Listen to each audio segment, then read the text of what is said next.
Ransom and Joseph Potter, and joining me is that czar of the Utopia, Mr. Chris Ransom. Chris, we got a heck of a start here, but we got a lot more going. Yes. After those top 5 picks. Before we get into the top 4, I am watching the Pat McAfee special on YouTube. But before we get into the actual draft, because the draft technically doesn't start until 8 p.m. Eastern, guys, go to the brand new updated draftutopia.com. Lots of stuff here. I am live streaming my homepage before we click on the draft results page at 8, but we have 2024 draft results, mock drafts from myself, Tony Mario, Jason Bannell, the recap of the WNBA draft, just the trend zone's been updated. Trend zone, it rhymes with friend zone, and we have like sports news like Hendrickson trade request. Cole Baggett's mock draft. Lions extend Pro Bowl receiver and right tackle. Lots of brand new articles from other cool websites featured on the Trend Zone. And guys, if you want your articles featured on the Trend Zone, just email me, chris@draftutopia.com. I will take care of you. I need a link to the article and the image. That's really all I need. We had an NBA article we were going to post from NBA.com, but they were like, no, we don't link our articles. People just have to download the app. And if you are on a desktop computer, tough shit. That's what I got from somebody. So we ended up using AZ Central instead. But the Heat hit 23 three-pointers against the Celtics last night. That's the only reason we featured the Heat in the Trend Zone. But yes, you see the NHL, you see the NBA. Jim Callis came out with MLB draft rankings. That's in the Trend Zone as well. The Guardians have actually narrowed it down to 4. We're on the day of the NFL draft, and that's how far out the Guardians are in their pre-draft evaluations. I'm actually that impressed that they are that quick. They have moved that far into the draft process, because at this rate, they'll probably know who they want by June, and they'll probably already begin prep work on the second round at that point, Joey, you'd think. But yeah, all these cool updates to the homepage, mock drafts, MLS, MLB, NBA, NHL content, the Trend Zone, the news ticker for the homepage, all of that is updated. And without further ado, we are 1 minute away from the start of the draft. So on that note, I am going to click on this NFL draft results link here, and it's going to take us to the actual draft results, the news ticker, all the stuff that's been updated. So yeah. All right, what are your thoughts on what I just said? Because it's a lot to digest, and I just want to cover this draft and have some fun. I don't want to really go over what I already... It was a fun promo, but the draft's underway. It's bigger than my brand. I'm sorry, it just is. Yeah, look, let's just be honest. This draft is something unusual, and then the top 5 picks don't necessarily all need franchise anybody. But they need big-time players at different positions. This is what's going to happen. You can take the best player available, and it's going to be the best player in the draft. Quarterbacks are going 1, 2, and 3. You can take the guy you need, but the guy you need is also going to be the best player available. Well, here's the thing. Belichick's draft board is different from the Patriots draft board. Here's what I mean. Patriots had 6 players in consideration as of today. Those were the 4 quarterbacks, wide receiver Marvin Harrison Jr., wide receiver Romo Dunes. That's their top 6. Now, the Belichick's board is different. Belichick has Caleb Williams at 1, Jaden Daniels at 2, Marvin Harrison Jr. at 3, Malik Neighbors at 4, and Drake May at 5. So if Belichick was still on the Patriots, the pick would probably be Marvin Harrison Jr. at 3, and he only has 4 QBs with first-round grades, including McCarthy. So the reality is, I don't know if the Patriots would draft a quarterback at 3. If Belichick was still there. But at the same time, Chris, if he drafts Marvin Harrison at 3, Marvin Harrison's my top dude on the board. Same. He's probably going to go 4.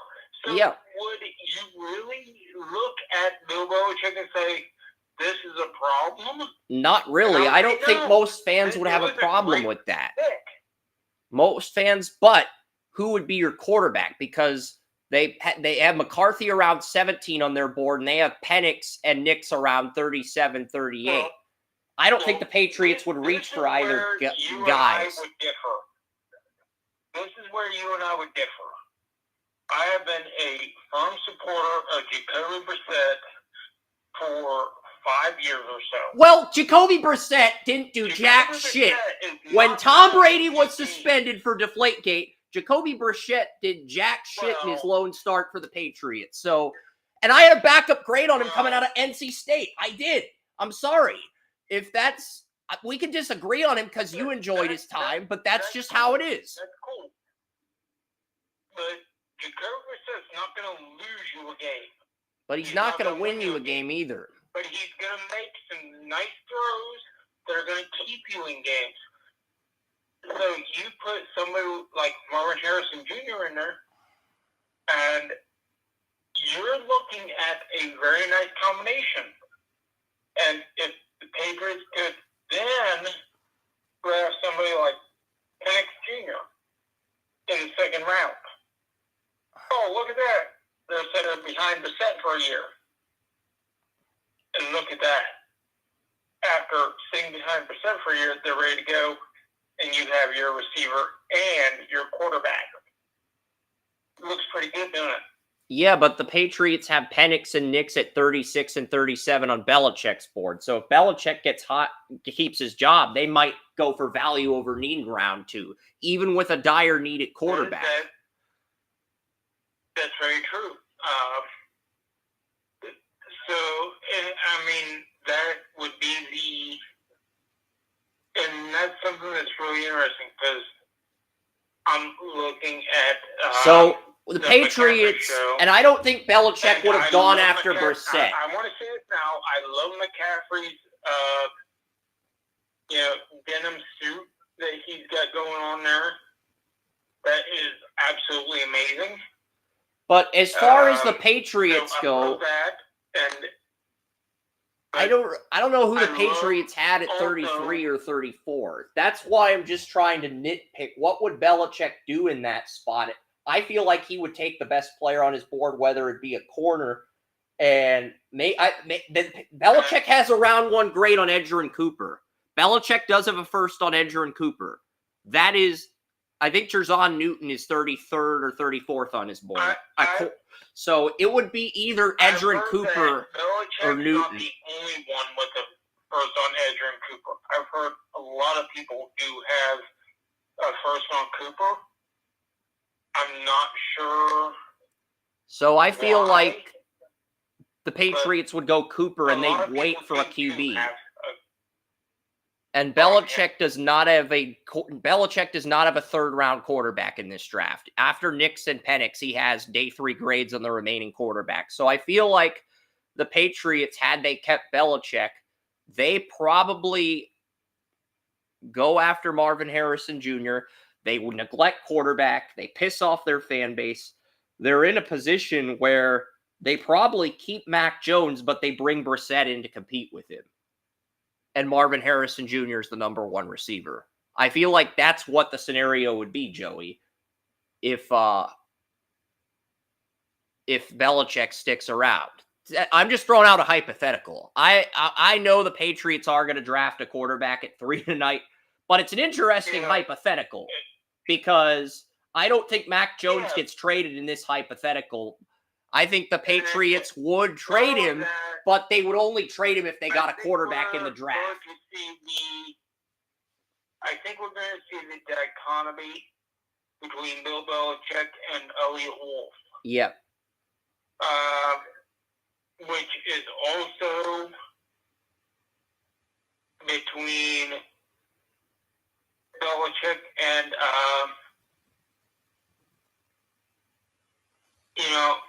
the elder Wolf, Elliott Wolf's father, Ron Wolf. Yeah, and there's a chapter I bought. My older brother got me Round 0 for Christmas. Why am I promoting this book? I finished all the chapters about the agents. I'm on section 2, the general managers. There's a chapter called Bill Polian, Builder of Champions, at page 49. And then there's Ron Wolf, the Wolf of Canton, page 67. That's supposed to be a reference to Leonardo DiCaprio's movie, The Wolf of Wall Street, The Wolf of Canton. But you get the play on. But yeah, that's a Round Zero. It's an NFL draft book by Andy Phillips that came out last year after the 2023 draft. So I finished the first section of the book. I have not gotten to the point where I can read about Ron Wolf or read about Bill Polian, but I know about their history as general managers. Polian was with the Bills and the Colts. I know Ron Wolf was in with the Packers, and I know Joey's educated me on that, but like the stories from Round Zero, I mean, this is... Yeah.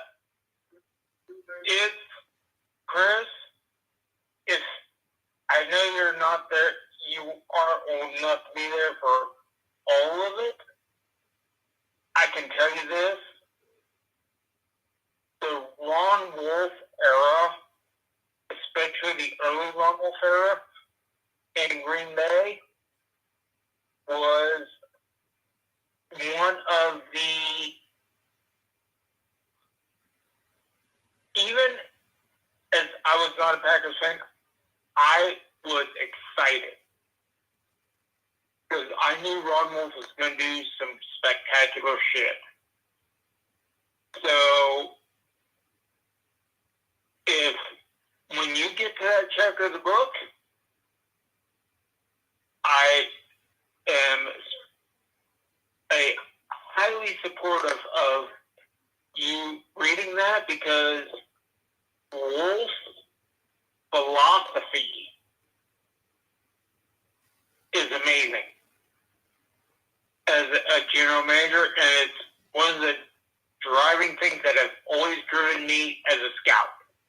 Is it as amazing as this Eminem intro by Marshall Mathers to begin the 2024 NFL Draft? This looks like the biggest crowd, biggest turnout since Tennessee in 2019. I'm not so sure about that. Eminem is he's Dr. Dre's prize find, and I have always been a fan of Dr. Dre, and so is that Pat McAfee? No, he's not. Aiden Hutchinson, Barry Sanders, and Jared Goff. No, Jared Goff and Aiden Hutchinson. Aiden Hutchinson.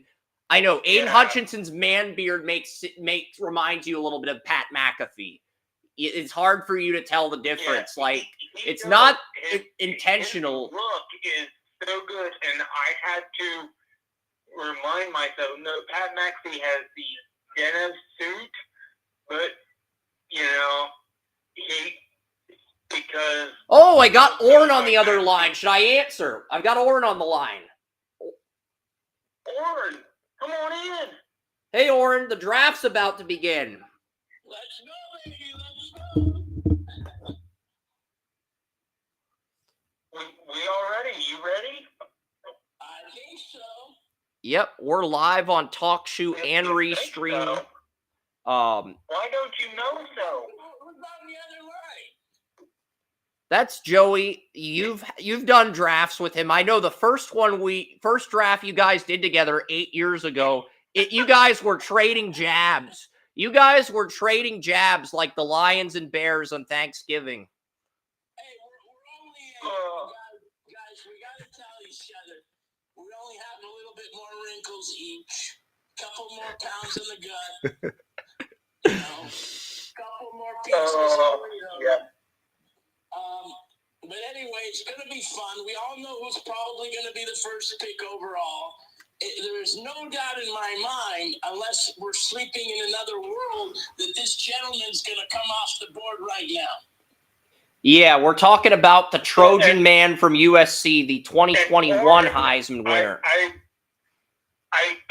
do want to, because we pretty much know what's going to happen. So, let's go down memory lane a little bit. It's like, you and I never really saw eye to eye. Well, this was and when he was at CBS. We had that one memorable draft where we were in such a good mood. It's like, it was spectacular.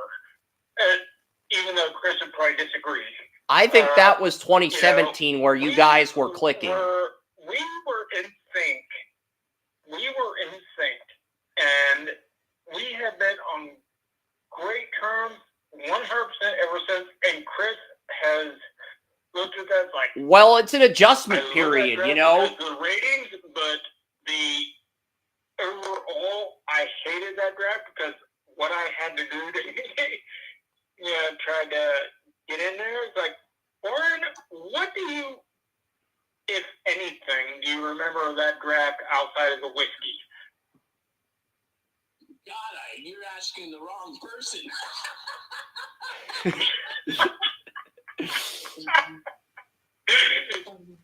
2015 was the first draft I did with Joey. 2016 was the first draft I did with Joey and Oren, but it's been a blast doing the draft with you two ever since.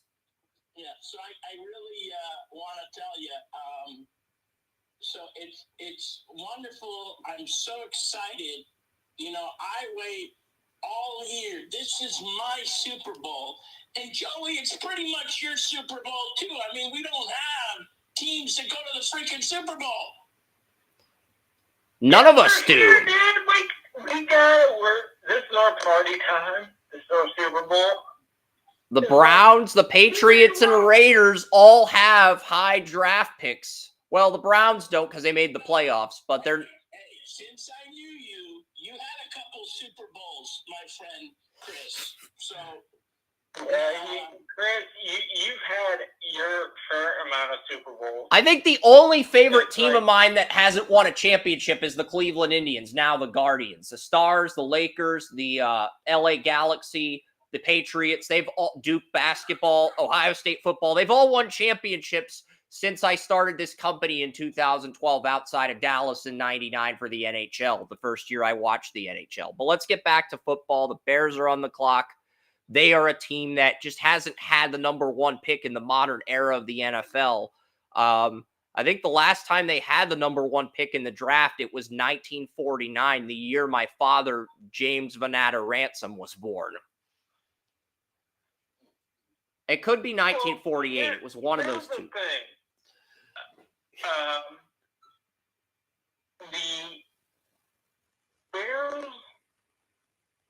The Bears should have had the number one pick a few times, but circumstance allowed them to have a repent.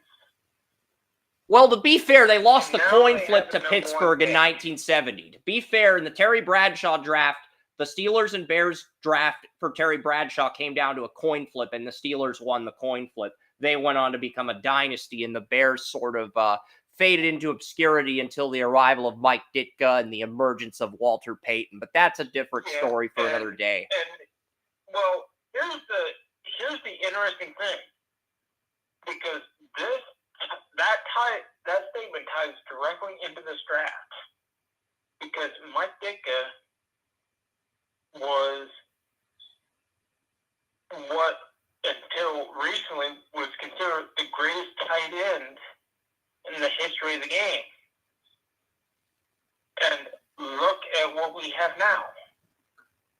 We have 3 or 4 tight ends that have eclipsed him, and a guy who, in Brock Bowers, is considered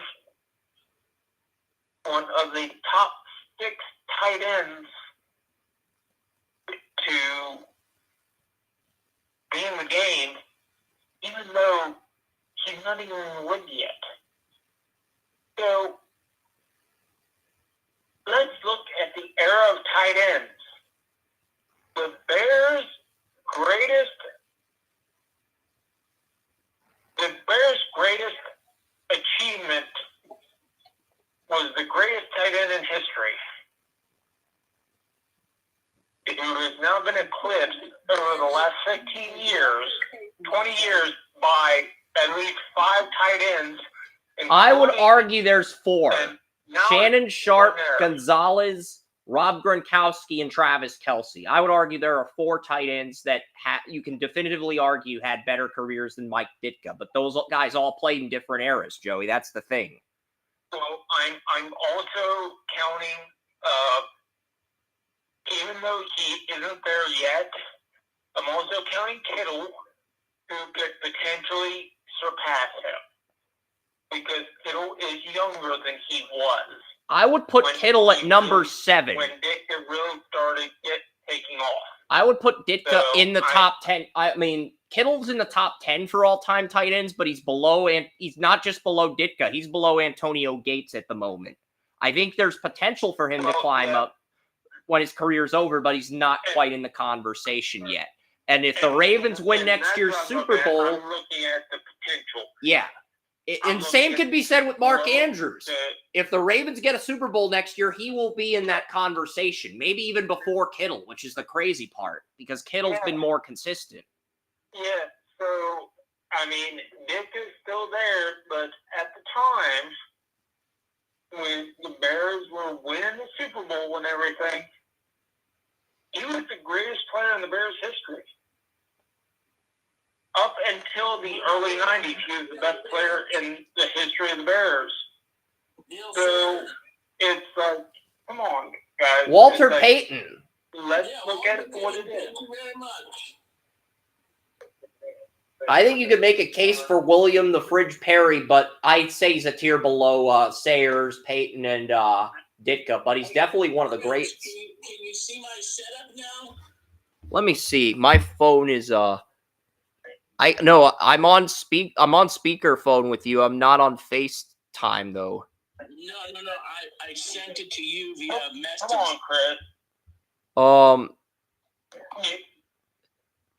Is it text?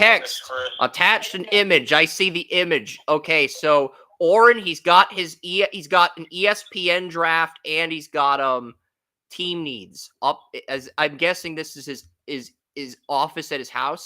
So this is pretty cool. But the pick is in. And I've got the entire AFC North on YouTube here. All right, so I'm going to break down the Caleb Williams pick. All set up right here. So. All right, Caleb Williams is the pick. I've got. But yeah. All right, so Caleb Williams is the pick. I'm giving this an A+. I think Williams is the best quarterback prospect since Lawrence. He's a player who won the Heisman as a sophomore redshirt, had another consistent season at USC. After USC's pro day, you knew he was going to be the number 1 pick, and very strong supporting cast of playmakers for USC quarterback Caleb Williams. DJ Moore, Keenan Allen. You got Cole Met at tight end, DeAndre Swift at running back, Blasingame at fullback. Braxton Miller and Tarnell Wright can be effective at left tackle and right tackle. Tevin Jenkins and Nate Davis are the question marks at left guard and right guard, but Ryan Bates, the backup on the Bills, backup center on the Bills last year, now comes to Chicago as the starting center. I believe Caleb Williams will reach his ceiling in 3 years. Could he have some growing pains between this year and next? Yes. It'd be surprising if he didn't, but I do think by 2025 he will reach his ceiling. He will start to show leaps. We talked about this earlier. I am 100% with you on Caleb Williams and his feelings, but the bottom line is Caleb Williams has a lot of holes in his game. One thing that he has that other teams don't, a lot of other teams don't, I am fully committed Cole Met being one of the top 3 or 4 tight ends in the NFL. He has that outlet. If he gets flustered, you know Cole Met's going to be there. But you got DJ Moore and Keenan Allen as well. Keenan Allen was the number 1 receiver on the Chargers for like 7 years. The Los Angeles Chargers. He was the number 1 receiver all 7 years. And now you have him to pair with DJ Moore. So he's got quite... Warren, what do you think about this? Because what do you think about the supporting cast and what that can mean to the rookie season that's coming up here? Right. I don't know what the Bears have in mind. Another pick coming up in the first round. At 9. Our There's a lot of stuff I feel that the Bears need to have to make that offensive unit strong. I don't think it was just a quarterback issue. I actually feel Fields is going to strive with the Pittsburgh Steelers. Yes, Caleb Williams is good, but you got to remember he's a very talented person, and he didn't have the greatest defense at USC. But they scored a lot of points, without a doubt. If you look on how many points were scored, they scored tons of points, and that's what's great about it.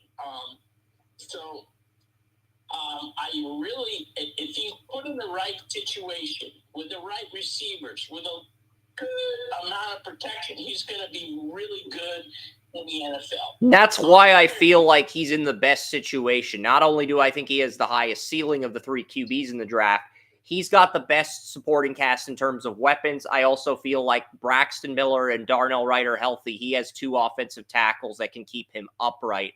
And I feel like his ceiling's slightly higher than Fields. Is he further away from reaching his ceiling than Fields at the moment? Yes. But at the same time, I also feel like his ceiling is slightly higher than Justin Fields. So this is a pick the Bears had to make. This the one player they could draft that would be a definitive upgrade 2 or 3 years down the road from Fields. And I think we're going to see the Bears in a Super Bowl on his rookie deal. You have to remember, even though the Bears may have the bookend tackles for the future, the Bears still have to get in touch with the interior. Ryan Bates. You're telling me Ryan Bates is garbage? Ryan Bates is a good center. I would say the issue's the guards with Tevin Jenkins and Nate Davis. I would say that's the issue. That's the interior. That is the interior, but the center's not bad. Center is not bad. When you say the interior, it feels like you're throwing all 3 guys under the bus. That's all I'm saying. 2 out of 3 ain't bad, but if 2 out of 3 are bad, then there's a problem. So, and Jenkins is in the final year of his rookie deal. 66% of the interior. Jenkins is in the final year of his rookie deal. And the right guard, Nate Davis, you can't buy him out until 2025. That's the problem. I think his contract runs through 2026, and you're stuck with that. So, unfortunately, that is the reality. And you don't have a second-round pick, so the odds of getting a day-1 starter at left guard who's going to come in and beat out Kevin Jenkins, they're not great. You could draft a Christian Mahogany at 75 when the Bears have their 3rd-round pick. You could go, but your best bet, if you're trying to get a Cooper Beebe or a Graham Barton, your best bet is to trade out of 9.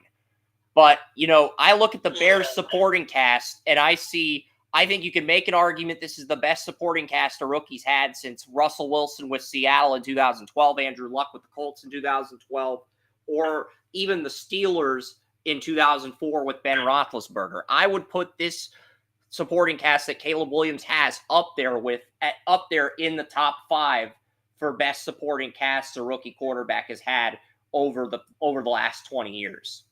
I would. I know that sounds crazy in hindsight, but I'm that high on Caleb Williams. I think he becomes the first 4,000-yard passer for the Bears right out of the gate as a rookie, but he might have really bad numbers like 30 touchdowns, 30 interceptions, or 30 touchdowns, 20 interceptions. It just might be all over the place, and then he'll cut back on the interceptions in year 2. That's kind of how I think he'll develop in terms of his trajectory. How do you feel about that take, Warren? I don't know. I am not sold on the Bears. I mean, I could be mistaken, but you got to remember, Chris. They're battling. They're in a division with the Packers, Detroit. How in the world is he going to be successful in that division the first 2 years? I'd say the first year because Seattle's offensive coordinator is now on the Bears.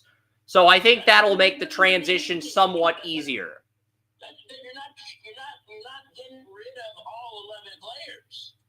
I'm not saying the Bears are going to win the division. I'm saying the Bears have the talent to push for a 6 or 7 seed maybe this year and Maybe next year, if Caleb Williams goes off in year 2 and gets a little bit more experience, they make a run like the Bengals did with Burrow. I mean, that's the best case scenario. And even if that happens, you're going to lose the AFC title champion in the Super Bowl. But the number 2 pick is in. It is Jaden Daniels, quarterback, LSU. I gave this an A grade. I gave the Caleb Williams pick an A+ grade. I think Jaden Daniels has less of a ceiling. I think his floor is a little bit better than Drake May's. His ceiling's lower than May, ceiling's lower than Caleb, but look at the weapons Matt Daniels is going to have. Austin Eckler at running back, McLaurin at Johnson, Zacchaeus as your slot receiver, Zach Ertz at tight end. The big issue with Jaden Daniels is the offensive line. Braden Daniels, last year's 4th-round pick out of Utah, is your left tackle. Nick Allegretti, Chiefs backup left guard, is your left guard. Baez, Cowboys center, is your new center. Cosme's in the final year of his rookie deal at right guard. And then you have Wiley at right tackle. So when I look at the Commanders and their situation, it's not a great situation for a rookie quarterback to be heading into. You could definitively argue, Joey, that this offensive line that Jaden Daniels has is worse than the offensive line Griffin had, because at least RG3 had Silverback Williams, Joey. So I do like the weapons that Jaden has, but I think the offensive line, there are going to be some growing pains for Jaden in year 1 unless the Commanders take care of business in day 2 tomorrow. Or trade back up with 36 and 40. My thought is, I voiced this live a few weeks ago, is that the Commanders are trying to erase the taint of Dan Snyder. That's not going to be something that happens overnight. They're going to have to do great character work. They're going to have good personnel, and they're going to have to rebuild their brand. And Daniels is here and there because his mom was involved in some shady business before he transferred, but he is a person is clear in his character. And also, he is really talented. He has a lot of upside. So I can't fault the pick because it works. And it's high profile enough to get news. So everything works here. But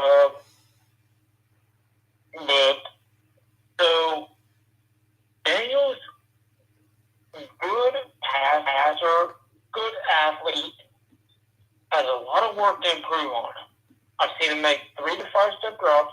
I haven't seen him make a lot of 7-step drops. He hits a lot of good routes. He says the right thing. He works well with what he's given. I think Jaden Daniels can reach his ceiling, but he's going to be 4 years, and I think he will make moderate progress his rookie year, but I don't see him making a leap like Stroud did last year. And that's if he's able to make quick reads and the weapons bail him out. If that doesn't happen, then he may make little progress and go through a lot of growing pains as a rookie. And that is where the supporting cast comes in, because you have to have the supporting cast to support the player, to support the quarterback. I think Washington has a good supporting cast, but I don't think they have everything he needs. An offensive line needs a major revamp, Joey. The offensive line is a glaring need. And I think that may be what keeps holding him back for the first couple of years. Oren, what do you think about Chase Daniels on this pick?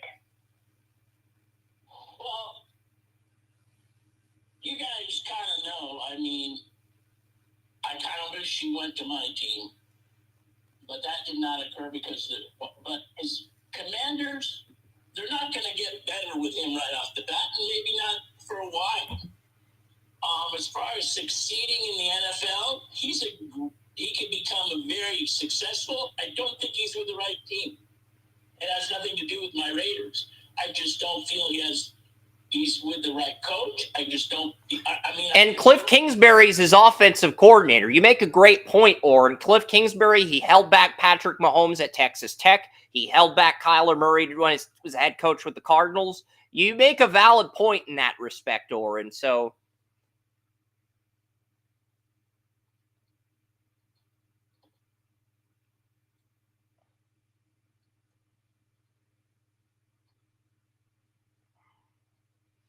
and I feel like the Bears can get to a Super Bowl in Caleb's rookie deal before. I don't think they'd win, but I think they can get there while the new stadium's being constructed. The Commanders they have not announced renderings yet. I do think they need to upgrade from FedEx, but Drake May is going to New England. My QB2. I had Drake May ahead of Jaden Daniels on my rankings, so I am very happy that we got my QB2. I think Drake May. These three picks, all three of us had our draft.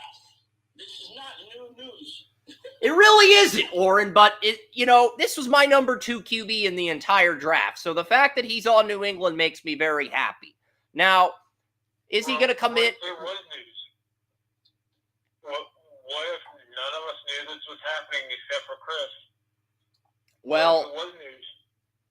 So I'm saying that, guys, I'm the Patriots fan here. I get to speak about this pick, but then you guys can have your rebuttals. But Drake May, he checks off these Chris, boxes. Have your moment. Yeah, thank you. Have your moment in the sun. So. You call it a moment in the sun, I will curse you. I've already cursed a few teams after the Dallas Stars lost last night. I will curse.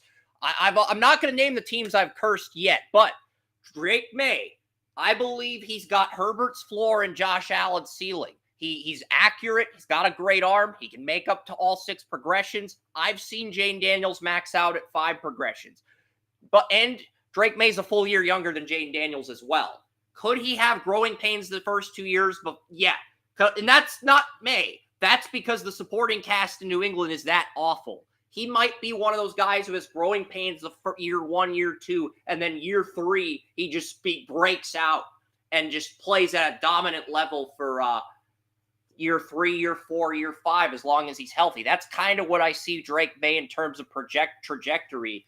And you want to talk about former Patriots that had a similar trajectory. Drew Bledsoe's a name that comes to mind. But then after his injury in 2001, a guy named Tom Brady came in, and the rest is history. But as far as Drake May goes, I do like this. I do like the quarterback. He's my number 2 quarterback.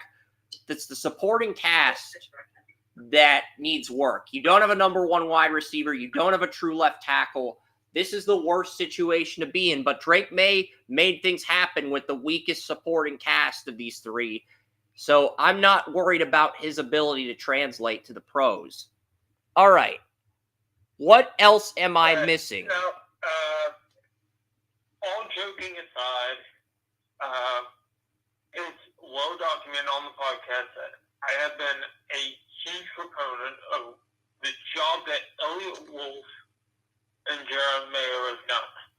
I have loved what they have done with the rebuild. How quickly they have made it done. The players that they have added. I am 100% behind their vision. I thought bringing in Jacoby Brissett was a stroke of brilliance because we have seen Brissett in Indianapolis for 11, 12 games play getting quarterback football before falling off.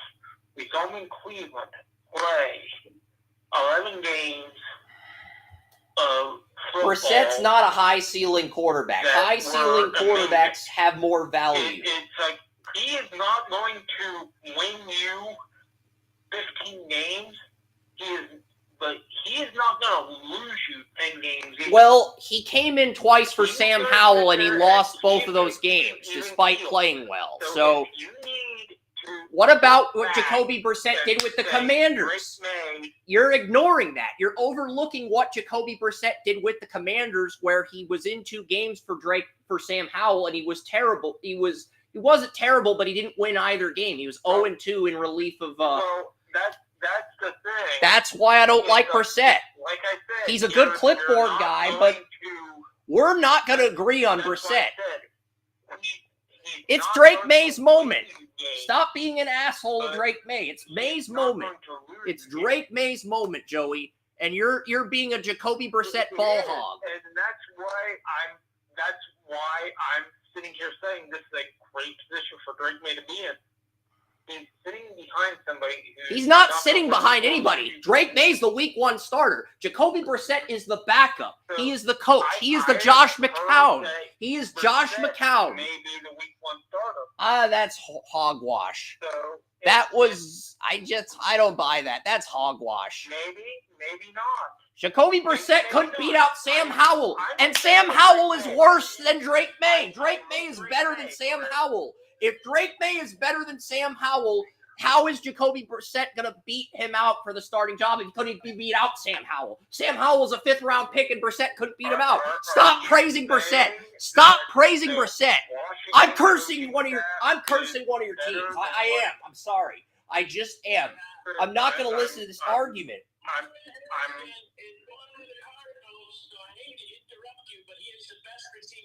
Marvin Harrison Jr. is the best receiver in the draft.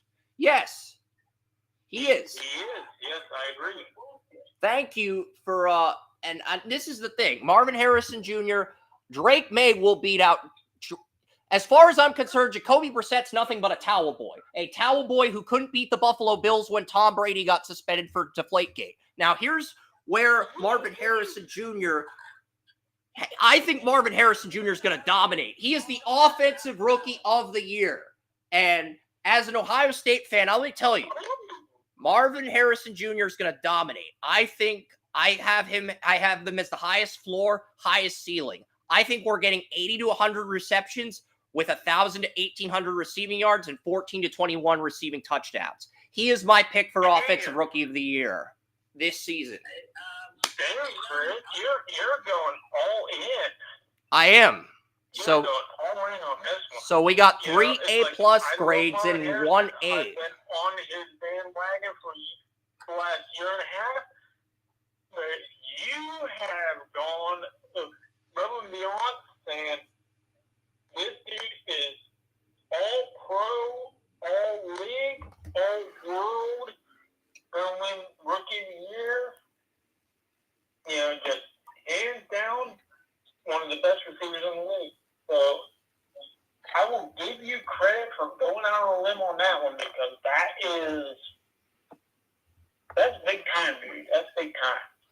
Yeah, so far I've got 1 A grade Jaden Daniels, 3 A+ grades. I love the way this draft is started. I think I don't really see a major slip up by anybody in the draft yet. But the Chargers are on the clock, and if they take the player that they're projected to take as of late, this could be our first slip up here at number 5. Yeah, we might be.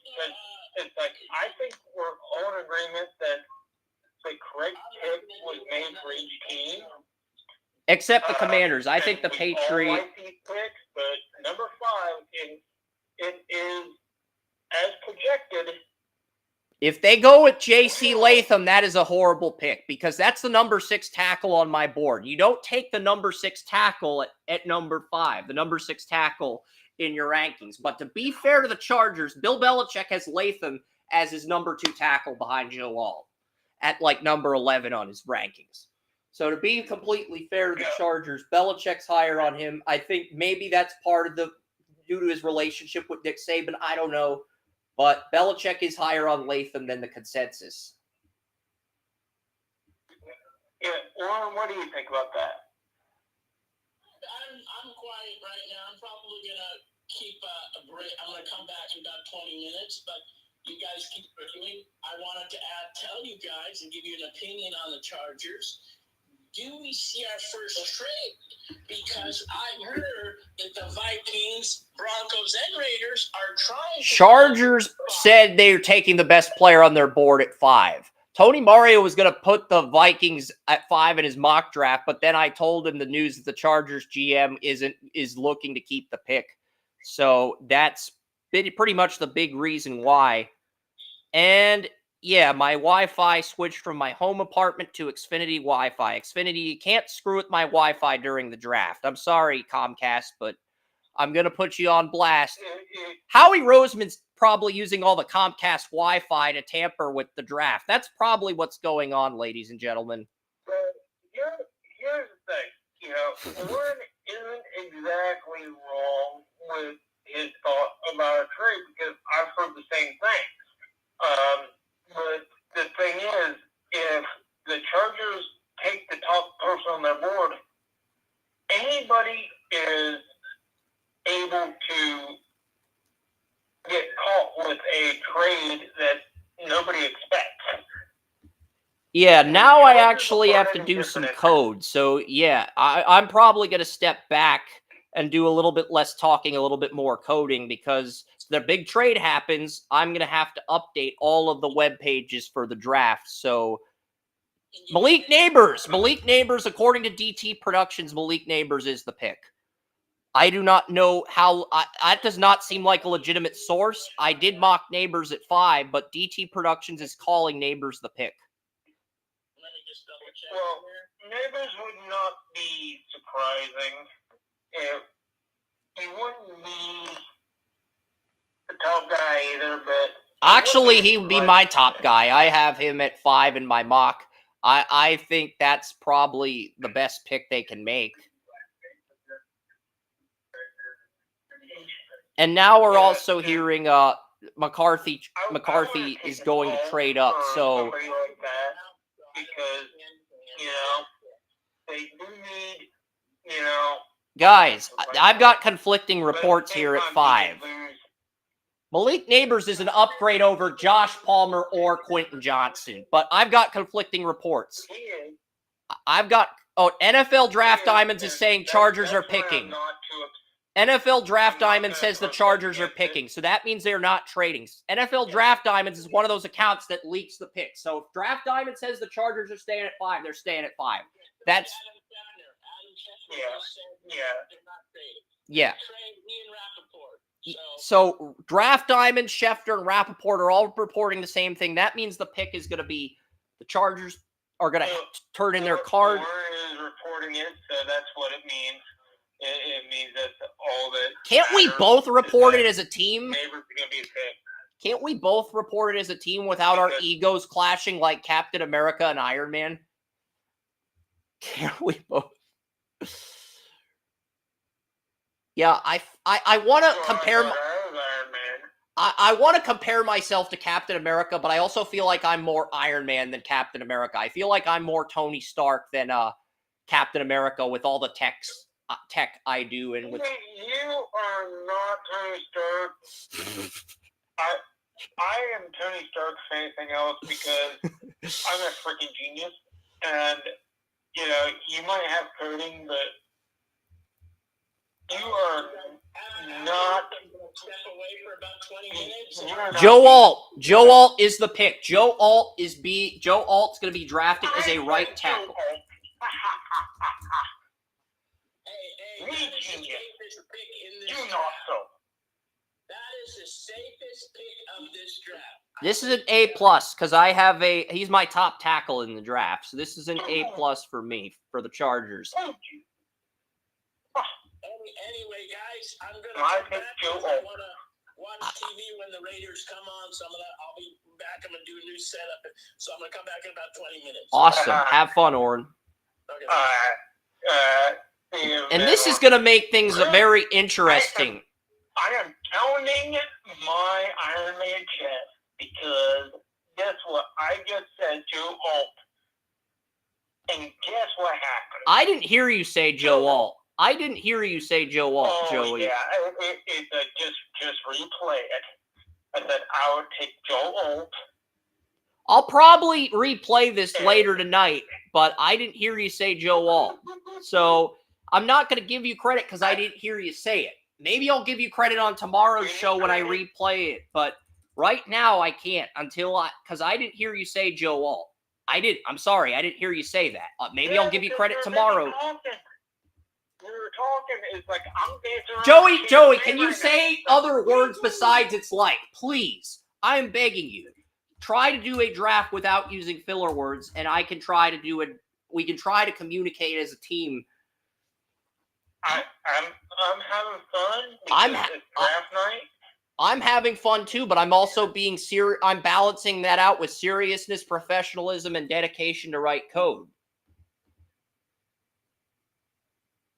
Yeah, well, I'm having a good time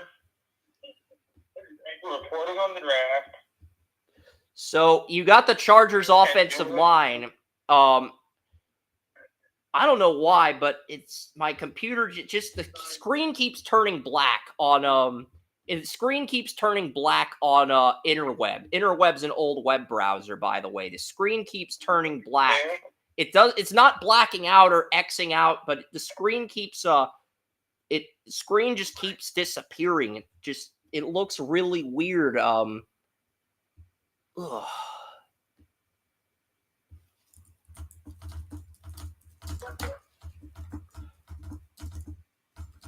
So LaShawn Slater's the left tackle. You have Zion Johnson at left guard. Bradley Bozeman at center. Oh, you gotta be fucking kidding me. Interweb just quit while it just quit on me while I'm writing the fucking code. I'm sorry for the foul language, but this is unacceptable. The web server is not allowed to quit on me at any point during the draft. The web server is my property. I am a human being and the computer's a human doing. So it has to do what I tell it. It does. Yeah, Chris, I just realized why you were upset. I said I was dancing around like Shane McMahon. I should have said I was. Joey, I'm not in the mood for this. Unless you got news on who the Giants are gonna pick, let me calm myself down. I'm not gonna interrupt you, but it's just give me my space to calm myself down, because when my computer X's out, I get very angry to the point where I take it out on other people, even though I don't mean to. I just do. Just give me my let me calm myself down. I'll give you that. I'm not saying to refrain from roasting people. I'm saying give me my time to calm down and get my act together. That's all.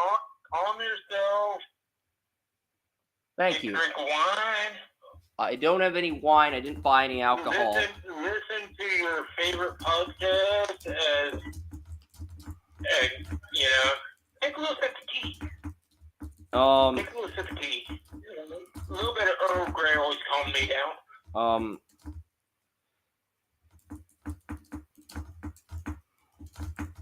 Like you're good. You're good.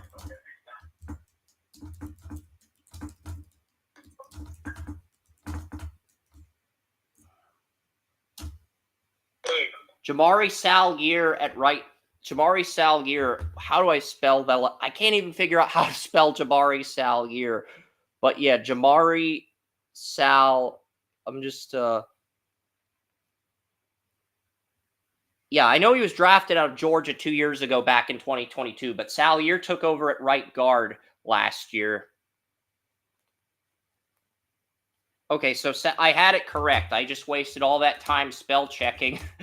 And Joe Alt at right tackle. I'm laughing now. I'm laughing because I had the spelling correct and I wasted precious time. And on Saturday, you just don't have the luxury of doing that. Quarterback. It's like just do your thing, but remember this is draft night. You can be excellent, but still laugh at yourself. Because this is our time.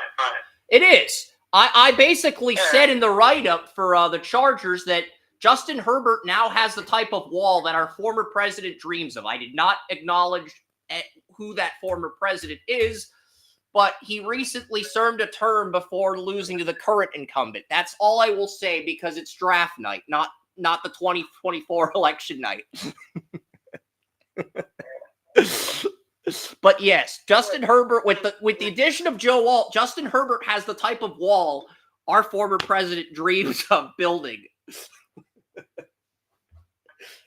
See, that's funny. With Slater and Alt, that's funny. I think you're kind of pissed that you didn't beat me to the punch on that joke. Malik Neighbors. Tony Mario is 5 for 6 on the night because he had Malik Neighbors the Giants. I'm more in the fact that I love one of my kids. That's anything, so I'll take care of him. Well, the Titans' top 2 players on their board were Joe Alt and Malik Neighbors, according to Outkick's Clay Travis. So now the Titans are in a bit of a bind at number 7. I think they got to go Olu Fashanu, but maybe we see a trade down here because the Titans don't have a 3rd-round pick. I could see them panicking at number 7, which would be an interesting scenario, Joey.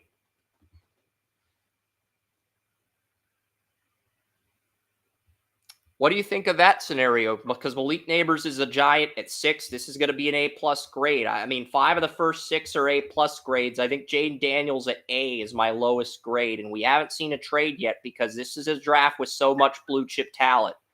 And I think all the people that are speculating on trades, maybe we'll see one here at 7 because the Titans, they don't have a 3rd-round pick. They do only have 4 or 5 draft picks. They have the fewest picks in the draft. So you could get Olu Fashanu here, but with Alt off the board, if Olu's not your number 2 tackle and you need a day 1 left tackle, moving back is your best bet. So we could see a trade here. I think Fashanu is the pick, though, if I had to take an educated guess.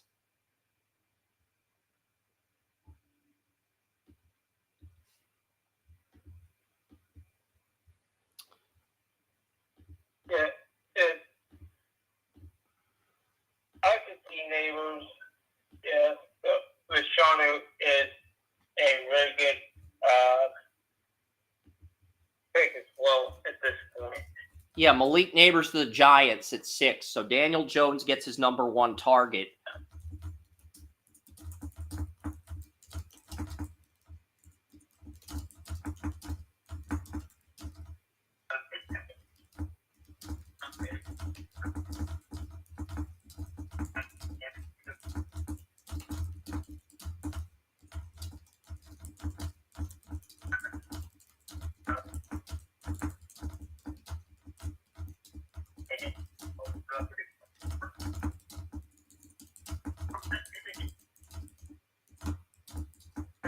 Ten years ago, the Giants took Odell Beckham out of LSU, and now they go back to Death Valley and get Malik Neighbors. So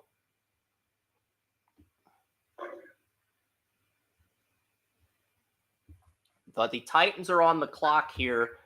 I am in the process of getting the code up and getting the last, getting just the final code for the Malik Neighbors pick up. But yeah, 5 A-plus grades, 1 A grade in the top 6. Really nothing out of the ordinary so far. Titans are up at 7. Let's see what Twitter has to say about the Titans here at number 7. And Chargers fans are devastated they got a right tackle instead of Malik Neighbors. Apparently, J.C. Latham is the pick. Pretty Ricky is saying that the Titans are going to get Latham as a left tackle. J.C. Latham has not played left tackle since his junior year of high school. Football Fanatics is saying it's Latham. Oh, boy. Yeah, I thought I was going to be giving the Chargers the first dry cornbread grade, but I don't even know if it warrants that with all off the board because you took the 5th best tackle at 7. It's bad, but it's not as bad with all off the board.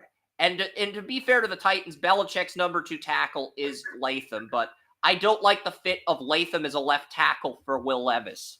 I think that is 2 disasters waiting to happen. Best case scenario, to be fair to Latham, he does have left tackle experience, but he hasn't played left tackle since his junior year of high school. And now he's going to be Will Levis's blind side. So even if everything goes right, you're getting a poor man's Jedrick Wills best case scenario at 7 if you're the Titans. So, well, a poor man's Jedrick Wills isn't bad as long as he's smarter than Jedrick Wills. Because it's like we were talking about Wills earlier, there is no reason he should not have had a smooth transition to left tackle.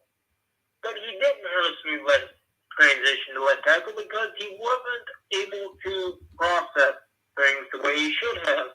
If Latham could process things the way he should have, it will allow him to proceed accordingly. yeah, I mean, the thing is, Latham did not allow any sacks in 2022. He allowed 2 sacks, 14 pressures, and 3 quarterback hits on 443 pass blocking snaps. His pass blocking strength and run blocking strength needs to improve. He also does need to lose some weight and improve his conditioning. I don't like this fit for the Titans. I love the Skoronski pick last year, but I feel more comfortable with Skoronski at left tackle than I do Latham. That should say a lot about where I stand with Latham here at number 7. I will always,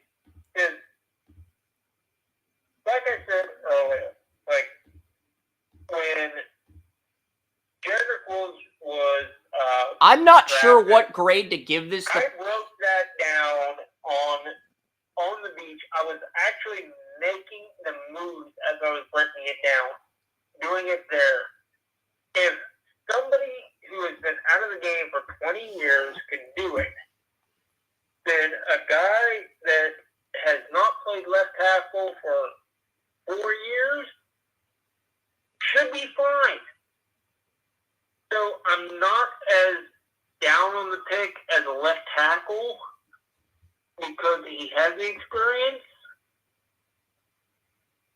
What I am down on is the fact that I'm going to give this a C grade. If Latham had gone 5th, hasn't done it in a few years. if Latham had gone 5th, I probably would have given this a dry cornbread grade. I'm going to give this a C grade because I think this, if we're grading Latham, I think he's the 5th best tackle available, and that's a B grade if you look at need.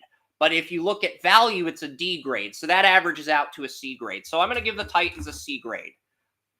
I think that's harsh but fair. If you're looking at it that way, then yes, that's fair.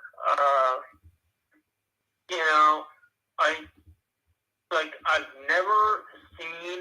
And you're pleasantly surprised that I'm that objective about the pick. Tackle and left tackle, so I've never seen the huge degree of issue between the two. It's basically I literally broke it down here on the podcast as I was doing it. So I'm not as down on that as a lot of people are. But if you're grading it on the scale you're grading it on, I could say it's fair.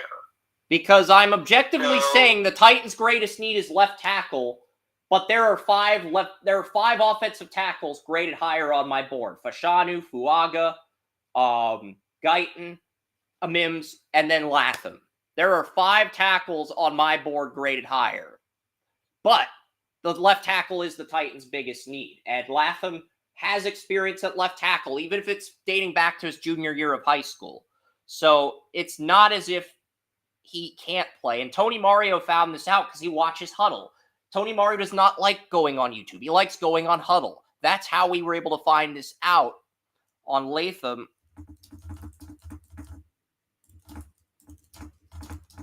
So, I mean,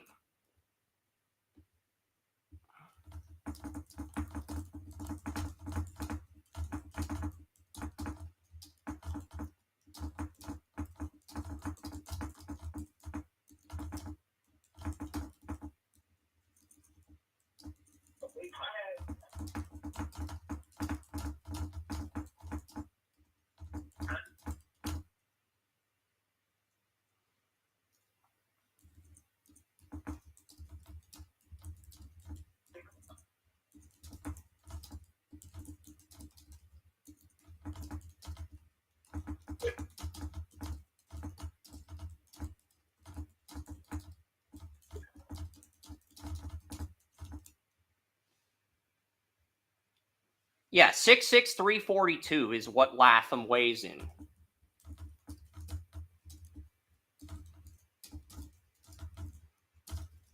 Peter Skoronski at left guard. Lloyd Cushenberry. Berry the third at center. Daniel Brunskill at right guard. And Nicholas Petit-Priere at right tackle. Latham might actually have to compete with Petit-Priere for the left tackle job in training camp, Joey, now that I think about it, because Petit-Priere has more college experience at left tackle. So he may actually have to earn that job outright.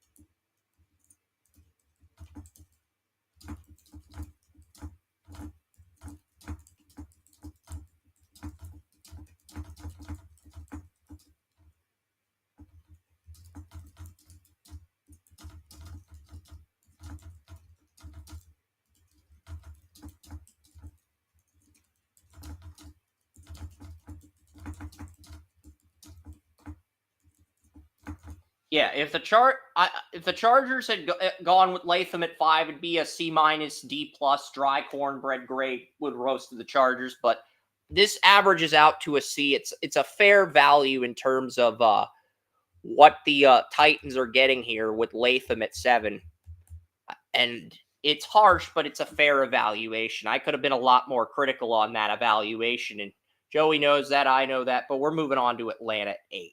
Because I think this is where the drama is going to begin, Joey. According to Fantasy Espanol, the Falcons are taking Michael Penix at 8. According to Los Espanol, they are taking Penix and grooming him behind Cousins. Holy crap. Schefter saying the Falcons are taking quarterback. So basically the Falcons are taking Penix and they are developing him behind Kirk Cousins for 4 years. Okay, so now the Joe Scott of the Draft Network has said the pick is Penix. So Penix to Atlanta at 8. I mean, you can't get out of Kirk Cousins' contract at any point without paying a cap penalty. So exactly what the hell are you doing here, Atlanta? I will double check that to make sure that is factually correct. Because, okay, so this is a 4-year, $180 million deal, $45 million per year. I guess you can go the Jordan Love route with Penix, but really, Michael Penix at 8. I mean, shit. He is my QB 5. He is my best QB on the board. I think he's the only QB left in the draft with Pro Bowl upside. But at the same time, I think this is way too early for Penix, considering that defensive end is the biggest need the Falcons have. You're still not going to have that sack artist after drafting Penix at 8. I mean, if this was your plan, you probably should have drafted, you probably should have traded down, or you probably should have signed an edge rusher in free agency if your plan was to draft Michael Penix at 8. Because that's what's being reported. This seems like bullshit, but, it's not. And I'm trying to get the details on Cousins' contract. It's a 4-year, $180 million deal, but is there a buyout clause at any point in the contract? That's what I want. That's the intel I want. Is there a buyout clause in Cousins' contract? And because if you draft Penix at 8, you better be sure he's the guy. If you're Atlanta and you're taking Penix this early, you better be certain he is the guy. Otherwise, Arthur Blank's going to have his foot up everyone's asses. Not just the head coach, not just the offensive coordinator, but Terry Fontenot. You're not safe either. So, Okay, here we go. Spot Track finally loaded. Mark, so you guys haven't listed. So Spot Track hasn't listed the Falcons' 4-year, $180 million contract. They have not updated that. It's a 4-year, $180 million deal. And Michael Penix is, in fact, the pick.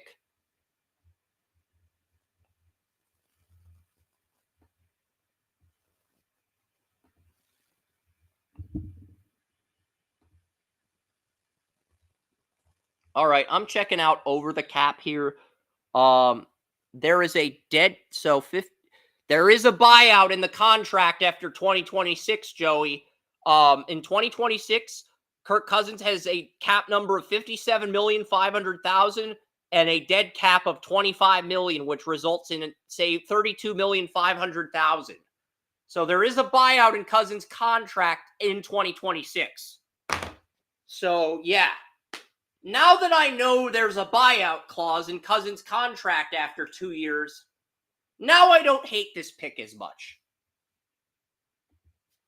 I'm going to give it an A. I really shouldn't give this an A grade, but like, I do think this is the one QB left in the draft with a high upside. And you're developing him behind Cousins. Everyone else is going to give this a B or a C grade. I'm going to give it an A. I'm going to give it an A minus because he's the only QB left on the board that I think has Pro Bowl upside. I don't feel that way about Nix.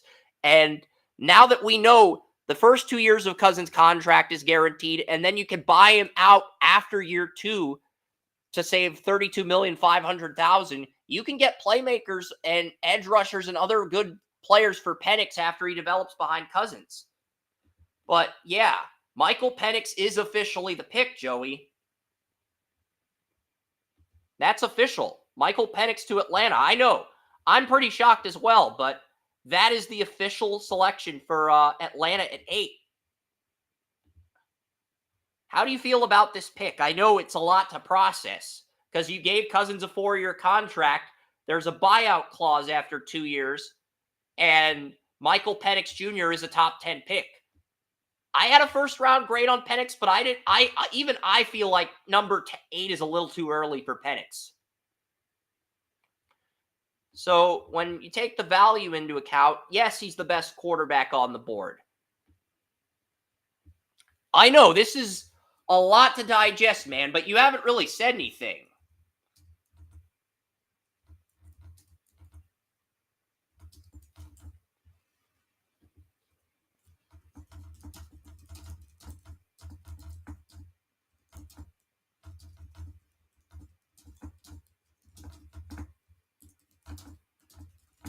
Are you there, Joey? I think you muted yourself, man.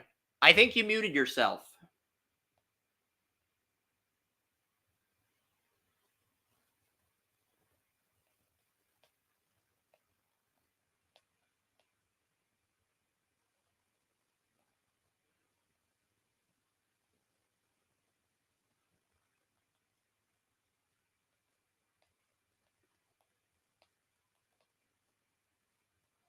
Yeah, so Joey, I think Joey muted himself, but yeah. But it's a B pick in terms of value with Michael Penix Jr.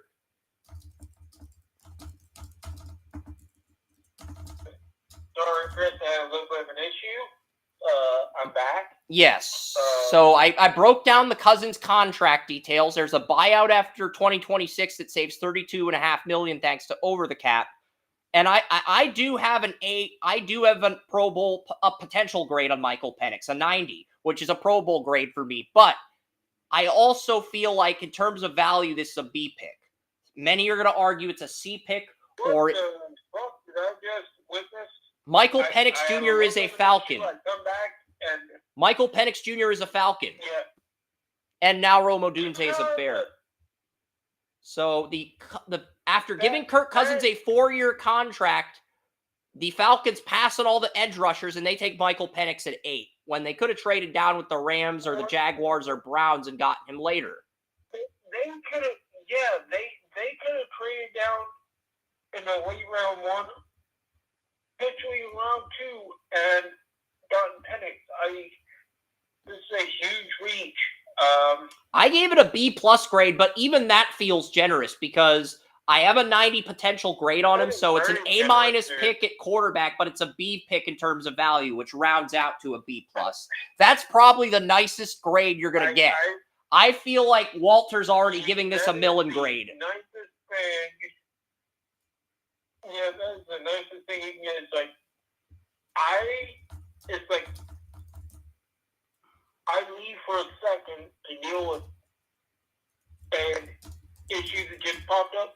I come back and I see a guy with a grade 30 to 45 going number 8. I think Jake Locker went 8th as well, Joey. Jake Locker went 8th to the Titans in 2011. The Jets trade with the Vikings, so the Vikings are going to move up for Bo Nix. Watch. The Vikings are going to freaking move up for Bo Nix now that Penix is off the board. Yeah, I don't understand this because last I checked, the Vikings were looking to trade up to get him. So if they thought trading up into the upper echelons around 2 would get him, why the hell would they take him at number 8? I mean, obviously he was in the second round of their big board. Yeah, I mean, the Vikings... Doesn't make any sense. The Falcons took Michael Penix. The Bears are getting Roma Dunze. I am going to give the Bears an A+ for Roma Dunze.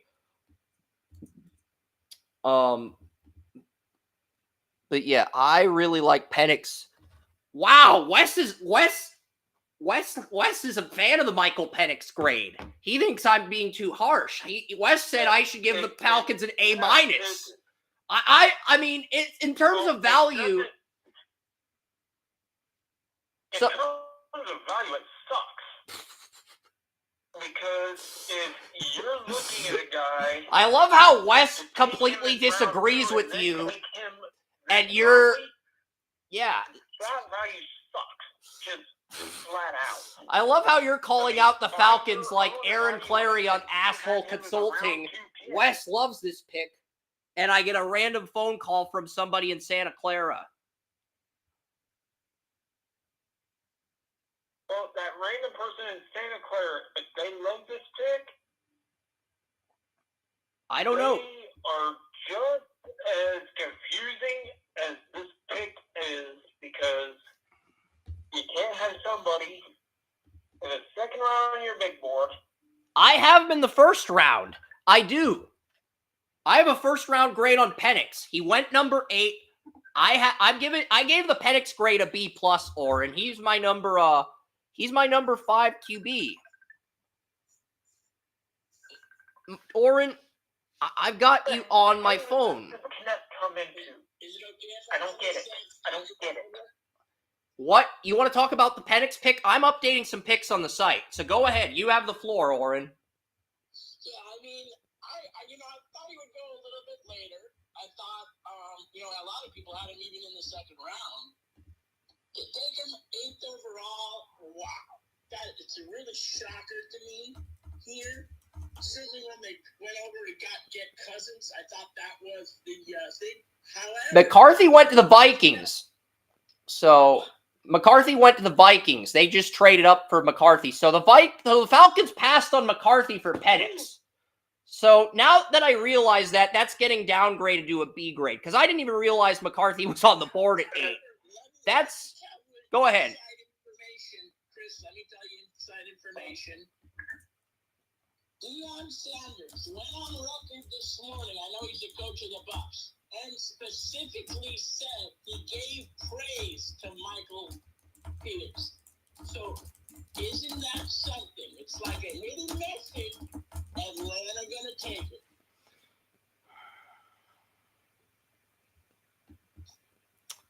Yeah. Okay, because I I thought McCarthy was off the board, but the Falcons passed on McCarthy for Penix. So instead of giving that a B grade, I think I'm going to have to give that a lower grade. I'll bump that down to a B minus. I think Penix does have Pro Bowl potential, but at the same time, you don't pass on McCarthy for Penix.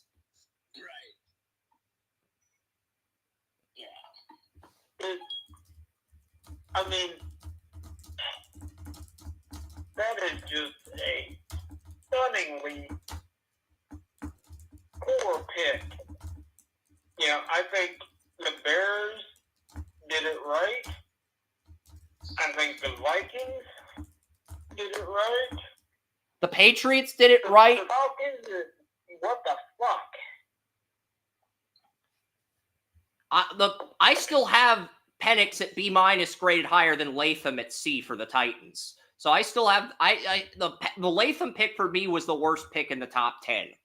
And I know that's going to come as a surprise, but that's probably where Joey and I disagree on the top 10. But as far as everything else, picks 1 through 6, pretty smooth sailing for the most part. Bears with Odunze at 9 is really good value. But let me ask you guys, do you think Denver or Las Vegas go and take Bo Nix right now? Honestly, they might. They might. So, what was it now? I said, do you feel that these guys take up Bo Nix right now? Mm-hmm. Honestly, I say yes because the value. Bo Nix is the last QB there that may be a first-round guy. I don't think his upside's as high, but I could see the Broncos taking Nix, considering their quarterback room. It's Jarrett Stidham. I don't think the Raiders take him. No, the Raiders. But I could see the Broncos. I do think Bo Nix has a higher ceiling than Aiden O'Connell and Gardner Minshew, but I don't think the Raiders are going to take him either. I think the right quarterback for the Raiders, that'll leave Bo Nix or a different position player for the Broncos at 12. Well, right now, I mean, do you, now that it's the 11th pick here coming up, I mean, just to move up a spot, was that beneficial for the Vikings? I mean, well, the Jets could have wanted McCarthy in as a successor to Aaron Rodgers. We don't know. Maybe Joe Douglas blackballed the Vikings like when John Lynch blackballed Ryan Pace, the Bears GM, and told him, "Look, we're taking JJ McCarthy as our successor to Aaron Rodgers unless you give us a ton of give us some draft capital to move up one spot." And then the former Browns assistant GM panicked and didn't call his bluff. That's probably what happened. So, I mean, if you have to go many years to see 5 QBs go off the board in the first 10 picks. You have to go back to 1999, I believe. What? The 1999 draft with Tim Couch and Achilles Smith and Donovan McNabb. I think the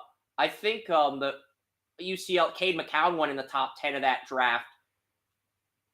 And I think Culpepper went in the first round of that draft as well. I don't know if they went in the top 10. I don't remember that far back, Joey, but that's the last draft I can think of at the top of my head where... Yeah, I think Culpepper went right outside the top 10. I think that quarterback class is really underrated because of injuries. Even Tim Couch has said, he can't even throw a football now. His arm was blown out by part of his 4th year in the league. So I think that class was undervalued because of injuries. But, that's just, hindsight's 20/20 in that situation. But I think that was a great class that just kind of got blackballed, So the Vikings and Jets made a trade in 2021. Just what it was. Okay, JJ McCarthy to the Vikings. Yep, I've already got the I've got the news ticker updated and I've got the picks the draft order updated. I know the Vikings sent some draft picks to the Jets. I don't. Can somebody get me details on the trade for that, and I'll update the news ticker later. I guess I could check Wikipedia after the live stream. But they did give up like a 5th and 7th round pick. You may not think it's a big deal, but to me it's a big deal because I have to keep track of every single freaking pick. They traded 11, 129, 157 for 11, 129, 157 for 10 and 203.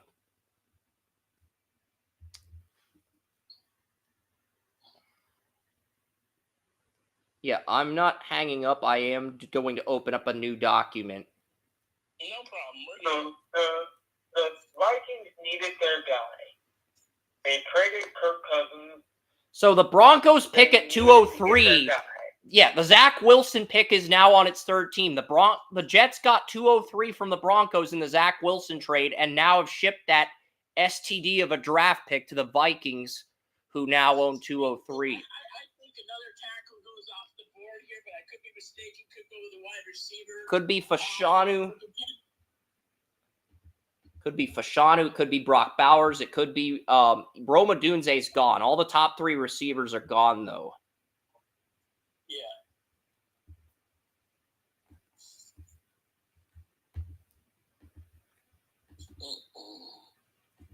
But yeah, I like the supporting. I'm not gonna get mad at the Vikings for taking their guy. Good pick for the Jets. I believe so. Who's the Jets take? Olu Fashanu at 11, who I mocked. So I've got. Or they're going to take Brock Bowers. So Not bad. Not bad. Wait, they. Yeah. Olu Fashanu. I think because Tony Mario had 5 of the first 6 picks correct, but then he cooled down after that. I think I had the top 4 correct. The Chargers pick threw me off at 5 and then but it's a good pick. And then I haven't got Romo Dunze was the 5th pick I got right, and then Fashanu's at 6. So I think I now have 6 picks right in the first round. If you count the team right, not the spots or the trades, but if you just count the yeah. Yeah, I get it. Okay, so now the Denver Broncos, the donkeys I call them because they're my kind of enemy. But anyway, the Denver Broncos are on the clock. There's a lot of needs these guys need. They don't really have a quarterback really that I would consider a QB on their roster. But then they have a lot of stuff to protect that quarterback to get. So, I don't know.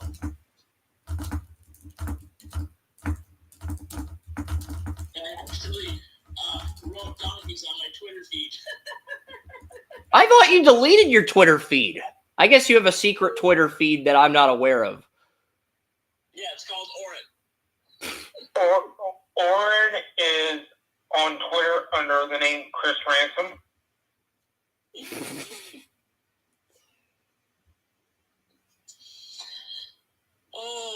Broncos Affiliano.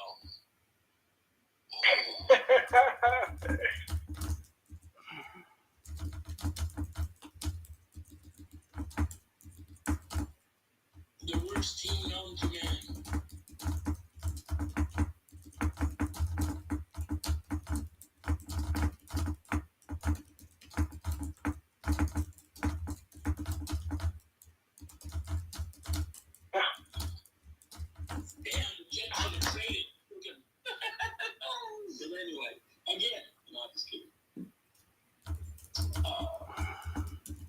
So really, this pick here is really dependent on what the Raiders probably will select too as well.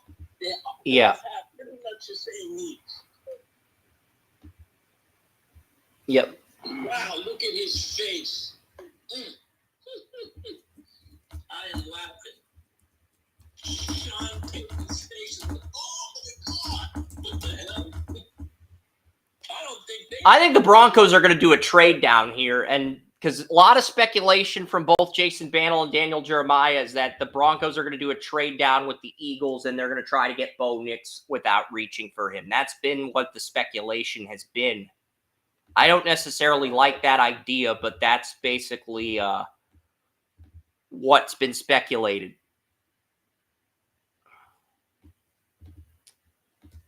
Broncos can get their best player that I feel in this draft, and that's a tight end. I know it doesn't have their needs, but Brock Bowers is incredible value here, but I like Quinion Mitchell here because you get a top 3 corner, but they may not go with Quinion Mitchell because they got Levi Wallace in free agency at the last minute. They may just say, you know what, we're confident with Damari Mathis and Levi Wallace next to Patrick Surtain.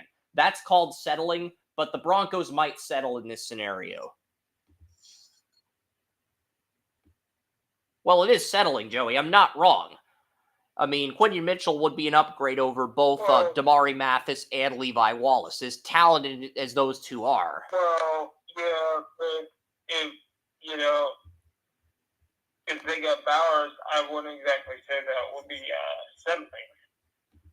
Bowers wouldn't be settling, but I'm just saying, I think they're going to go with I think they're going to go Quinion Mitchell, or they're going to go with an edge rusher here. Maybe Jared Verse comes into play. Latu I could see as well. There's a lot of things the Broncos could do. Don't argue. The donkeys are on the clock.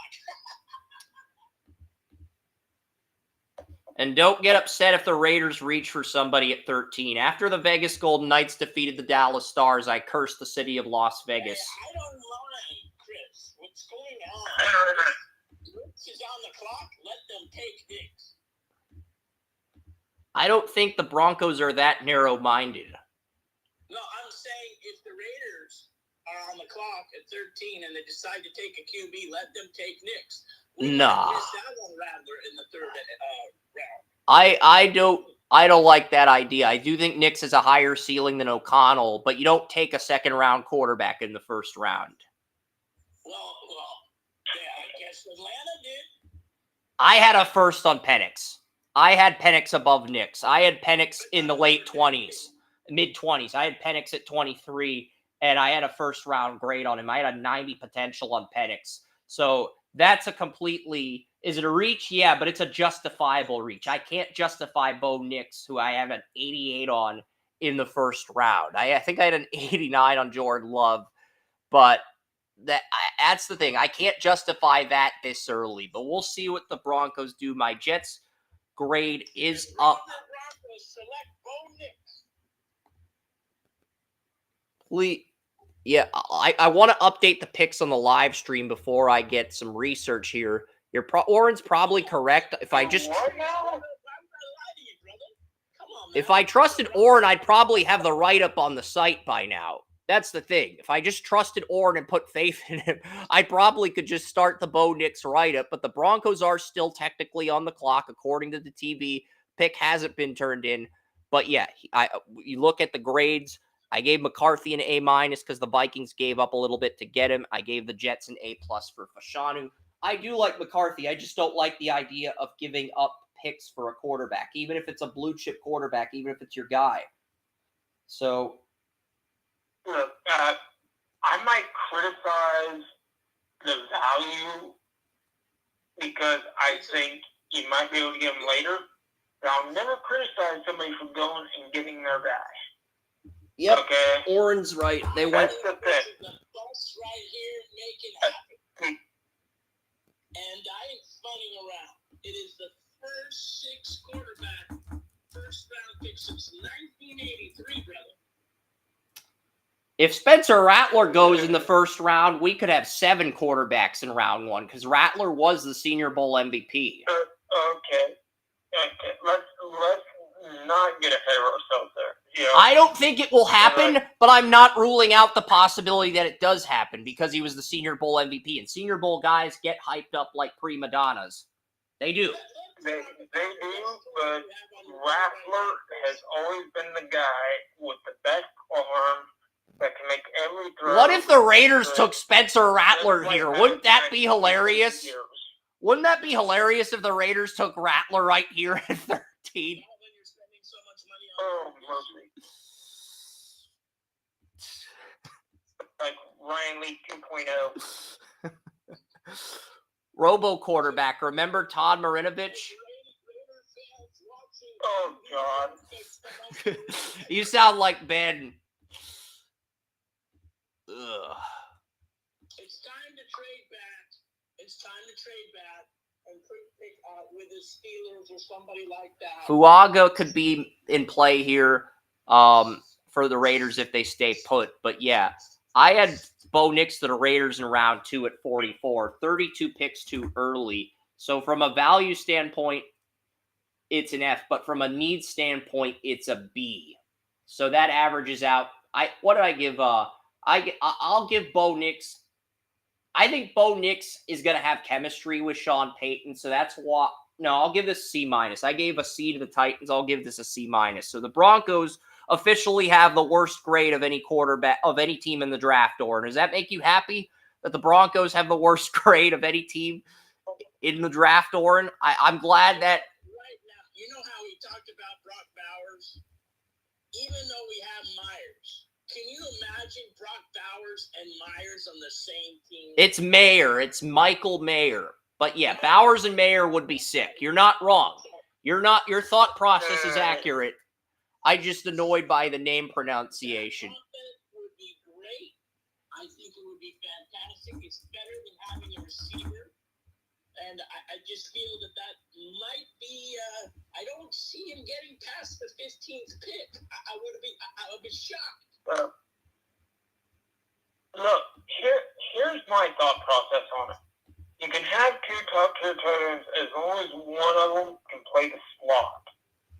Because if you have one guy who can play the slot as a large slot receiver, and another one who can line up on the line, and then other sets both line up on the lines, you have a mismatch no matter what you do.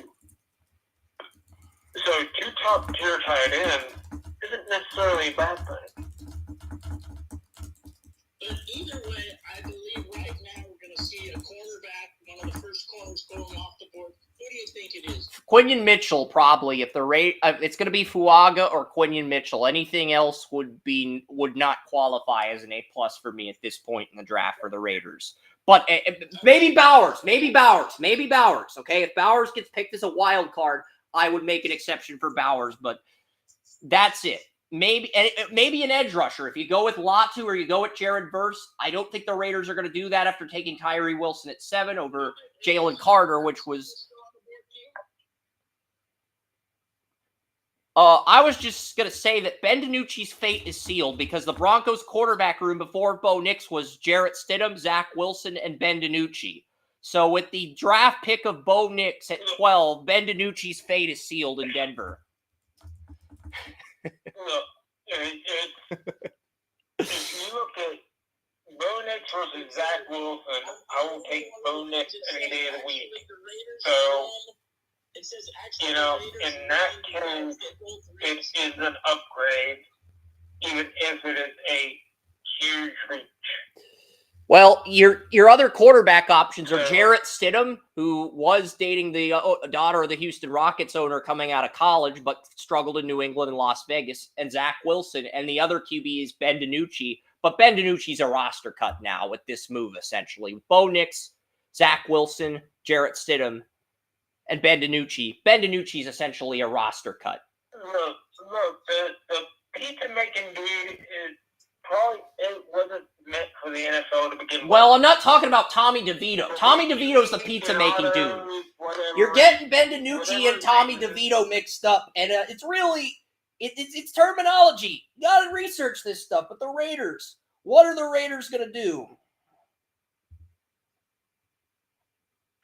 Brock Bowers, according to Charles Robinson, Brock Bowers is the pick. Bowers and Mayer. I love it. That's a great tandem. Because Bowers is the one tight end in this draft that's an upgrade over Mayer. And you have Devontae Adams, too. Yeah, great combination. I really do like it. I think, Bowers can play that slot position. They can both play inside, outside. This is I like think it's gonna be having the great. I think turn. it's gonna create I'm lot going of to use a matches. sci-fi analogy to describe this Raider pick, Joey. This is like having Terminator and RoboCop in the same offense. Yeah, I went there. Brock Bowers would be the Terminator, That and really Michael looks Mayer great is for them. RoboCop.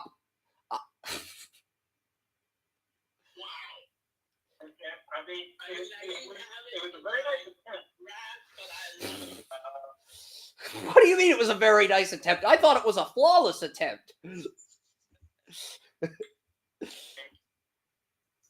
would I have mean, thought that we would have lasted to the You 12th could pick. definitely go with Data and Spawn, 8, 7, 8, 9. and that would probably be better as a Well, they're both physical freaks and of mental nature. advantage. Both superhuman. Both Brock Bowers and Michael Mayer are superhuman when it comes to the tight end specimens. I get to talk about my pick. Go ahead. Let Oren talk about his pick. So I am so strong. I didn't see this coming at all. I did bring it up in our conversation earlier because I thought it's a great idea because all the quarterbacks are pretty much off the board. I think Antonio Pierce had to go in a different direction. We saw that these quarterbacks are off the board. Let's go with what we have in offense. Let's use what we got on the offensive line. Who was the best player on the board? The best player as on the board was really the fifth or sixth person that anybody would have taken if there wasn't such a strong need of a quarterback. So I feel that they got a long-term tight end, which is so big here in the AFC West, what they need, even though we already have somebody that they pulled in the second round last year. Who was my number one tight end.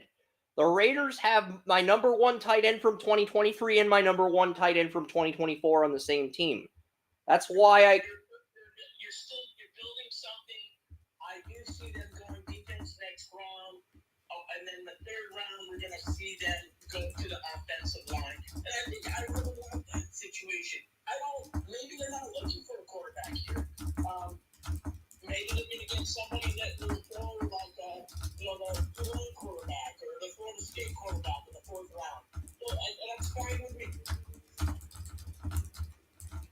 Look, I just want to congratulate Oren because this may be the first time he's called in during a Raiders pick where whiskey hasn't been the greatest thing in his life. So my attempt to curse the city of Las Vegas backfired because I was salty about the Golden Knights beating the Stars. That's essentially what happened. And it's about time the Raiders got somebody good.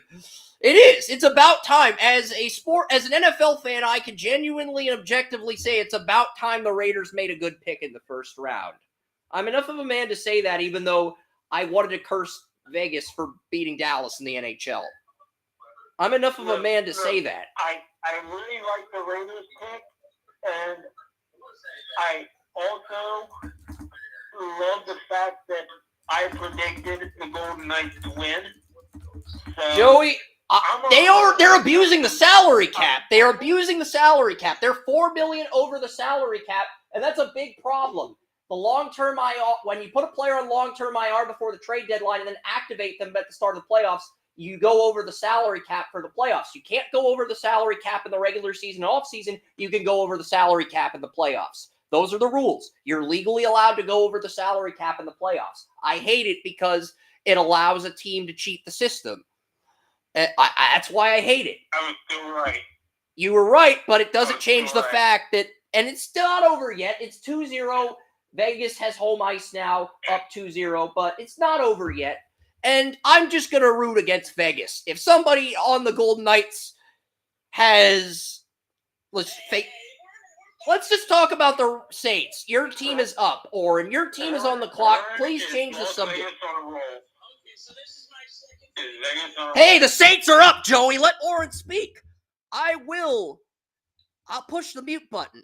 Don't test me, Joey. Let Oren speak. So, actually, Saints, if they stay in the pick, I think they go Kalaga here. They do need a tackle. I do. And I strongly, there is a couple of guys, don't get me wrong, on the defensive side that they can pick up. So they don't have, but we'll see. I mean, they need an edge, and there is a great one that have not come off the board yet. So they can turn, an edge here too as well, because they only have Chase Young for 1 year, so that's not going to hold too much down. So we'll see what the Saints decide to take here.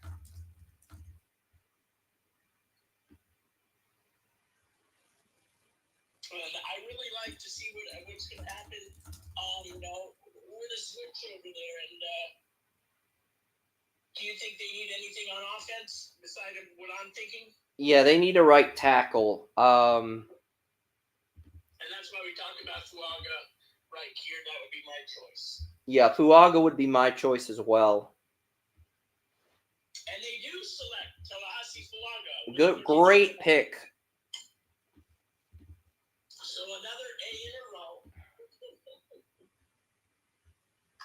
And we kind of said to ourselves that prior to the draft, we had them taking Fuaga if the Raiders didn't pick him up. And I think that's a great pick right here.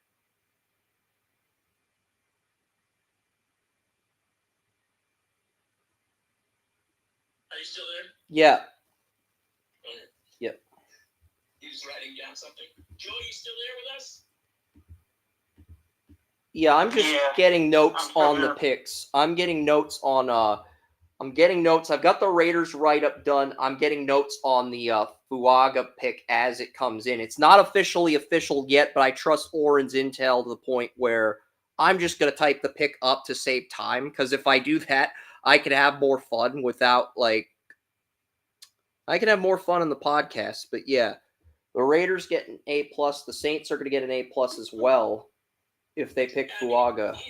He is one of the best linemen, I think. He's a blue chip lineman. From Oregon State. Yeah. And I just feel it's just the right thing that the Saints need right now. With Ryan Ramczyk's knee injury, that is the right pick. Yeah, absolutely. Yeah, this person I'm following here with from NOLA, she did say that that's the pick to make it official, yes.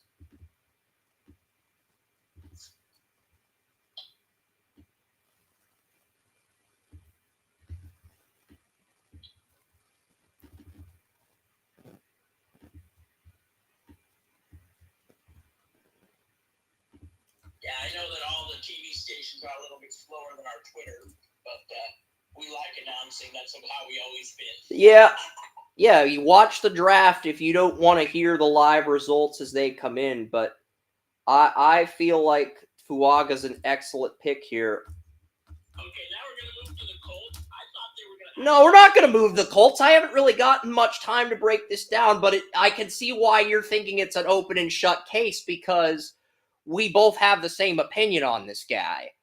But the pass blocking's there, the run blocking's there, 2 seasons with 0 sacks allowed, the pass blocking and run blocking strength is there, the footwork is there.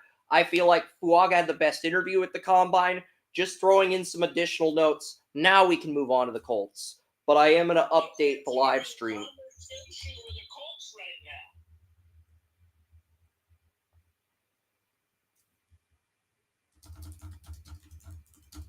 Should they want to move up this? I think it's Quinion Mitchell to the Colts at 15 here. I think the first corner's coming off the board right now. Well, they're on the phone with the Raiders. Come on, Oren. Quit pulling. I'm not kidding, bro. I'm reading this stuff right now. Come on, that means the Raiders would have to give up a first next year if that's the case. Get Spencer Rattler.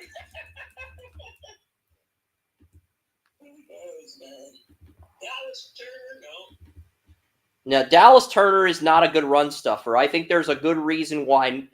Maybe the owners are shying away from the edge rushers because they can pay them less money if they fall further in the draft. This is really odd. But it's somebody, no, I'm not, that's a fake news, so don't listen. Yeah, I'll look up the. Let me get the Saints draft grade up. Let me update the news ticker, and then I will. Then I will start looking at some options for the Colts at 15. I'm just getting false news right now, so And that's why it's up to me to get the real news. I'm just trying to get it. Give me a I trust you. But I also want to be on top of things. But yeah, Fuaga. I can get the drunk news.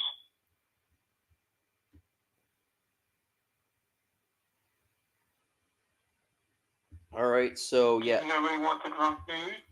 No, I don't want drunk news. Aww. I think I'm sad. I would rather listen to Hello Kitty on LSD than listen to drunk news.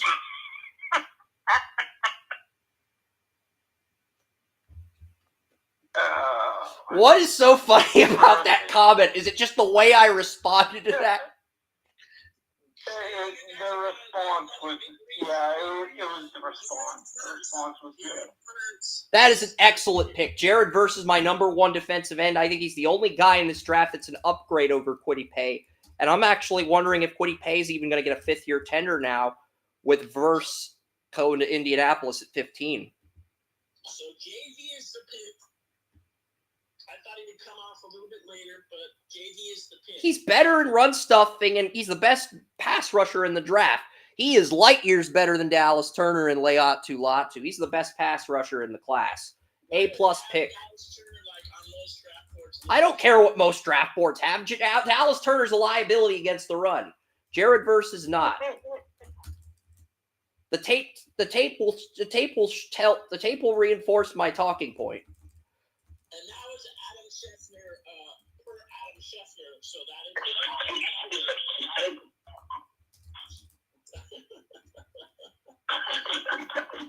So, yeah, Jared Verse, the Colts get an A-plus grade. I'm funny.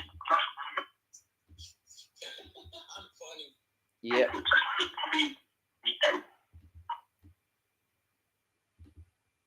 move away from your phone.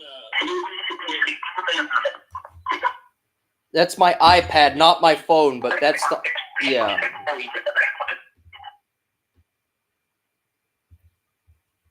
And we're on to the Hawks of the Sea. But yeah, you're going to have Jared Verse at right end, Kwity Paye at left end. I think that's a very lethal duo. And you also still have Samson Ekubom, but now you can use him as a situational edge, and you can demote Deo Odiengbo to the number 4 defensive end role. I think the Colts are going to have a pretty lethal pass rush this year. Okay. Seahawks are on the clock. The Hawks are fighting for a great defensive end, but they can't do shit on the offensive end, so let's see what they can do here now.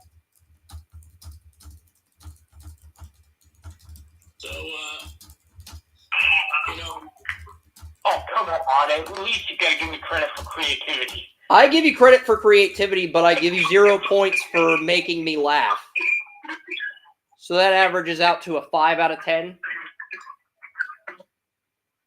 Because you get a 10 out of 10 for creativity, but a 0 out of 10 for laughter and humor.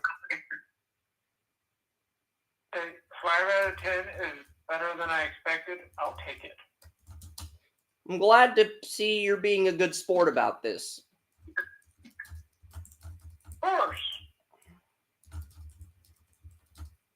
I'm reading all this BS. Hold on, I'm trying to get it, but I don't think it came in yet.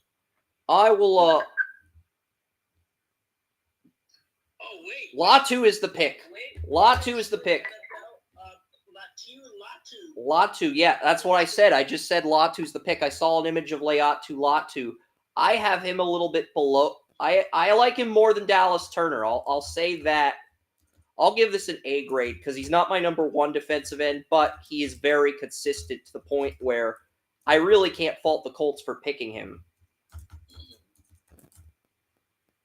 Why did they give me the wrong information? There's a lot of misinformation on Twitter. Do not beat yourself up over it. But Jared Verse, he led the Pac-12 in sacks in 2022, and he was just as good in 2023. So 6'5", 261. I actually think he fits a 43 scheme better than Jared Verse. So I mean, Jared Verse is one of these guys that I like. Verse. He's better. Some will argue he's better at dropping back into coverage than Jared Verse.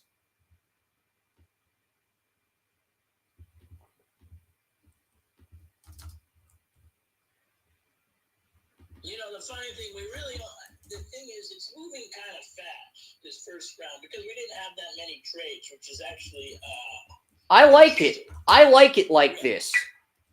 I mean, we'll be done before. Can we continue this pace? Because, I mean, you look at the Colts, their outlook, I mean, I feel like they've upgraded all around.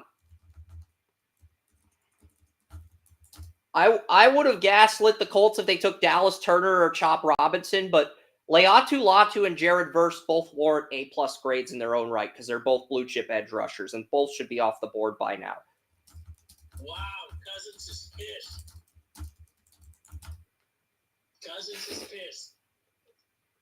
He's going to want to leave. Well, he can't get out of that contract before 2026. Well, he's pissed. Is he as pissed as the egg? Remember that game where the you fight the breakfast items, and there's like a breakfast bagel you fight? It's a boxing game, and you fight a breakfast bagel. Kirk Cousins is the angry, pissed off breakfast bagel.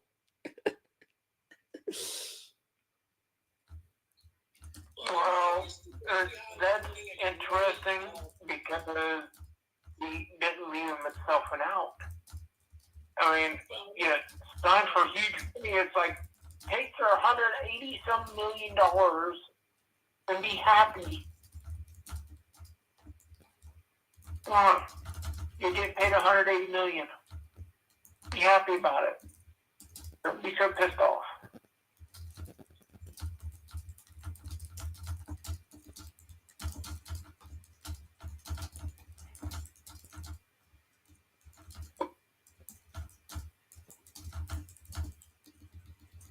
But I'm sure he'll be happy tomorrow when he sees his bank account.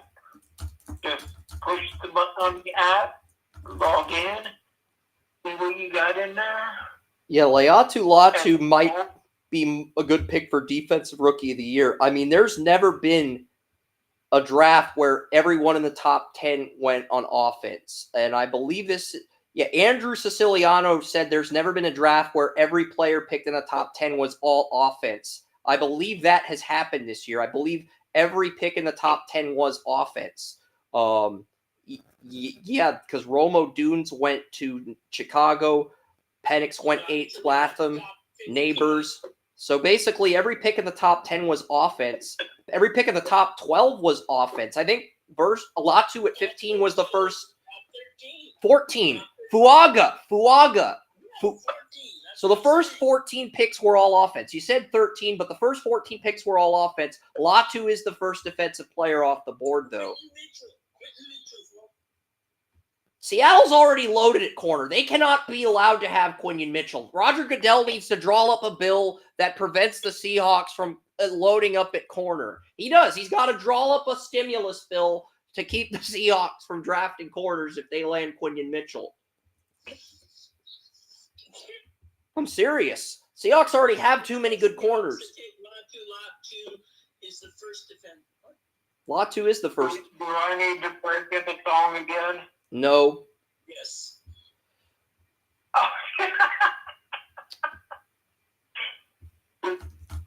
Just a deadpan no. It's just like zero emotion. Just like no.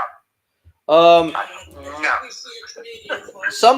I got a text from a Draft Utopia staff writer. They're going over or under before Joey sings Billy Joel during the draft special. Over or under 11 p.m. before Joey sings Billy Joel during the draft. I'm taking the under on that. 11 p.m.? Is this a trade coming? Because it's taking quite a bit of a time. I finally just got the Colts write-up done. And now that you guys can see the beautiful write-up on our amazing live stream, Seahawks. With a you-know-who. Let me look it up here.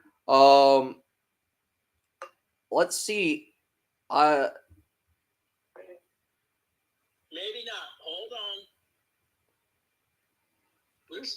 Trade down to late first round into second and third round. Seahawks are working the phones, but there's not there.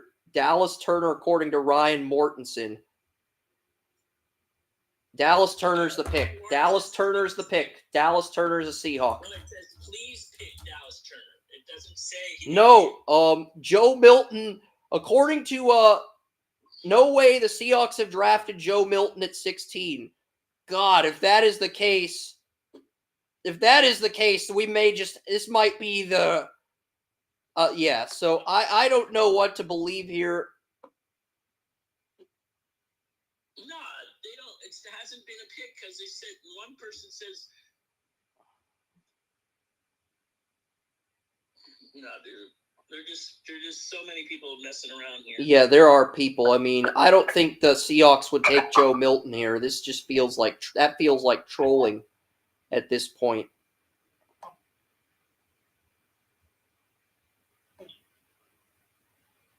One guy says, "I'm done being a Seattle fan if they select Dallas Turner."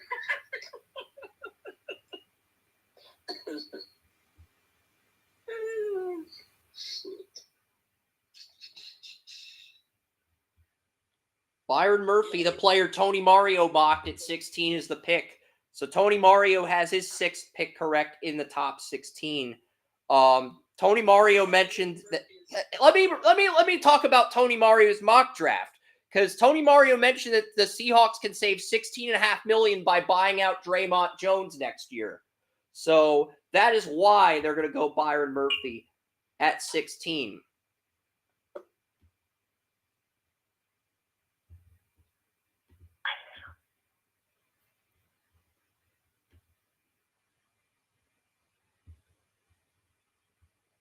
So Byron Murphy is the pick at 16, and Seattle's going to draft him, develop him for a year off the bench, and they're basically going to buy him out.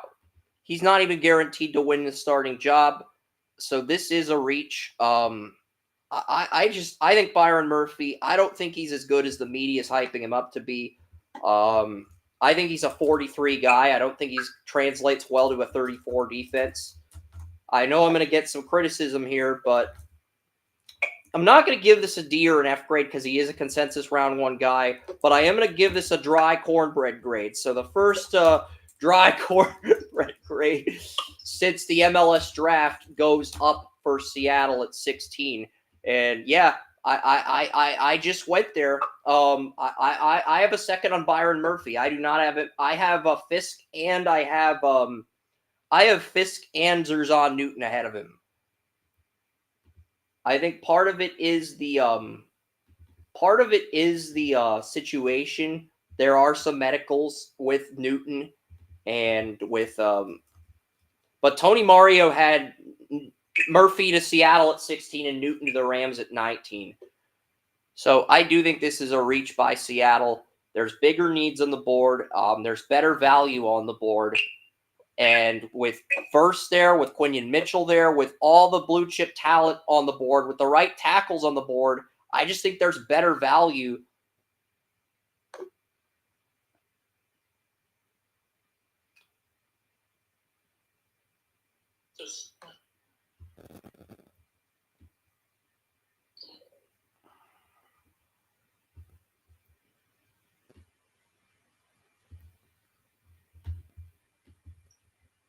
You guys still there? Yeah, I'm still there. I'm just typing the write-up for Byron Murphy. No worries. I'm not.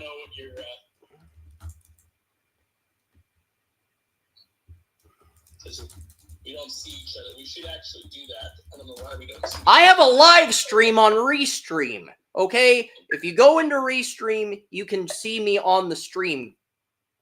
It's okay. I like doing this. It's fine.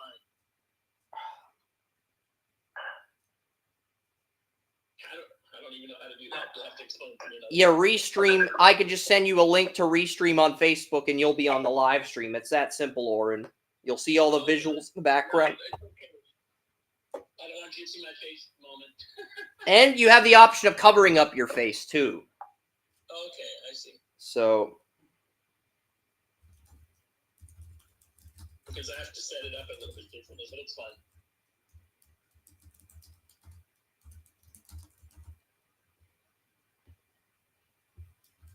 So what is the next pick?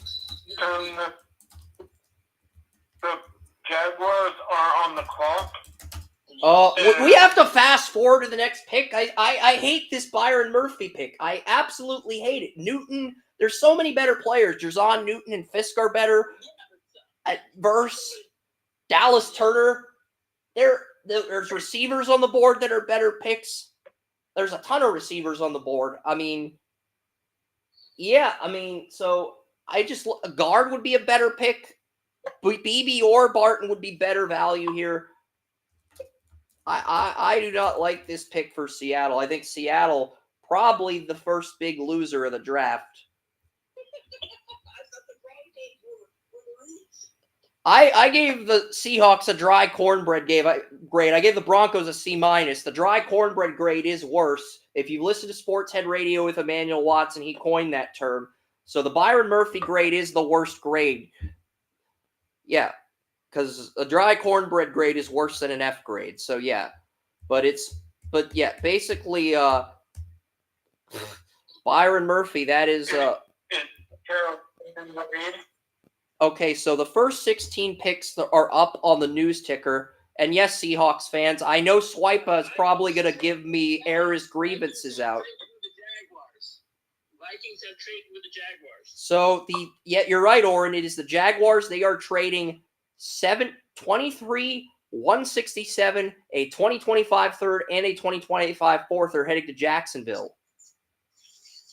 So the Jaguars now have 2 third and 2 fourth round picks, but they moved down 8 spots. Lineman here. Lineman going to the Vikings. The Vikings have a really good lineman. They're going edge rusher here. You have left tackle Christian Darrisaw. Obviously, you don't remember the Vikings taking Darrisaw in the first round. He's been very good at left tackle, and they got Brian O'Neill at right tackle. They're going edge rusher here. This is probably either Jared Verse or Dallas Turner because they lost 4 edge rushers. They signed Greener to replace Daniel Hunter. They lost Davenport. They lost Wanham. This is going to be an edge rusher here. Minnesota's moving up for an edge rusher. That is the pick. I can tell you that much. Give up 3 picks to move up a spot. Actually, they moved from 23 to 17. The Vikings own 23. Second trade in the first round for the same team. That's true. And I think they're going to trade for Dallas Turner right here. I hope they get Jared Verse. I like Jared Verse better, but they might trade up for Turner here. But I think Verse is the better of the two.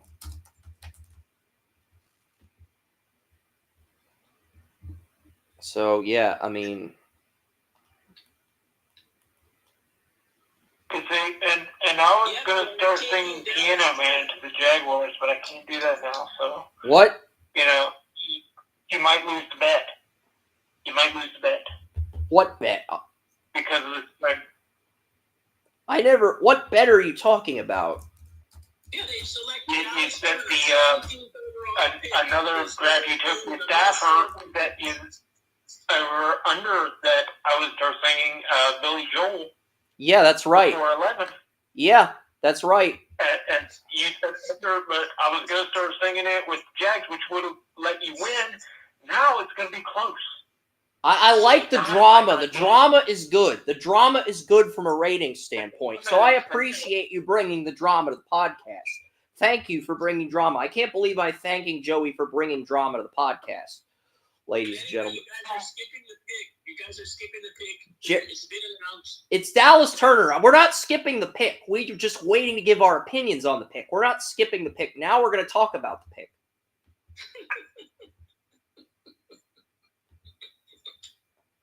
Anyway, I told you it's going to be Dallas Turner, Friday. But he's not as good as Jared Verse, and he's a liability against the run. I am giving this an A-, or yeah, I'm going to give this an A-, because the Vikings traded up for him. If they had just stayed pat and got him, I would have given it an A, maybe an A+, but I'm going to give the Vikings an A- here. I gave them an A- for McCarthy because they gave up picks to get their guy.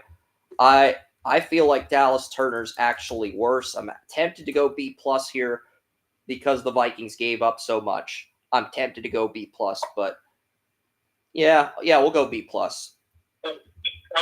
I've never been the biggest Dallas Turner fan. Dallas Turner's a liability against the run. He is. He could be a very good pass rusher, but as far as a lot of people are talking about him as a top 10 pick. And it's stupid.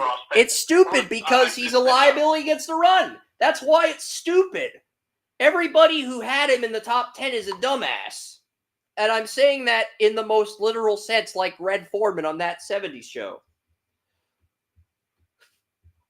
Well, you're not Red Foreman. I'm not as epic as Red Foreman, I'll admit, but in the sense that you are a dumbass if you think if you think he's a top 10 pick. You are Dallas Turner is not a top 10 player. He is a player who's a good pass rusher, but he relies on his speed to win reps. And he's a liability against the run. He's good in coverage, though, to make up for his run stuffing.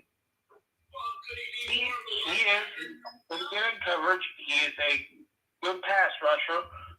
If he continues to improve, he could justify this pick.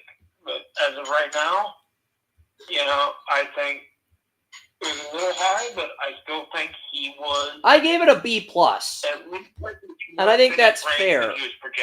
I think that's fair because I mocked him the Rams at 19, and I like Jared Verse more than Dallas Turner. So I gave the pick a B+. I would have given it an A- if they didn't trade up for him.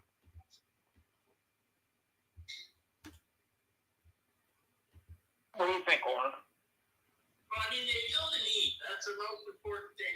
It's either one or the other. I don't want to disagree because it is a B+. It's still a good grade. If you get good players, I gave Mahomes an A- grade because the Chiefs gave up a first-round pick, but I love Mahomes. I love Patrick Mahomes. So if a team trades up for a player, I'm going to be more critical, even if the player is a good player and the pick pans out. That's just me. Would they get him or? I like Verse more. That's the other thing. I like Jared Verse a lot more than Dallas Turner. Would they get him at 23 as they trade? I think it's a possibility. But there's also the urgency to get your guy because Vlatu's off the board. There's the urgency to get your guy. And if your guy is Dallas Turner, there's urgency to grab him. Right. That's what they were doing. I don't agree with the decision, but that's pretty much the team thought process the Vikings had. Right.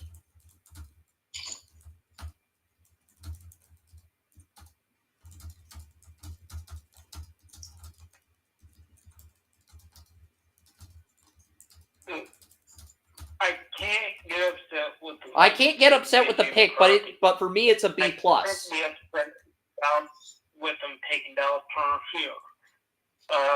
It's a B+. It's a reach, but it's not a reach I'll bitch about. If I'm a Vikings fan. It's not a terrible 17. So I'm not going to get upset with the Vikings for this draft in the first round. I may get upset with the Vikings for the trade, because that was a lot to give up for. Yeah, for everyone wondering why there isn't a photo for round 1, picks 17 through 32, I will put a photo up. I'm probably going to go Jared Verse, but Jared Verse could fall to the second round too. But I don't think it's very likely, but I'm going to put Jared Verse as the photo for round 17 through 32. Warren, what do you think about not the draft pick, but the trade itself with the Vikings moving up? Do you think that was fair compensation for the pick that they got as far as the return? I've got versus the cover photo since he's in my top 10, but, I'm going to find out what the Bengals are doing. Oren, take it away. Okay, we got the Bengals pick. It is Amarius Mims. Mims is going to be playing Cleveland twice a year. I know you're high on Mims, Joey. I mean, I'm probably going to give this. I had myself on mute. But Amarius Mims is a Bengal. Amarius Mims is a Bengal, according to these reports. I'll double check them. Yep, it's Mims. Amarius Mims. So. Cincinnati Bengals have selected Amarius Mims. So how do you guys like this pick? It's not a bad pick. I like Fuag. I like Tyler Guyton a little bit more, but Mims is younger. So there's more longevity with Mims. I've been a huge Mims fan for years, so I can say I do love this pick for the Bengals. Big thing here is they brought in Trent Brown. The Bengals now have 2 to 3 good, depending on what they do. Trent Brown is a stopgap, and Mims, you can develop Mims at his own pace. I think Mims can beat out Trent Brown for the job, but at the same time, you don't have to rush him in either, and he'll be your guy at right tackle down the road. So, Joe Burrow gets better protection here. It's a great decision for the Bengals. I'm still going to give it a B because it's not really who I would select. Yeah, I have Guyton ahead of him, but I have him as my number 2 tackle on the board, and I had Mims to Dallas at 24. So I kind of agree, Oren. B grade is probably fair as far as Amarius Mims here at 18. I'm a huge Mims fan. I think he is a great run blocker. I think he's a very good pass blocker. I think Mims has upside to be a Pro Bowler, but I don't think he's a blue chip guy, and that's why it doesn't get an A+ grade from me. But I think he has more upside than Trent. I think he has more upside than Trent Brown, a lot more upside than Trent Brown. So I'm kind of torn here. I'm trying to.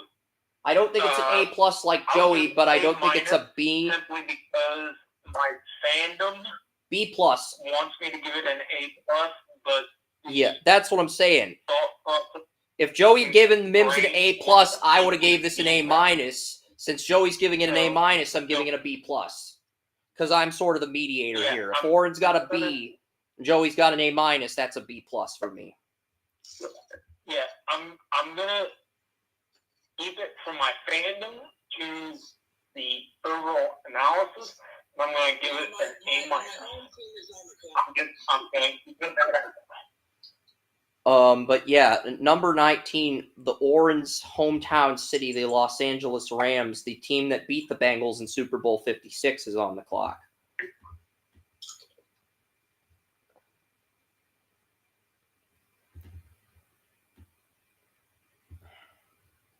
Rams. I can see your favorite guy. We've been talking about him 3 times going off the board here, and because they need a big defensive end or defensive tackle, with Donald retired.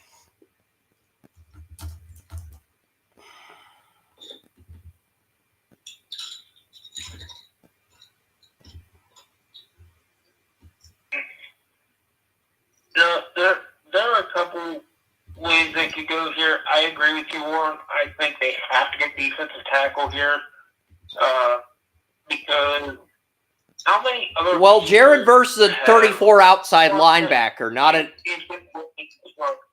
It's either Jared Verse or Jerzon Newton. I don't see any other pick here. It depends on what you want. If you want the pass rusher, it's Verse. If you want the replacement for Donald, it's Newton. I don't think there's. I would say Newton because I mean, Donald won championships for you, literally. I mean, without him, that is a huge hole. You got to do something with it. I mean, what's his replacement? I think that's. I mean, you're right about Newton because he had to step up and replace Donald.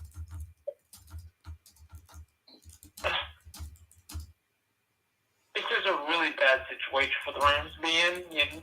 They knew they were going to be in it at some point coming up, but still, that does not. That doesn't make the situation any better for them. But yeah, so I get to So be I- so to be They trade. To They're be- going to trade with Atlanta. no more freaking trades. I hate trades. I hate drama. I just want everybody. I wish it was like the MLB draft, because the MLB draft, there's no trades allowed.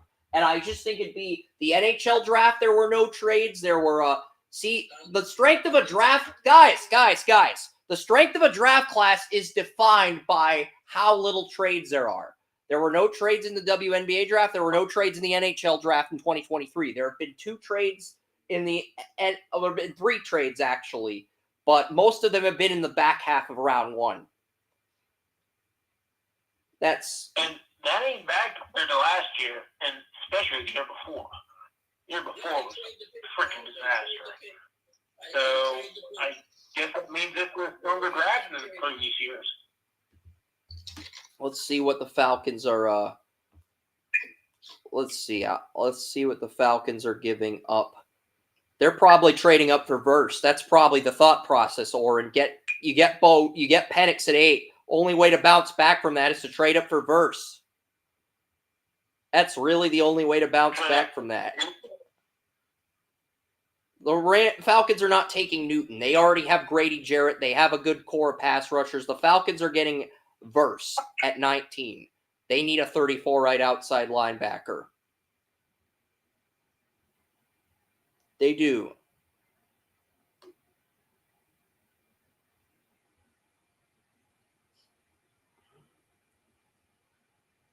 Falcons go with the second quarterback. You can dream, Joey. Maybe there is inherent frustration with Kirk Cousins' camp. Well, yeah. Like that's pretty apparent. Jared Verse is the pick for the Rams. Job Cleveland just tweeted that Jared Verse is the pick for the Rams. So why do people say they're trading you? They're trying to troll you, Oren. I can't believe you fell for that, buddy. This is the draft, man. People are gonna troll you with fake trade rumors. This is the draft. I gotta say that in like Sean Diddy Combs in draft day. This is the draft. You have to be prepared for trade rumors on Twitter. Okay, I'm gonna shut up. But this is an A-plus pick for the Rams here at 19. They get my number 1 edge rusher at 19. This is the type of pick the Rams have to make if they want to get Stafford a second Super Bowl before he retires. Because I had Verse in my top 10, so yeah. This is easily the best value pick in the back half of round 1. It's not even up for dispute. Yeah, I'd give it B+, because I think Newton would have been a better need. Right here.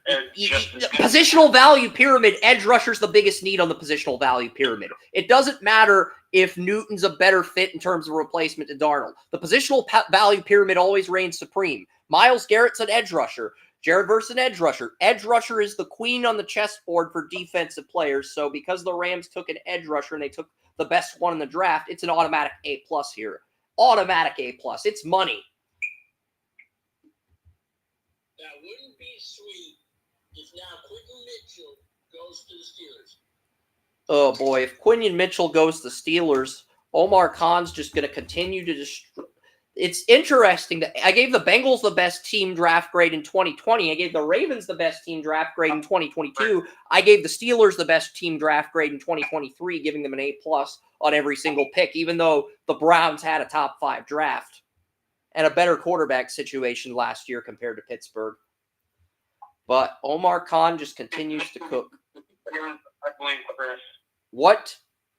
I'm not sure why, but I still blame him. You blame what? The Steelers? I said if they take Mitchell, I blame you. I don't know why. It just sounds right. I'm laughing at you guys. Yeah. If the Steelers take Quinyon Mitchell, it will make up for Joey roasting the Dallas Stars. It will. It'll be his just desserts for disrespecting my team. Yeah, I know that's a cruel thing for me to say, but I'm going to say it.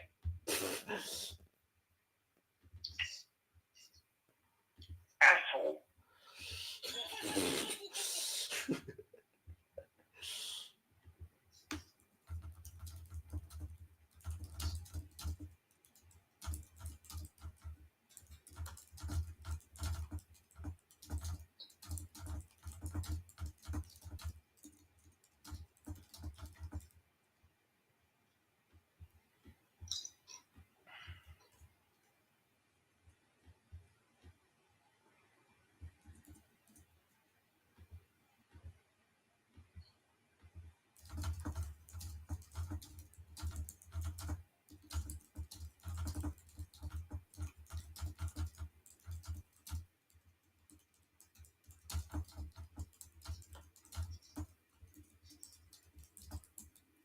Yeah, so Jared Verse is an excellent pick. I mean, I love that pick. I can't get over that pick. They could go Quinyon Mitchell here, but I think the Steelers are going to go with an offensive lineman.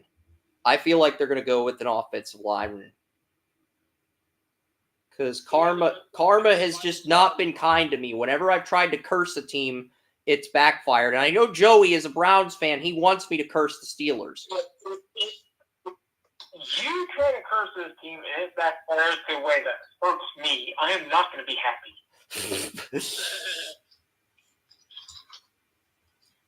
And I don't really want to curse the Steelers anyway because their receiver situation's so bad. I feel sorry for them. I do. I feel sorry for them because their number two receiver is it's Van Jefferson, who's a downgrade over Deontay Johnson. Their slot receiver is Quez Watkins, a downgrade over Allen Robinson.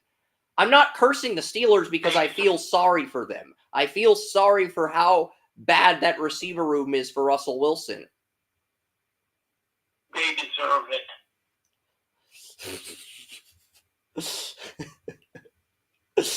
I love how fired up you are about this, Joey.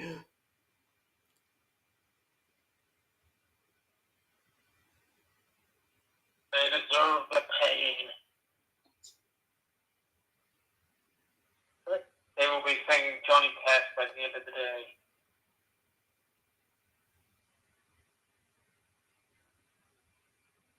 Troy Fautanu, Washington tackle that I mocked to the Browns at 54 as a Steeler. There you go. Big reach. I had a second round pick on. He's my 10th best offensive tackle, so this is going to be a C grade for the Steelers at 20. Yeah. I don't know. They needed a tackle, bro. Don't bro me. They got Broderick Jones the last year. He's the left tackle of the future. They need a right tackle. I think Fautanu's more of a guard than a right tackle, and he can play all 5 positions on the offensive line, but honestly, he's the only offensive tackle in this draft with over 20 quarterback hurries. And there's 10 offensive tackles projected to go in the first 2 rounds. Jordan Morgan, Kingsley Suamadia, Patrick Paul, all better prospects. Tyler Guyton is better. The Steelers made a horrible pick. Let Joey enjoy his happiness and have his moment here. Steelers hurt themselves today. See if they still feel. They focus on the pain. The only thing that's real. And I win the prop bet. The Joey Carey. Well, I don't think that's a Billy Joel song, so I don't think I technically won the prop bet. But Joey's singing karaoke because he's happy the Steelers reached. Now, if the Patriots move back into the first round, I'll sing Piano Man by Billy Joel to end the podcast. I will, because there have been some talks the Patriots will move back into the first round for a receiver. So if that happens, I'll sing Billy Joel, Piano Man, if the Patriots move back into round one. But they're not. It's not like Elliot Wolf's listening to this live stream and he's trying to get me to entertain him. That's not what the Patriots are about in the post-Belichick era. Let's see what the Dolphins select here. But I think Fautanu's a C grade minimum because he's my 10th best offensive tackle. I mean, number 4, Guyton's still there. No, Guyton's my only first-round offensive tackle there, but Morgan I have ahead of Fautanu. I have Paul ahead of Fautanu, and I have so this is a B grade at the very worst, and it's a C grade in terms of value because I have him at 54, but it's a B grade in terms of need. So Fautanu. So I think you could argue B minus, C plus. What are you guys thinking? Because I'm torn on whether to go B minus or C plus. Warren says C plus. All right. I'll give the Steelers a C plus. I'm going to listen to you on that, Warren. I know Joey's happy that the Steelers got a C plus grade in round 1. I know you're very happy about that as a Browns fan. But the player I mocked the Browns ends up in Pittsburgh. But Fautanu's a reach, in my opinion, at 20, a massive one.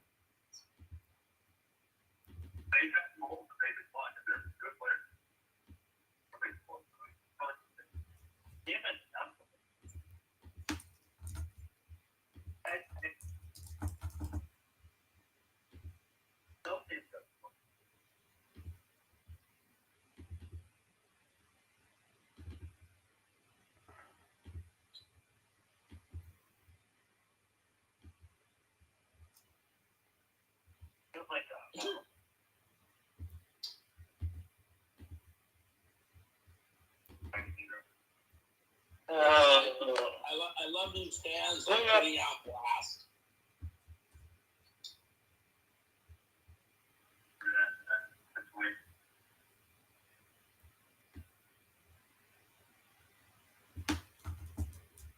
What's that one? I said I love these fans just putting out blast.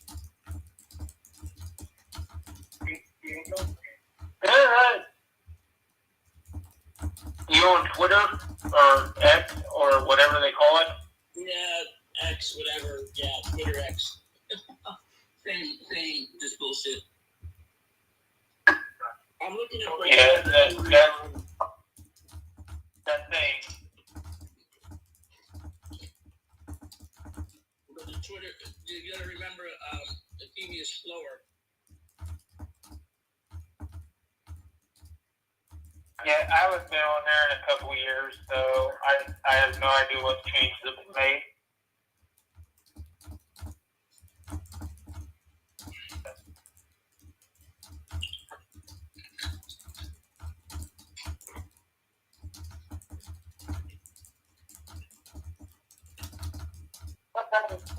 I've looked through the draft board. What? And once I'm seeing through this draft board, I'm not seeing any guards. Fautanu is technically a guard. Fautanu can play all 5 positions on the offensive line with his versatility. He may move to guard, he may move to center. But I gave the Steelers a C plus for Fautanu at 20. But I have him listed as a right tackle. We'll know more tomorrow. No, we don't. We're not going to know until Our Lads updates the depth charts after the draft. So we're technically not going to know. And I'm not giving the Steelers an incomplete grade, so I'm just going to give them a C+. We're on to 21. We're going to find out what the hell the Dolphins are going to do here. But I think the interior O-line run might start now because the Dolphins are up after Pittsburgh. Quinion Mitchell's a Dolphin, Joey. Quinion Mitchell replaces Xavier Howard. Wow, what a steal by Miami at 21. So, yeah, we got it. The Dolphins get it. Quinion Mitchell at 21.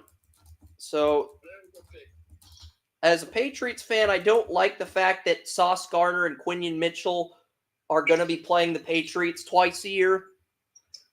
I don't like that at all, personally, but it's a heck of a pick by Miami. You get rid of Xavier Howard's contract, you get Quinion Mitchell, and you reload and get a day one starter that can play with Jalen Ramsey.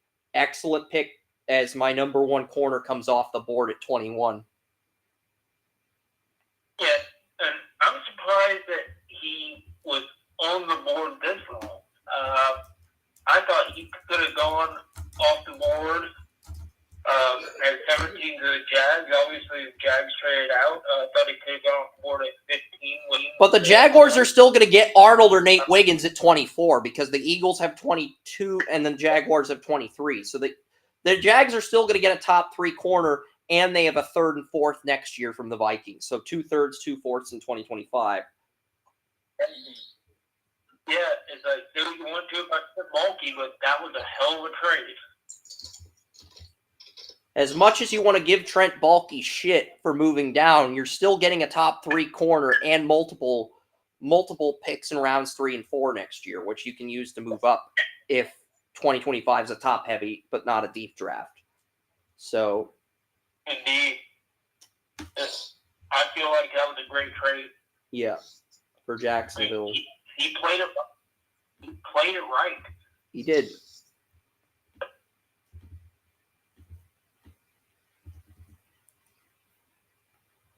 Yeah, because every pick in my top 6 is gone, top 7 is gone, top 8, 9, 10, 11, 12. Quinion Mitchell was 12th in my mock draft. Tyler Guyton's the only player, I believe, in my top.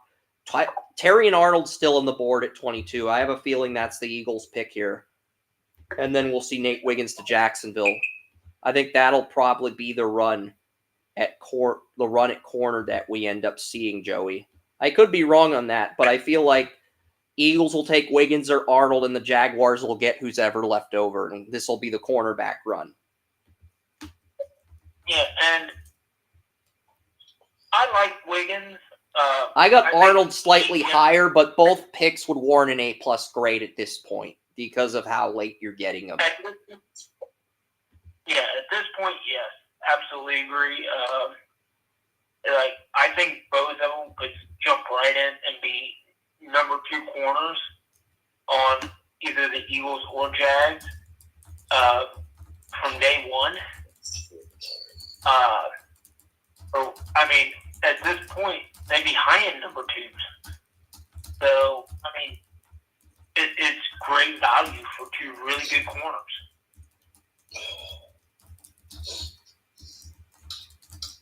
Yeah, I think Arnold's going to be the pick here. I agree. I think it's going to be Arnold and Wiggins at 22 and 23. But I'm waiting to see what happens here. Or don't be surprised if Guyton gets here. Well, if they want a successor to Lane Johnson, they could go Tyler Guyton at 22. I know that would piss off some Eagles fans and ruffle some feathers.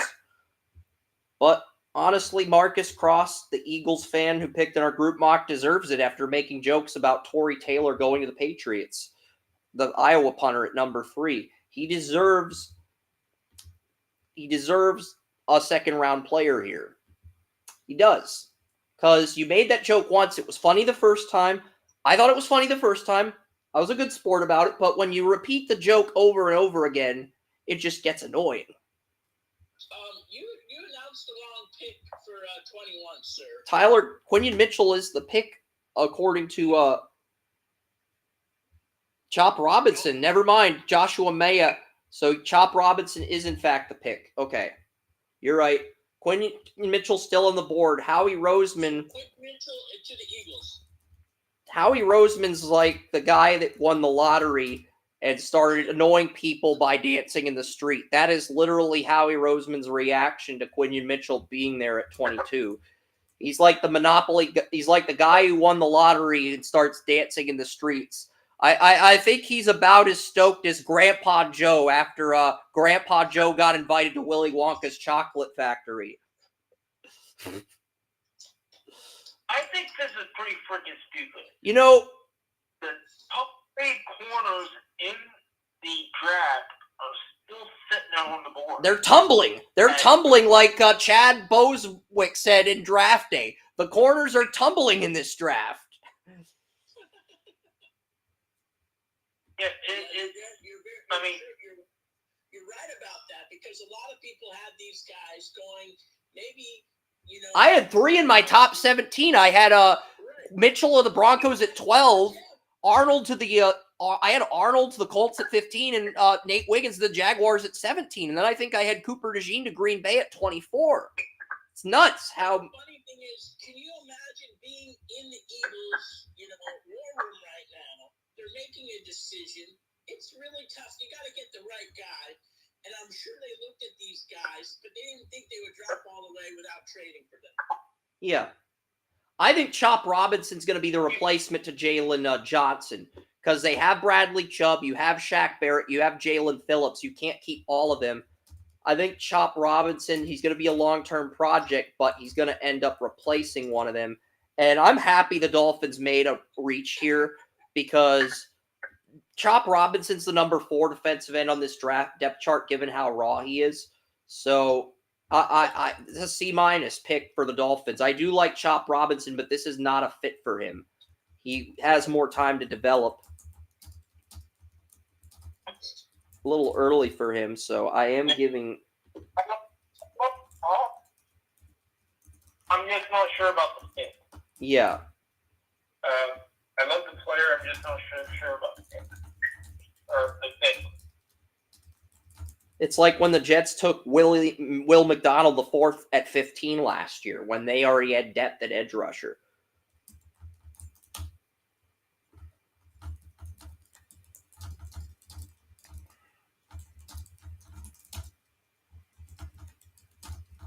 It's like people are not even watching the game. I don't know what the hell they're talking. Oh my God, don't tell me they reached that fucking. Oh my goodness. Wow. What, did the Eagles get Torrey Taylor? Did karma come back to bite the Eagles for joking about the Patriots drafting a punter at 3? Because if that's the case, I'm going to be very happy.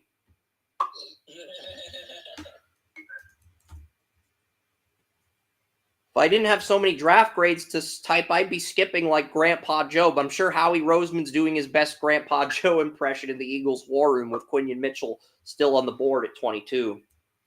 And if he's not, he is disappointing his fan base in Philadelphia.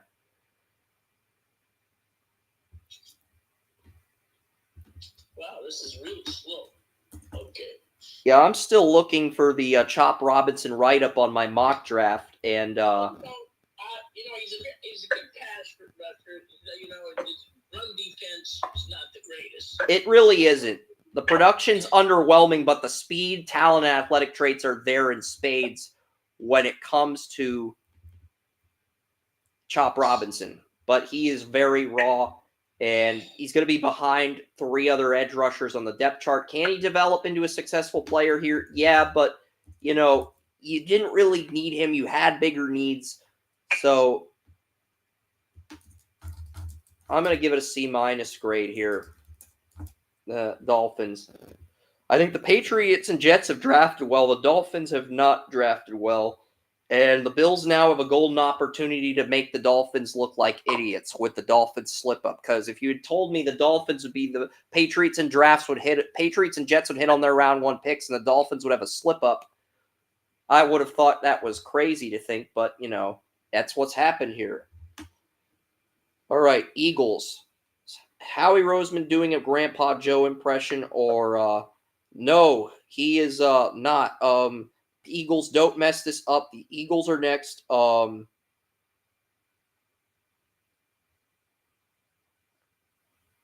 Eagles are going to get their corner. Probably. It sounds like It sounds like Terrion Arnold, the second best corner, would be the pick here. I would probably give that an A with Mitchell still on the board, because Mitchell, I love Mitchell. Like either one of them. Nah, Arnold is not as good in zone and press as Mitchell. Select Cooper DeJean. Cooper DeJean is the pick. Cooper DeJean. It's DeJean. Some say DeJean, like, because they try to sound like they're French. Some say DeJean. It could be Nate Wiggins. I really haven't seen the Eagles tip their hand here on Twitter. No, they haven't. Howie Roseman's not saying shit. He's not. Howie needs to pick a corner.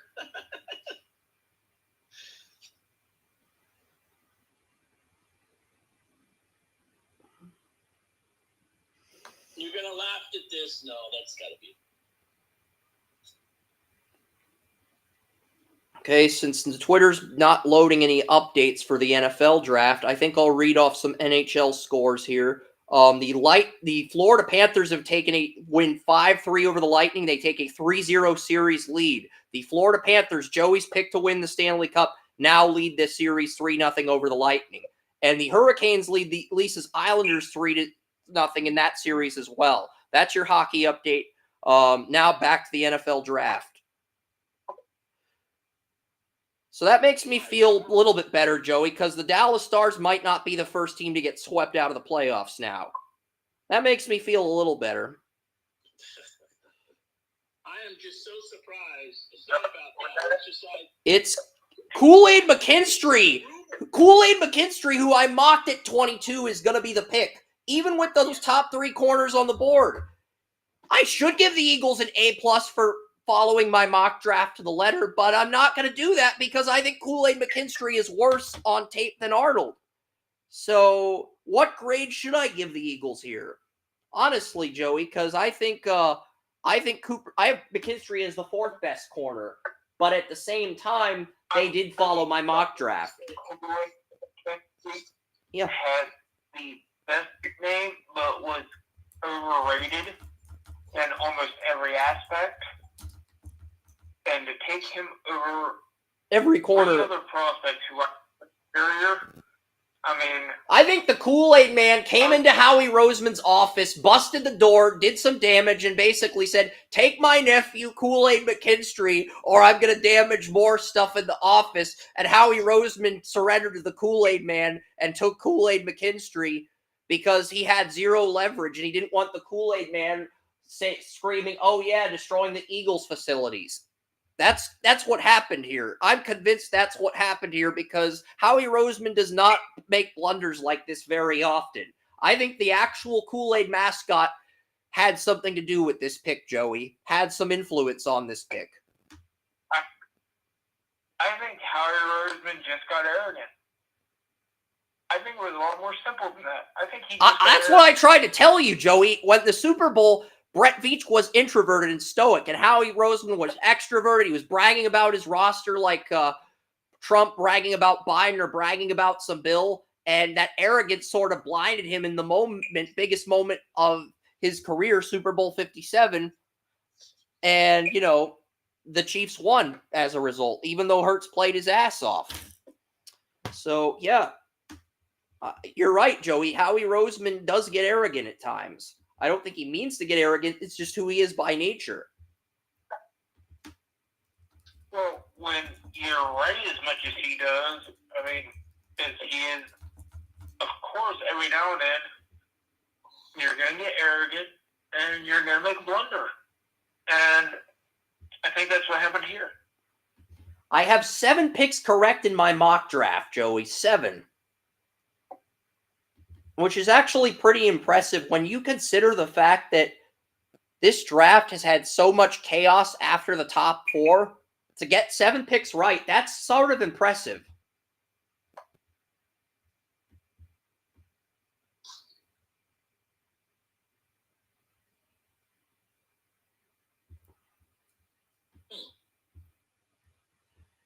My search is not working. Anyway. So,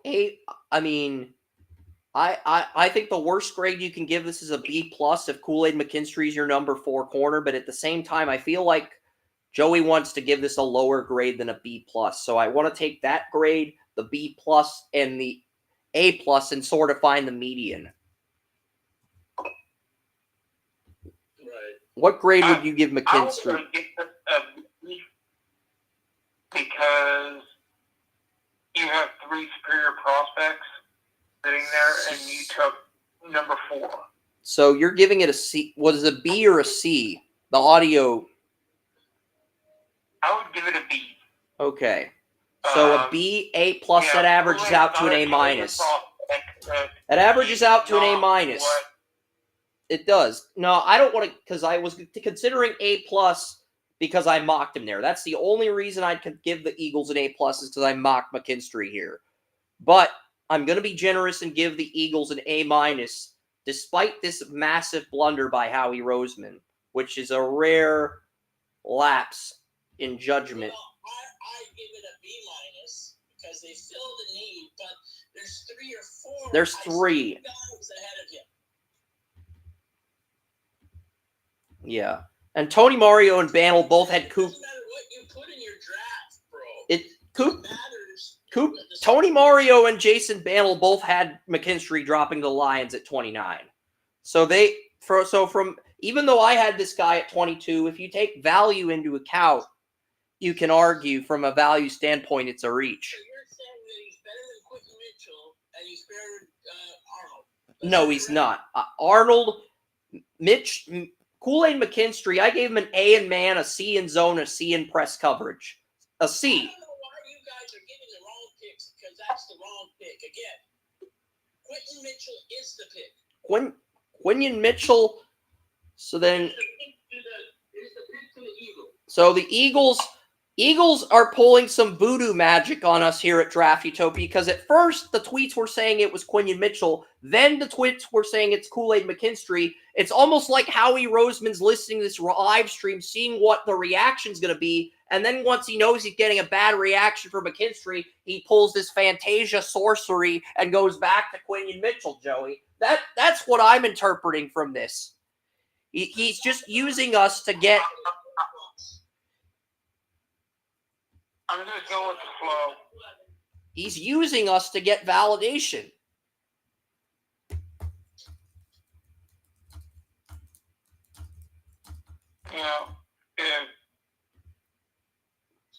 I don't like being used. That hurts my feelings.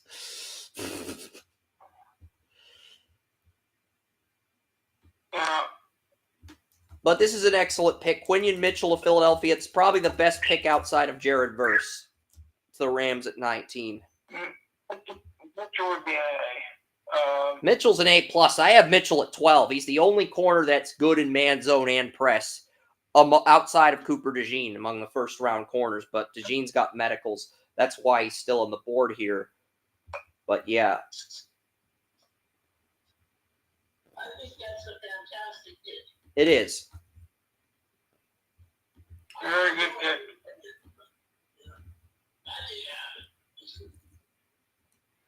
Even Belichick is praising Quinion Mitchell for his closing length and his speed. Let's hear what Belichick has to say. He has a lot of fast breakups.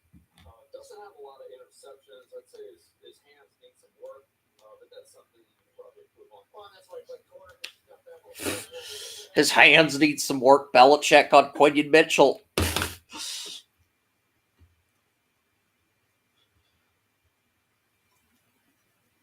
I don't know how much work his hands need, but he's great at getting breakups.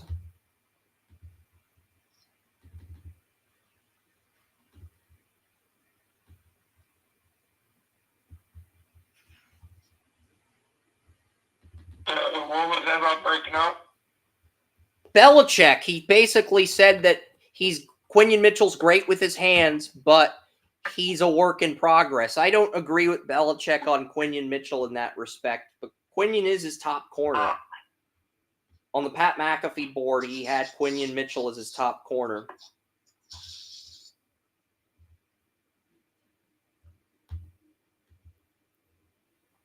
And it says the Jags pick is in, and the Cowboys are now on the clock. This was the first corner taken off the board. Yeah.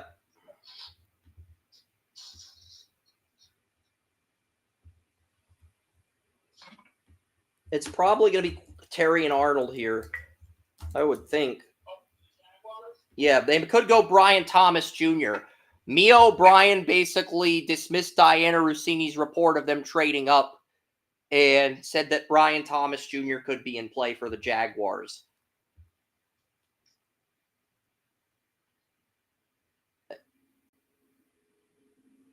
Yep, Mia O'Brien was correct, and I love that Mia O'Brien put Diana Rossini in her place and backed it up.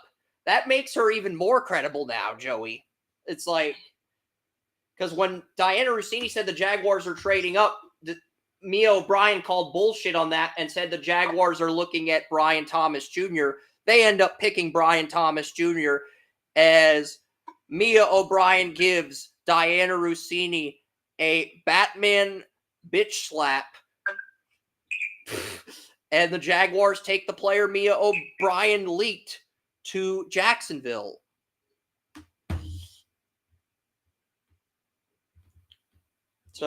So yeah, Mia O'Brien's intel is extremely accurate when it comes to the Jaguars, Joey. And I give her bonus points for putting Diana Rossini on blast and backing up her sources. So very well done. That's not easy to do, but this pick was originally the Browns, then it went to the Texans, then it went to the Vikings, and then it went to the Jaguars. So the Jaguars now the fourth different team. And it is Brian Thomas Jr., wide receiver LSU, with all the corners still on the board. That is the official pick for Jacksonville at 23. What do you think of that, Joey? Brian Thomas Jr. I think you're waiting to comment because there's been so many different sources saying different things that you just want to see the pick announced live. Take Brian Thomas Jr. out of LSU. I know, but Joey lives in Jacksonville. He's sort of he hasn't really said anything yet. Yeah. I'll wait till he responds.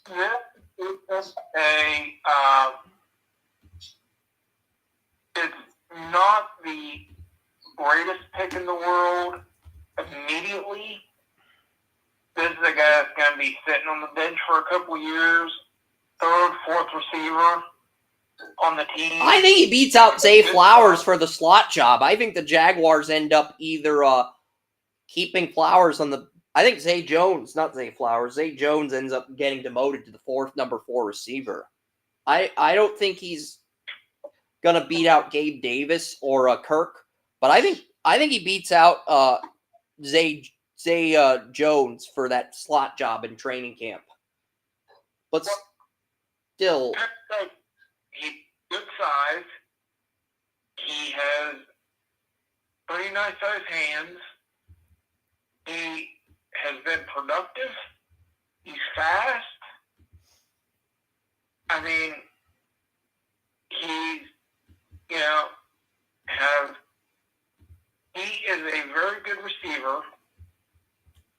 He has shown it for... And he really fixed his route running at the combine. My thing is, though, like, if I look at all the receivers in this draft,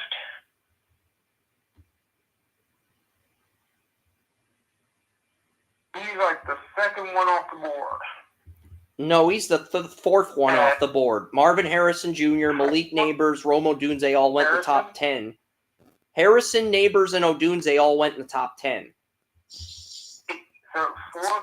He's the fourth one. Fourth off the board? He was my number 4 receiver, so I like the pick, but at the same time, I think it's in terms of him being the best receiver on the board, it's an A+. In terms of value, it's an A-. That averages out to an A. I think it was early for him. I don't believe Zay Jones has much value left. He's just a guy playing through his contract, and then he's going to get discarded. So that's why I love the pick, and it's the best receiver on the board. Yeah, that's the problem. is substantial at this point. Even if his contract is substantial and you can't cut him to save cap space, he's a number 4 receiver, Joey. That is the reality. The Jaguars have a number 4 receiver, Zay Jones, that they're paying $14 million to, and he has to ride the bench because he's the 4th best receiver, despite how much he's getting paid. You're arguing with a guy who's a Cleveland Browns fan. Come on now. Come on now, Oren. You got Brock Bowers, and you want to intervene. You want to perform a divine intervention. When you get Brock Bowers, you praise the Lord. You shut your mouth and you enjoy the happiness and bliss. You don't create divine interventions like Moses.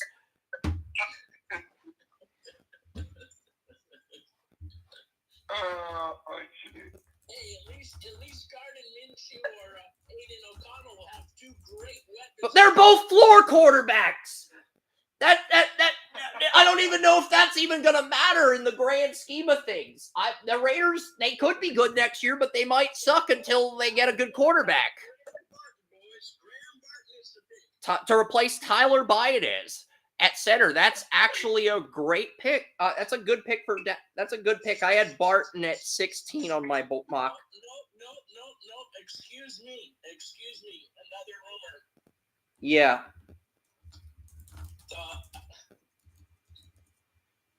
I don't know if this guy's right, but there's a red alert here. It could be a trade.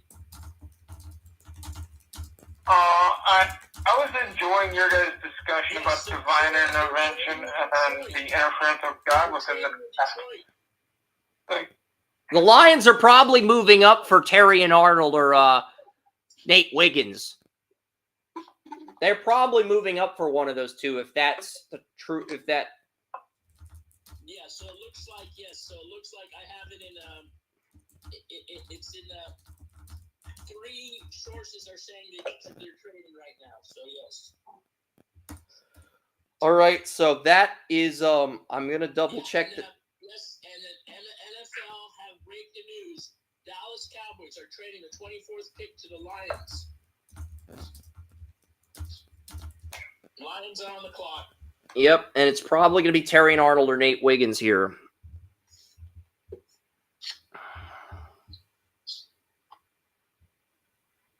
The reason the Lions are doing this is to prevent the Packers from getting a corner. And this is what they get. Or it's the fact that Lions just need a corner. I mean, that could be part of the reason. Detroit gets the 24th, the 29th, and the 3rd round, which is the 73rd from Minnesota. So Cowboys are getting 29 and 73 for 24. That's really good value. Wow. Great value for the Cowboys. It sounds like Terry and Arnold is going to be the pick here. The Lions have Amik Robertson as a starting corner. The corner that flopped with the Raiders, that's one of the Lions' top 3 corners. So they have to draft a corner here. And they get Terry and Arnold at 24. So Terry and Arnold is the pick. Is their thing. And you know what? For the trade value and where A grade. It's not a bad. I'm giving it an A grade because I wouldn't have given up that pick to get Arnold. I would have tried to get a corner at 29, but at the same time, I can't fault the Lions. It's a really good value pick. I'm going to give it an A. Right, me too as well. Not an A+, but I'll give it an A because it's a really good value here. Yeah, and now you have the 2 best corners that came off the board. Now you're going to see the other 2 probably within the next 5 picks. Nate Wiggins might be the pick here for Green Bay, but they could also go with Cooper DeJean.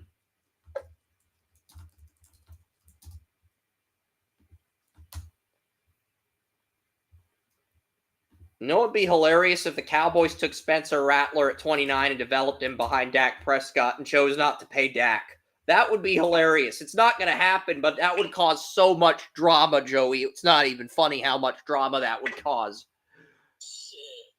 It's just funny how it's all together. It's all coming into place. It's an enjoyable draft, actually. I'm really excited. It is. It's not one of those drafts that well on, even though we're seeing trades that when they're trading, the pick comes up right away. We're not having to wait around on the clock and waiting for another 20 minutes till they announce it. That's what's kind of nice. Well, the media is waiting as long as they can to announce the picks, but the picks are just flying in. It feels like a lightning round draft in a sense. I mean, shit, the way it's going now, we could have had round 1 and 2 in the same night. Yeah, we probably could have. But what's crazy is I think the NHL drafts 224 picks. So if the NHL expands to 36 teams, there will be 252 picks in the NHL draft. And at that point, the NHL draft will have to be a 3-day event, Joey, because I just don't think most fans can stand listening from picks 37 to 252 in one day. That's just too many picks to go through in one day for day 2 of the NHL draft. So if the NHL goes to 36 teams, I think they would have to make the draft a 3-day event. They'd have to, like the NFL. But it would be day 1 would be Friday, day 2 would be Saturday, and day 3 would be Sunday. So logistically, that would work out for the NHL if they did that. I think that would be good for the NHL. But let's get back to the NFL with the Lions on the clock here.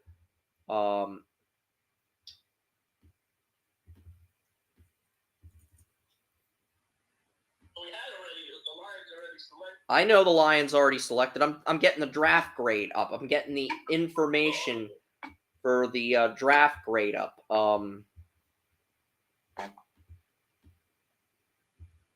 know, it's funny how media is behind. You know, they're just telling us that they select the trade, the pick. So it's like they're 5 minutes behind, 10 minutes behind. Yeah, and for anyone wondering, we're not behind on the live stream. I've just been swamped typing picks. Okay, and yeah, we got to fix something on the round 1 draft results page. I accidentally screwed something up here. Yeah, I'm gonna delete the Kool-Aid McKinstry film reel. I don't know why I did that, but yeah, that's gone. But yeah, I'm giving the Jaguars an A for Brian Thomas Jr. because unlike Joey, I actually think Brian Thomas beats out the overpaid, overrated Zay Jones, who I still like as a number 4 receiver, but I don't see any value as a number 3. So yeah, Terry and Arnold, this is an A grade. Detroit is going to have Carlton Davis at boundary corner. At field corner, actually. Carlton Davis at field cornerback. Terry and Arnold at boundary cornerback. Brian Branch at nickel cornerback. They're going to have Ifeatu Melifonwu at strong safety. And Kirby Joseph at free safety.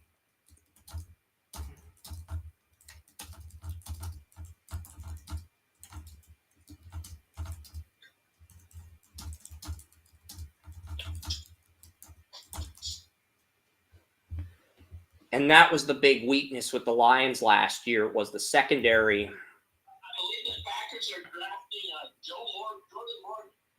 That would be an interesting pick. I think he's an upgrade over Olu. I think he's an upgrade over Rasheed Walker, Jordan Morgan. And That's big.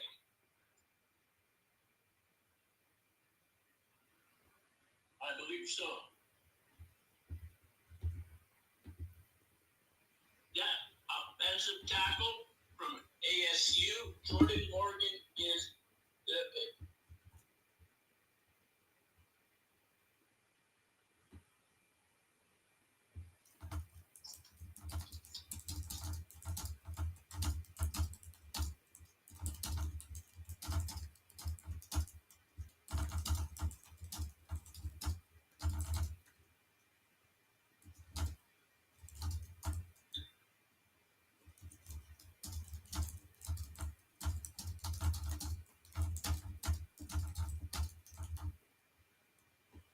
yeah, so Jordan Morgan is my number 2 tackle on the board behind. I'm going to give this an A grade, but not an A+. I think you could argue it's an A- in terms of value. But yeah, Jordan Morgan, I know you're a big fan of Morgan. There, a lot of the first round offensive linemen that you wanted really aren't there, Joey. I know you're kind of bummed out about that. I'm thinking Nate Wiggins to Tampa. I know the Buccaneers want an edge rusher, but it's either reach for Darius Robinson, take Graham Barton at left guard, which should be a slight reach, or go Nate Wiggins. I think Nate Wiggins, even though you have Zion, McCollum, and Jamel Dean, I think Nate Wiggins is the one corner in this draft that's an upgrade over Carlton Davis. I would go Nate Wiggins here, Joey. I don't know if the Bucs have the same thought process, but I would go Nate Wiggins strictly from a value standpoint.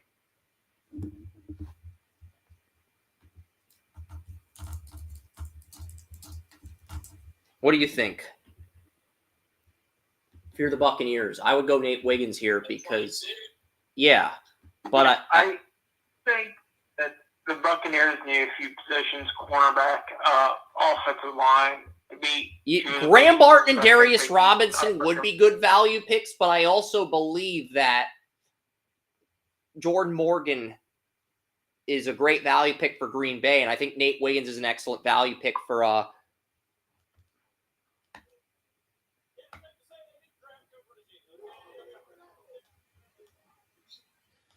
Yeah, I think that draft expert on Pat McAfee's pissed that he didn't fall to the Patriots at 34. So,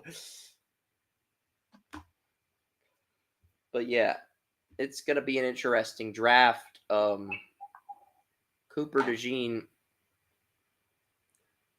is still there, but I think the Packers are gonna go with Jordan Morgan at 35. The Buccaneers will go with Nate Wiggins. Sorry, I'm still working on the write-up for the grade write-up for Green Bay here. Give me a second.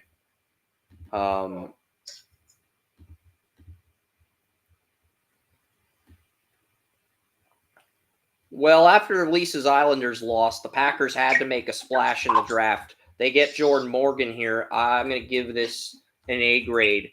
I think you could argue A- if you think he's a guard instead of a tackle, but I think Jordan Morgan's a guy who can beat out.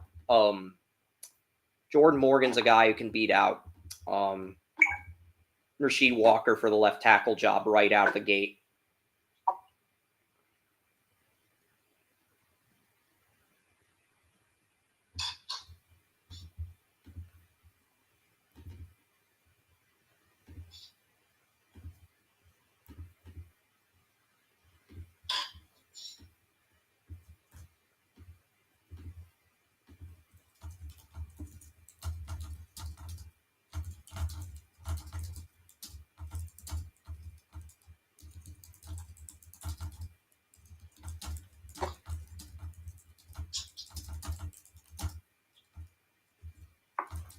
They could also move him inside to guard because Sean Ryan's the right guard. So it's also possible Morgan moves inside to right guard and they keep Rasheed Walker at left tackle. But I think Jordan Morgan's the left tackle. Yeah. I mean, Arizona, he was a senior in Arizona. He played 4 years. There's really good linemen. I really do like this kid. He does have a couple of weaknesses though on zone blocking. But other than that, I mean, Yeah, he held his own against Latu, so I do think he's around one talent, Jordan Morgan. So yeah, but he'll be in the NFL for a long time. I agree. Agreed. Let's find out what Tony Mario's Buccaneers are doing here. At 26 here, I'm going to find out. Because yeah, that's one of the players that was in consideration. The Buccaneers have Sua Opeta, the Eagles' backup right guard at left guard. They needed a left guard in the worst way possible. This is a fantastic pick for Tampa Bay. I can't believe I'm giving the Buccaneers an A+ for Graham Barton here. Because it's a perfect fit in terms of need with Supa Opeta as the starting left guard. He was the backup right guard in the Eagles last year, so he has no business starting at left guard, whereas Graham Barton's a day one starter at left guard. And here's the thing. if Robert Hainsley doesn't re-sign his rookie deal with the Buccaneers, Graham Barton could move over to center next year, Joey, when Hainsley becomes a UFA. That's the other thing to keep in mind as well with this pick. You got one of those offensive linemen that can play 2 or 3 positions. So, yeah. So, yeah, the Buccaneers are getting an A+ for Graham Barton here. I love the fit. I love the value. And I believe every player in my top 16 is now officially off the board. So, if you're looking for a player in my top 16, you made the AFC title or the NFC title, you're shit out of luck.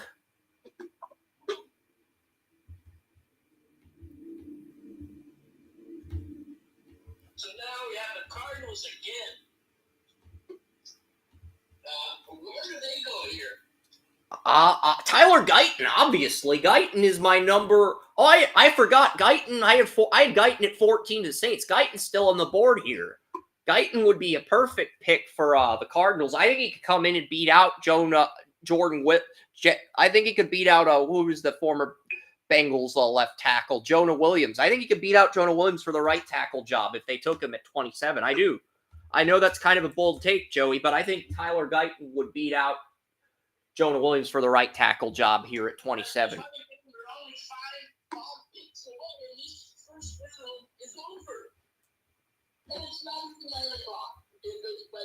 It's 11:13, so it's still pretty late. It's only 8:13 where you're at.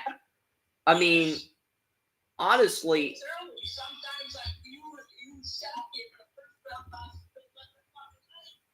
on the West Coast, it doesn't last until midnight, 1 a.m. on the East Coast.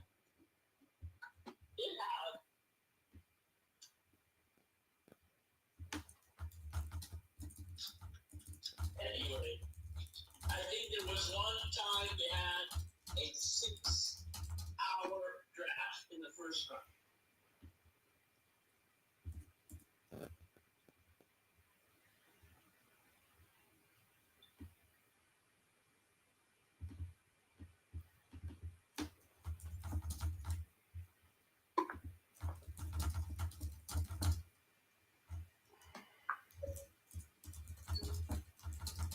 That left side of Tampa Bay's offensive line is going to be so hard to run against because you're going to have Wirfs at left tackle and Barton at left guard. Robert Hainsley. Oh, and Cody Mock is going to be starting at right guard next to Barton, too.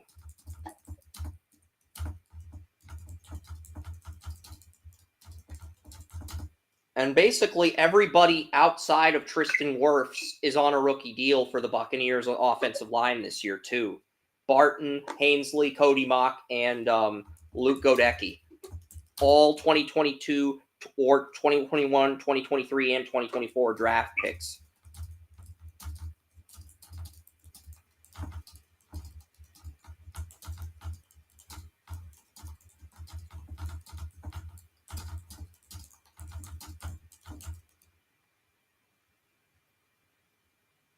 All right, so 26 is in. Find out what the Cardinals are going to do at 27. But yeah, here's the write-up, another A+ grade. And the Cardinals got one of the best picks in the draft earlier. They picked up Marvin. Let's find out what the Cardinals are doing. Darius Robinson from Missouri, the defensive end. Darius Robinson is the pick at 27. I don't like this pick. I have a second-round grade on Darius Robinson. So I think this is a really bad pick by the Cardinals, a major reach by Arizona here.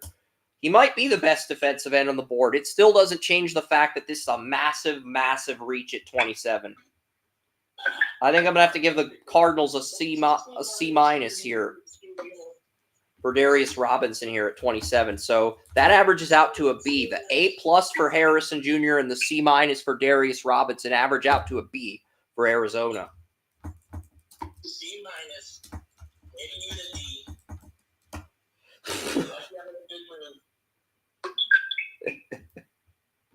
I was considering giving it a D myself. I could give it a D+, but then the Broncos wouldn't have the worst draft grade. Oh, yeah, I forgot. I gave a team a dry cornbread grade. So that would best the That's clear. The Seahawks, I believe, I gave that grade to at 16. I'm double checking. Yeah, I believe for Byron Murphy at 16. So, but I think this is actually, I do think this is a bigger reach than Byron Murphy at 16. But I don't know. I don't hate the value. I still hate this pick less than the Byron Murphy pick because I had Byron Murphy in the 50s. I think I had Darius Robinson in the second round, but it may have been early second round. I don't remember, but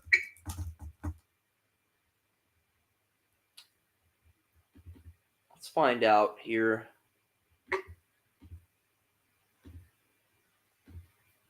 I'm pretty certain I had him in round 2, but I don't remember where I mocked him.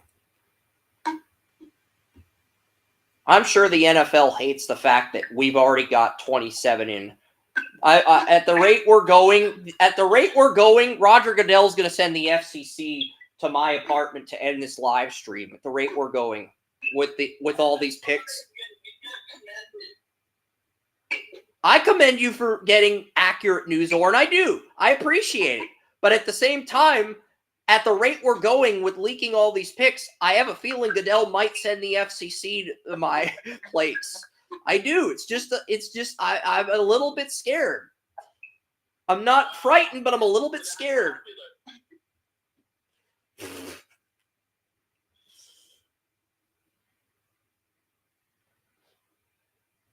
All right, I'm trying to figure out where I had Darius Leonard in my mock draft. I had Darius Leonard at the I had Darius Leonard. I had Darius Robinson at 61, the Lions in the second round. So yeah, this is getting I had him lower on my board than Byron Murphy. So this is getting a dry cornbread grade. Second, I can't believe I'm doing this to Arizona after they got Marvin Harrison Jr. at 4. I think their offense is going to be good, but I feel like their defense will still be. I think Robinson is worse than Ojulari. So the Cardinals get the second dry cornbread grade along with the Seahawks. So as a 49er fan, or if you're a Rams fan, you have to love the fact that not only did you get Jared Verse at 19, 2 of your rivals got dry cornbread grades. Can the 49ers complete the dry cornbread NFC West trifecta at 31? Stay tuned. But yeah, Darius Robinson, 6'5", 286. I'm not exactly sure he fits a defense as a 34 outside linebacker. Because that's where he's being projected as. He's being projected as a 34 outside linebacker, but he might actually be a better fit at 34 defensive end. I think we have another trade, folks.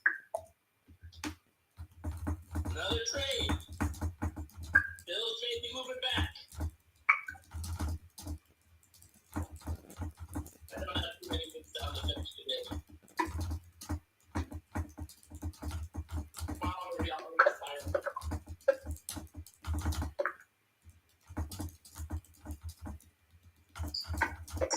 I think Bantle did have Darius Robinson to the Cardinals at 27. So good job, Jason Bantle. You got to pick right in your mock draft.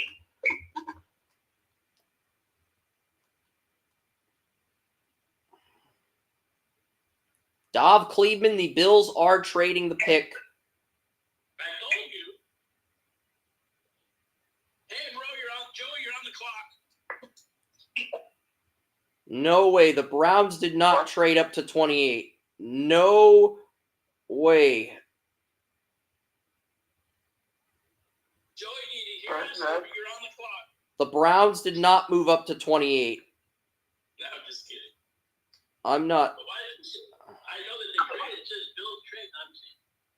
But we don't know who they traded with. The Buffalo Bills are 73 28 overall. That's all it says. Yeah, we don't know. See, they know we're leaking the picks, so they're not saying shit. That's the NFL's way of handling this. Bills take Xavier Worthy. Yeah, it's all us. Bills take Xavier Worthy. Let's see what the trade says before Bills are trading back F my life. They're not taking Worthy. They're trading back, but we don't know who's moving up. Let's see what happens. Bills are going to no, that's bullshit.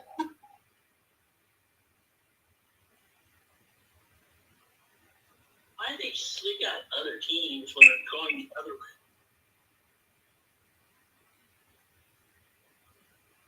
Oh, Bills are trading their pick, but we don't know who's moving up. They might be moving back up. It could be Spencer Rattler, but we don't know who they're moving up with. No, it doesn't say.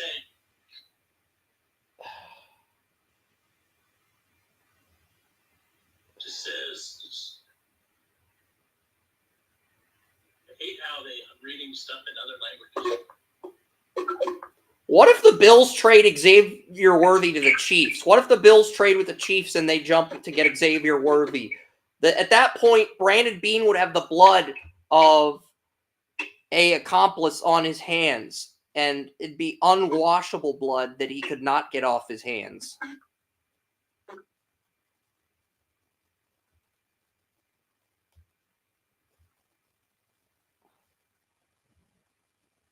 The Chiefs are trading up to the Chiefs are moving up. Wow, what are the odds? I jokingly said, what if the Chiefs move up with the Bills for Xavier Worthy? And George Schultz has just confirmed it is the Chiefs, Joey. The Super Bowl champion Chiefs are moving up to 28.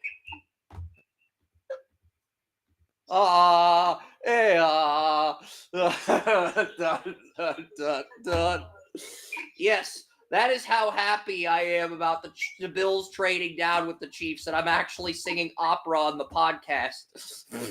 Joey's like, put a sock in it. Yeah. Let's find out what the Chiefs are doing at 28 and what the Bills are getting in return. Last time, this is the first trade the Chiefs and Bills have made since the Patrick Mahomes trade, guys. Just wanted to throw that out there because that was the last time these teams engaged in a draft trade. That's an unusual trade, though, because it's really not helping either one of these teams. Actually, it could help the Chiefs if they get the right player. Right, and I think it's just going to be a wide receiver. It's going to be either a wide receiver or a tackle. What it's going to be, I don't know yet. But the last time the Bills traded with the Chiefs got an all-pro quarterback. Now they could get an all-pro left tackle or all-pro receiver for their all-pro quarterback and become even more powerful.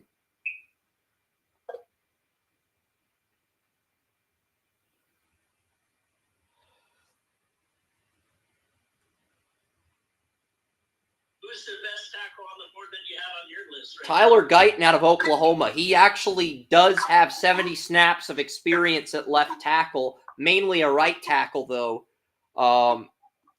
I think the Chiefs are going with a receiver. They could also go with Patrick Paul or Kingsley Suamadia. So Twitter is just not loading right now. This trade has caused Twitter to blow up. This Chiefs.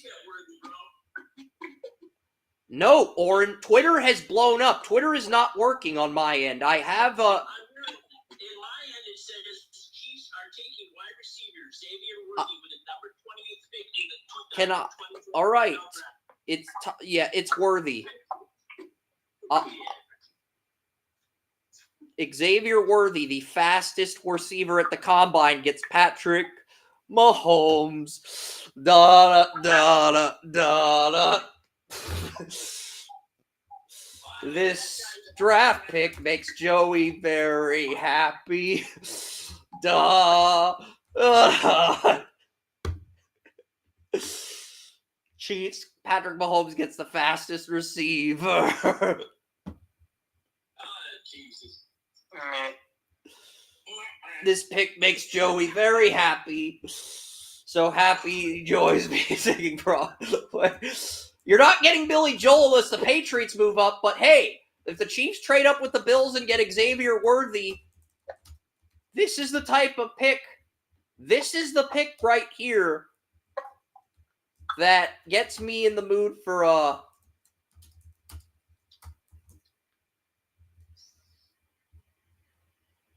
What does it get you in the mood for? No, we're ready yet.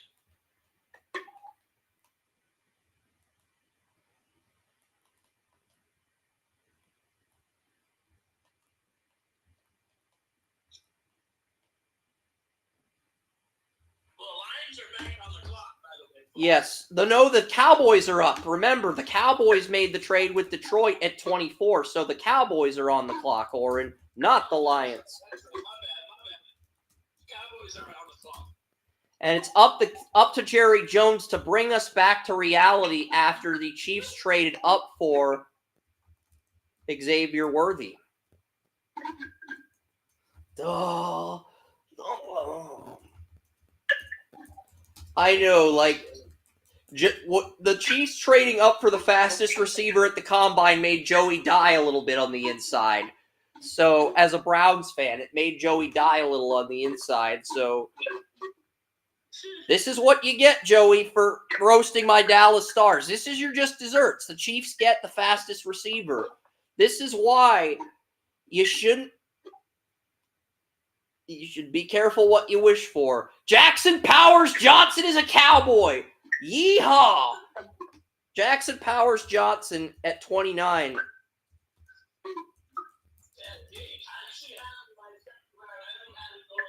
I am going to Pittsburgh at 20, so I love this pick. I think we're going to have an A grade for the Chiefs and then another A+ grade at 29.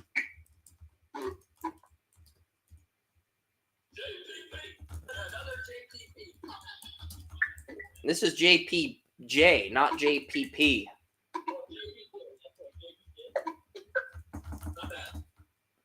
Think of Jackson and then think of peanut butter and jelly. Peanut jelly. That way you'll remember Jackson Powers Johnson's last name.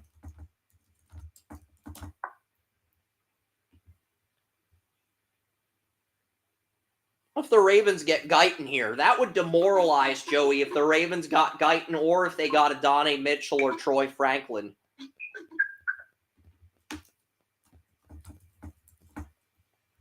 What are the Bills getting from Kansas City here? That's what I'd like to know. What's the draft return? Like, does anybody have an update on that?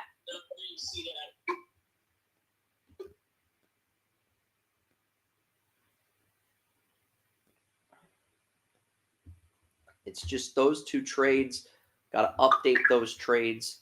Got to update the news ticker here.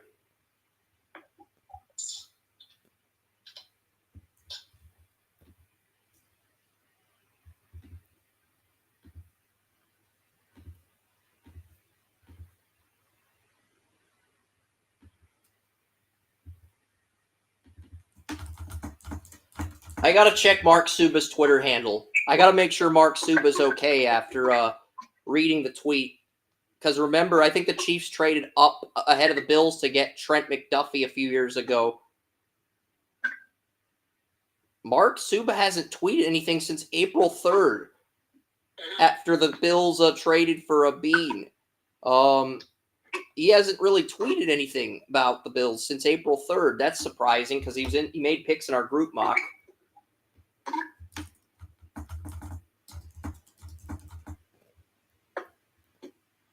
What are the Bills getting? That's the greater question. I'm guessing the Bills are getting 95 and 31. No, Adam Schefter said it's Xavier Worthy to the Chiefs. No, the Cowboys. Cowboys took Jackson Powers Johnson, didn't they? Look, They took Tyler Guyton. That's even a better pick. That's even a better pick for Dallas, okay? No complaints there. That's even a better pick for Dallas. He's a left tackle. So, but I'll wait for that's even a better pick if that's the case. A+. A+. Cowboys.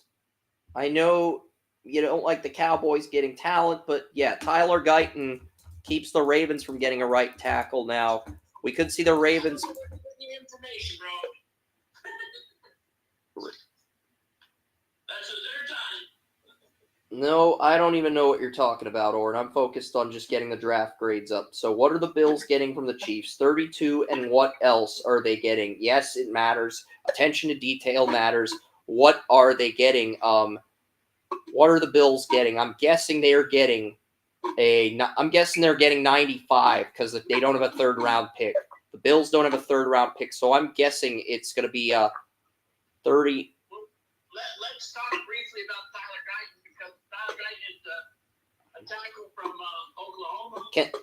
Okay, here we go. I've got the trade details for the Chiefs-Bills trade. The Chiefs get 28, 133, the Bills' fourth round comp pick, and 248, the Bills' seventh round pick. The Bills get 32, 95, the Chiefs' third round pick, and 221, the seventh round pick the Chiefs acquired from the Panthers. So now the Bills have the first pick in round 7 instead of the Chiefs, and they get a third rounder, which they previously didn't have by trading down to 32. So that's a nice haul for Brandon Beane.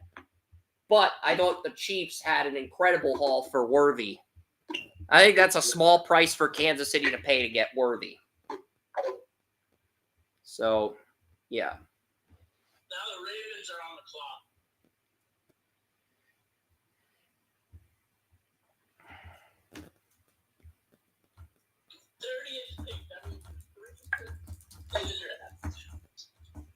For the first round. I wish they did round 2 tonight, honestly. They're not gonna. Nah, that's tomorrow. Sorry, folks. I don't mind. But it'd be kind of cool to see the NFL do 2 rounds in one day like the NBA draft used to do. They did that back in the day. They just don't now. Yeah, TV money, TV revenue.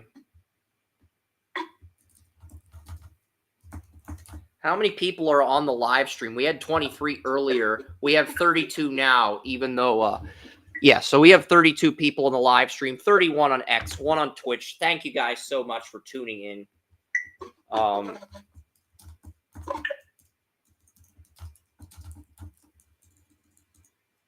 At this point, I'm just typing the picks in. I think Dallas is going to get an A+, and Kansas City is going to get an A grade. I think you can argue the Chiefs this grade does warrant an A+, because Worthy did run the fastest 40. I do love the value of Worthy here because he's my top receiver on the board. You're drifting back because the television's already on radio.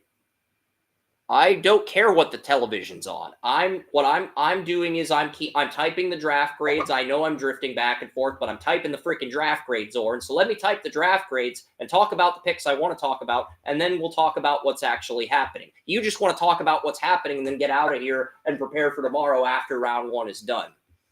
Calm down. Don't tell me to calm down. I do take offense to that. Not a lot, but a little. From as far as offense level, I'd say it's a 3 out of 10. You're gonna say it's a 6 out of 10, but it's a 3. I'm a 3 out of 10 in terms of how offended I am. Not very offended, but.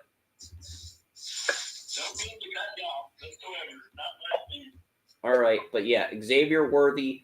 I do love the Xavier Worthy pick for Patrick Mahomes. I love the Tyler Guyton pick. I wonder what the Ravens are gonna do here at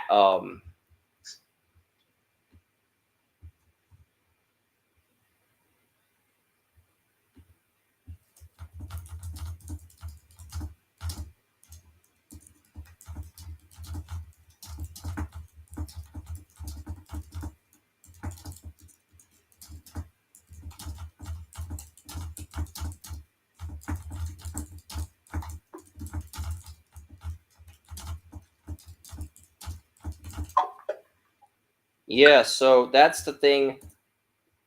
Mahomes just gets more weapons, and I bet the Ravens pick is in. It just feels like it has to be in by now. And then Guyton.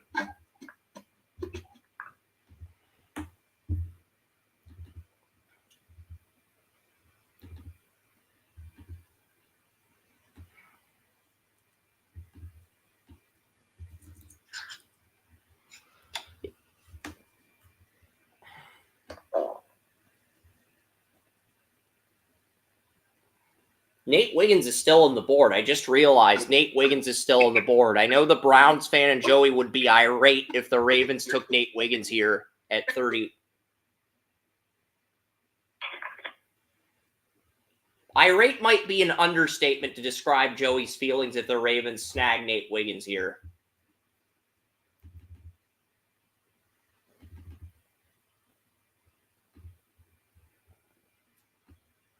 Yeah.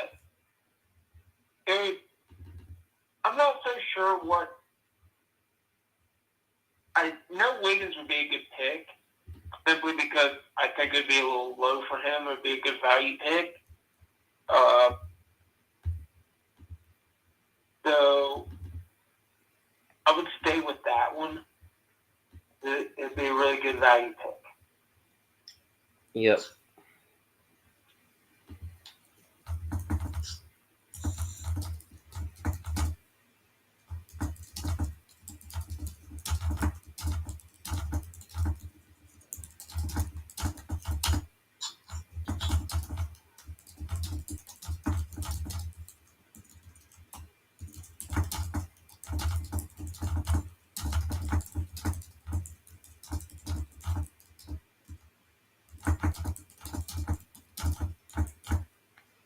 Yeah, so the Panthers, there's rumors the Panthers are going to go Xavier Legette at 33. I'm not sure I would do that with the receivers on the board and the value that's available, but yeah, wonder what my microphone dropped. What's Belichick saying? I'm probably going to rewatch this Pat McAfee draft just to hear Belichick, and then I'm going to rewatch our draft. So most of the people are leaving the draft in Detroit. Like, you can see fans start to exit the draft, even though, and they're doing it because they want to beat traffic. That's mainly why people are leaving the draft, even though there's 3 picks left.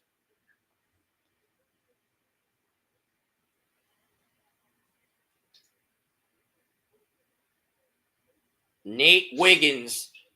It sounds like Nate Wiggins. And everyone's saying, I hate the Ravens, bro. Nate Wiggins is the Raven. Nate Wiggins. That's an A-plus grade for the Ravens. The good news is my Ravens over Lions Super Bowl picks start to look a lot more credible now. The bad news is only one AFC North team got an A-plus grade, and that's the Ravens. Not the Steelers, not the Bengals, the Ravens. That's the only team from the AFC North to get an A-plus grade, which, as a Browns fan, you're a little relieved, but you're also a little disappointed. But yeah, Nate Wiggins is a Raven.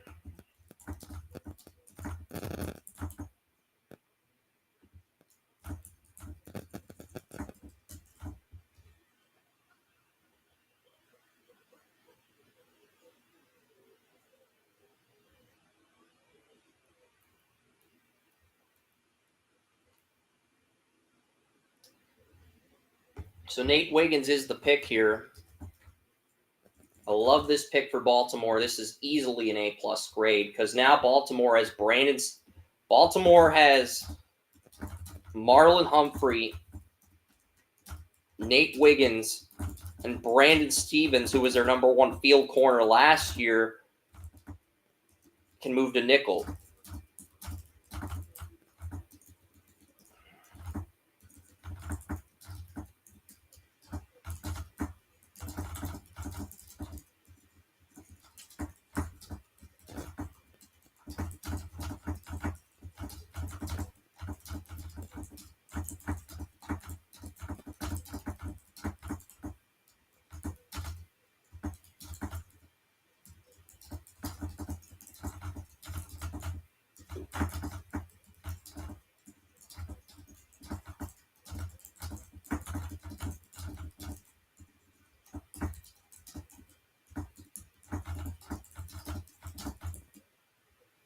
Yeah, so the Ravens, that's the type of pick that could get the Ravens a Super Bowl next year. But yeah, Nate Wiggins, great value at 30. Yeah, I think Nate Wiggins' pick is a good pick. Because now you have Marlon Humphrey and Wiggins on the outside. You move your number one corner from last year down the stretch, Brandon Stevens inside to nickel. You essentially have 3 number one corners on a 1-year deal with Stevens probably testing free agency next year.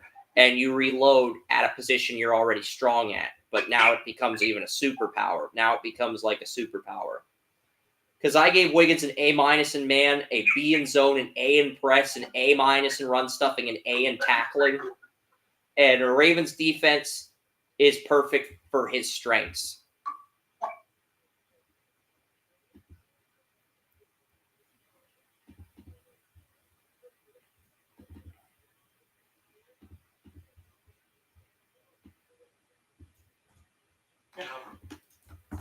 Looking at some of the undrafted guys, Monroe. 515. I don't know who this is. 515. Should I just disconnect them from the call? I don't know what that is. 515 area code on TalkShoe. I'm going to find out really quick. I'm just going to remove the participant. 15 area code is it's Iowa. Is anybody from Iowa on our staff? No. I already disconnected them. Maybe Cooper DeJean wants to bitch about how he's not been drafted on our podcast. I could have hung up on Cooper DeJean. That's possible, folks, because he's still on the board at 31. That would have been a massive failure.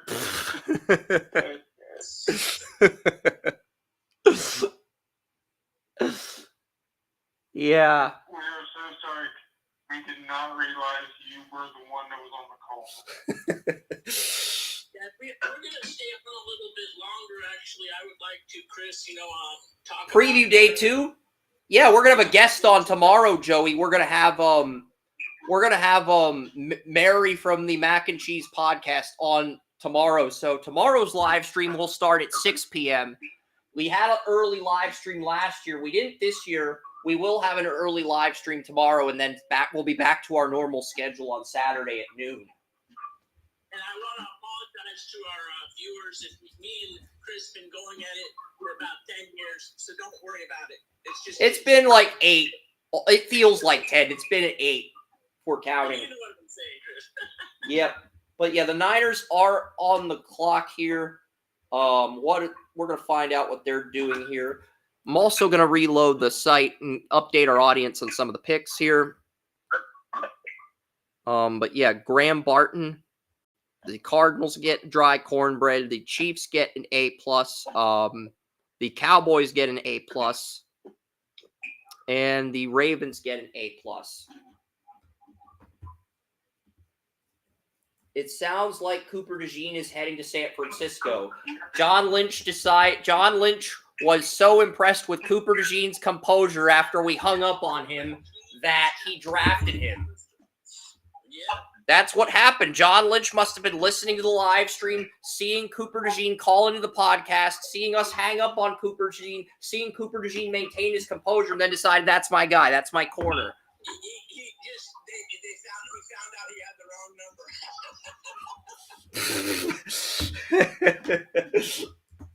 So Cooper DeJean is a 49er. Excellent pick. Actually, they called. John Lynch called in with the wrong number. Yeah. That's an A+ for San Francisco at that late in the round 1. And Bills are on the clock.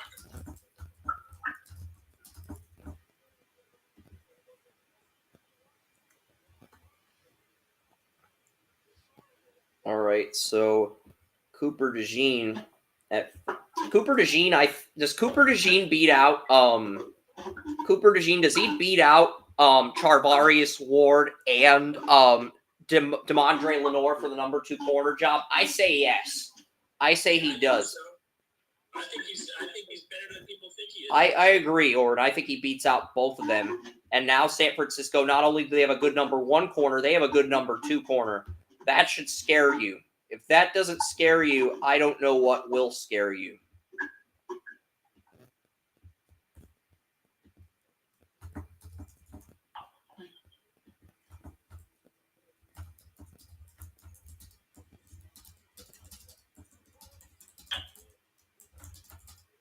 Shoot, what do you think the Bills are going to do with this pick?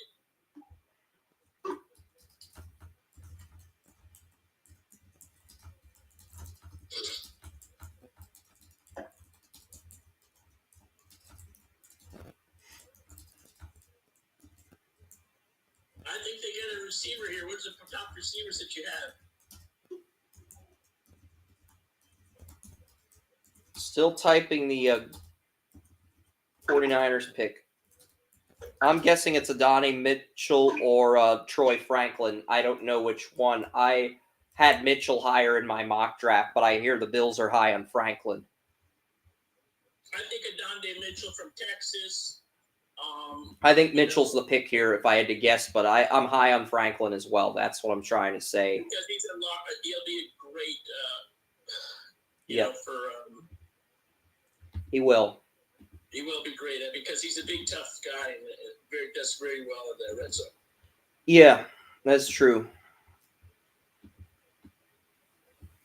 think I had is there number 4 or 5 on my board here at one point.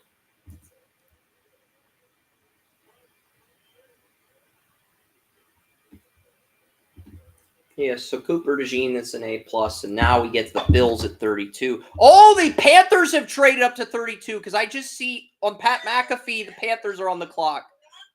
Or the Bills have moved up. Uh-oh, here we go. The Panthers, what is Dave? Will Dave Tepper reach for a player at 32? Do-do-do-do-do-do-do. Tonight on Unsolved Mysteries. Will Dave Tepper reach for a player in round 1? Adonai Mitchell's the pick. But what are the Bills getting back? That's kind of what I'd like to know.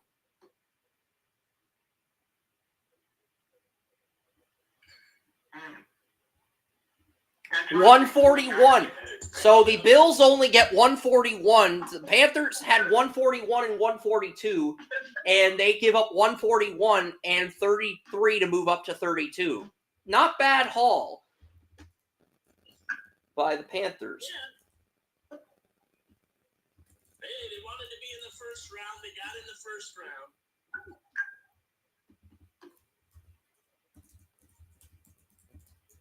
So the Panthers, I'm going to give them an A+ because they really didn't give up that much to move up a spot. They only gave up a 5th round pick, and they got Adonai Mitchell to end the first round. Yeah, they just moved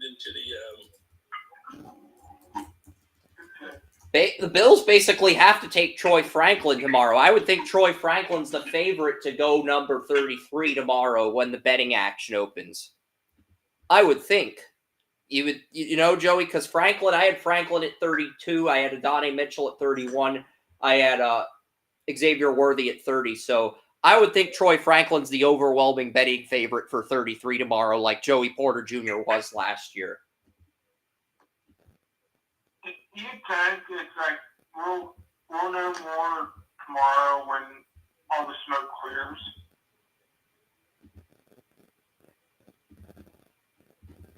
I mean, you're going to have a couple of. You had Wiggins go. That was a great pick. I really like Nate Wiggins going to the Ravens. And prior to that, Tyler Gutton go to the Cowboys. Good pick there too. I think I ended round 1 with 5 consecutive A+ grades from picks 28. After the Cardinals got dry cornbread at 27 for taking Darius Richardson. Xavier Worthy to the Chiefs, Guyton to the Cowboys, Wiggins to the Ravens, Cooper DeJean to the 49ers, and Adonai Mitchell to the Panthers to wrap it up. So, really good value. For the Bucks. I like that pick. Really good value to end round 1. Yeah, and Jordan Morgan, I think that's going to be the long time for the Packers. I agree, Oren. I gave the Packers an A for Jordan Morgan. I gave them an A. Arnold to the Lions, they traded that that pick to move up. Yes, because he was the best corner available at the time. I think that's a good pick too. Agreed. I gave that. I'm not 100% sold on that pick, but we could talk about that a little bit. What pick? You're not 100% sold on. About the Brian Thomas Jaguars. I gave that an A grade. I didn't give that I gave that an A grade because I'm not sold on Zay Jones. I think he beats out Zay Jones for the slot receiver job, and he's my number 4 receiver. So I'm going backwards if you don't mind. That's why. it's cool.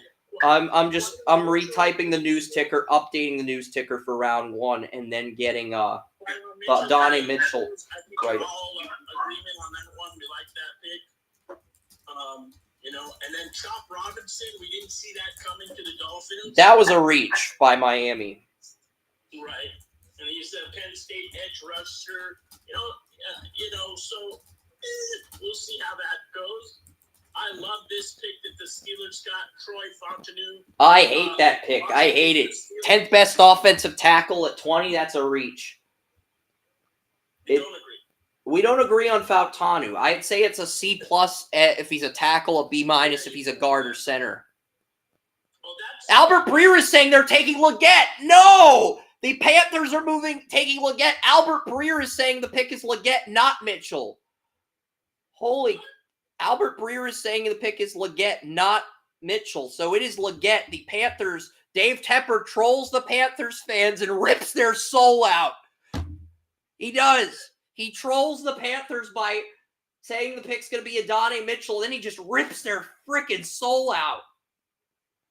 With Xavier Leggett, Joey. Dave Tepper, he rips the soul out of Panther fans at 32. Could you give them a C-, please, on my court? I agree, Orrin. I have a third on Xavier Leggett. So to take him this early at 32, it is a reach. Remember they traded back in the first round, bro. I don't care. They could have got him in the next pick. They didn't have to get him any picks. I had Xavier Leggett. I want to look at my receiver rankings and see where exactly I had Xavier Leggett before I determine the grade here. Okay, I'm going to go back and just chit-chat. Gave your first to the Rams. That was an awesome pick. I think we all like that Rams pick. Yeah, that was an amazing pick. You're absolutely correct on that. The Florida State edge rusher. Number 18 was Armarius Mims to the Bengals. Not a bad pick. They needed that somebody. I have Xavier Leggett as the 18th best receiver. So yes, Wow. if we take my grading system into account who they passed on Mitchell 6. They passed on Franklin 7, McConkey 8, so that's a B+ minimum. Corley 9, B. Wilson at 10, B-. Baker at 11, C+. Pearsall at 12, C. Coleman at 13, C-. 14, D+. 15, D. 16, D-. 17 would be an. I have Jalen Coker of Holy Cross ahead of him. Yeah.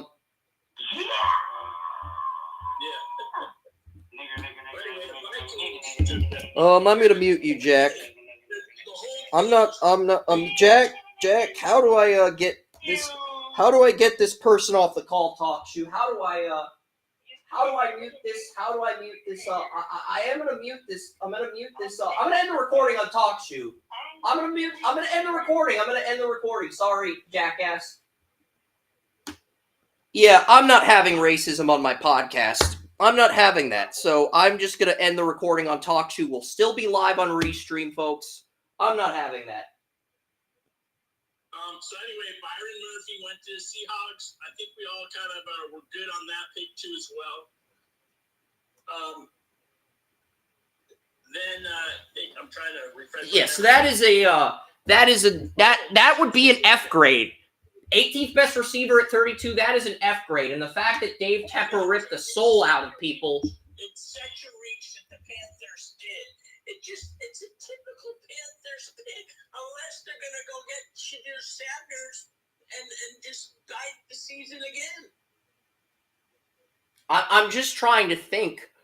Honestly, I feel like the dry cornbread grade doesn't even qualify here. I feel like I have to give the Panthers an F grade. Because there's 17, there's at least 11 receivers ahead of Leggett on my rankings. 11. That's a 5th-round pick. I have a third-round grade. I have a third-round grade on Leggett, but there's 17 receivers ahead of him. It's just such a deep receiver class.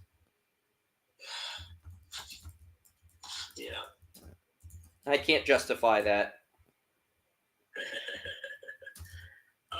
So number 15 was Latu to the Colts. Great pick, UCLA edge rusher. I do like this pick. Actually, the last defensive player that the Rams picked, I think, in number 15 overall pick was 1967. That's just some fun facts. Number 14, I love this pick, offensive tackle Fuaga to the Saints. We had him about this range in Las Vegas, 14. It was going to go 13, 14. Oregon State tackle, All-American guy, really got a good player. Raiders surprised everyone, but they came up with a great tight end here.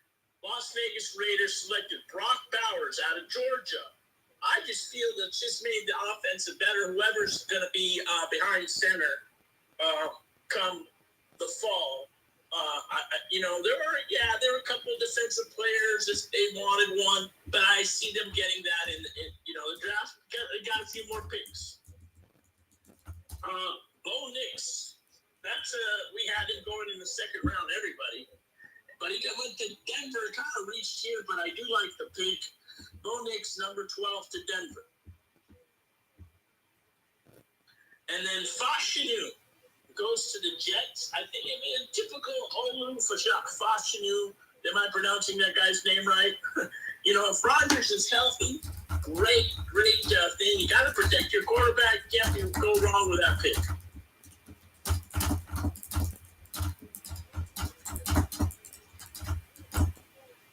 And then the Vikings traded up for the number, Yeah, I basically said I may have to cover my eyes. If Dave Tepper is reading our grade on the Panthers, I'm at risk of getting alcohol on my face. That's a joke because of the Dave Tepper incident at the Jaguars game where he threw alcohol at a Jaguars fan. So, Vikings traded up, with the Jets. And Yep. They selected quarterback J.J. McCarthy. Some people had him as early as number 5, but he became the 5th quarterback selected in the top 10 here. Yeah. Latham was the pick right beforehand. Excuse me. So the Vikings traded up. There's a pick. And then we had I'm trying to see what. And then I'm skipping a pick here. Latham went number 9. Oh, no. Excuse me. Bears selected Rome Aduzier. At number 9, that's the pick that I was forgetting. And then Falcons shocked the world because they have Kirk Cousins. They shocked the world and kicked out Michael Phoenix Jr. at number 8. You already have to pay Kirk Cousins on a 4-year deal $180 million, and now you got to pay a rookie quarterback a good sum of that too. So we'll see what they do with that situation. AC Lanham went to the Titans at number 7. Malik Neighbors, I believe, went to the Giants at number 6. I do like that pick a lot. I mean, a lot of people had them, getting a quarterback. Not a quarterback. We'll see how that goes. So that might be a good thing for them. Give them a receiver. Chargers select defensive tackle Joe Alt. We saw that coming. Yeah, I mean, the Chargers are in a great spot now because they can get their receiver in round 2 on a rookie deal for less money. And they also have And that was the first pick selected by Jim Harbaugh while the coaches of Los Angeles Chargers. Yeah. And that's going to be a great, I see Joe Alt, barring any injury or anything, he's going to be, a tackle that's going to be in the NFL for the next 15 years. Then we had this is one of the best picks, but their other Cardinals pick, they kind of failed. But the best pick was Marvin Harrison. That was one of the best players on the. Yeah, he was. And number 4 goes to Arizona. And then they came to 3, basically the 3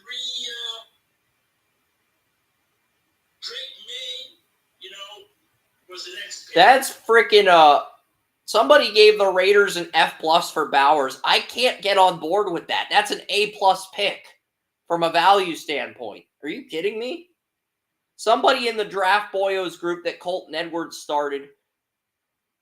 Well, it's just the thing. They don't think about like the strategic stuff that go into decision. Exactly. It's not just, hey, we see like the best player. It's more than you believe me. Believe me. They discussed every situation possibly before they selected that pick.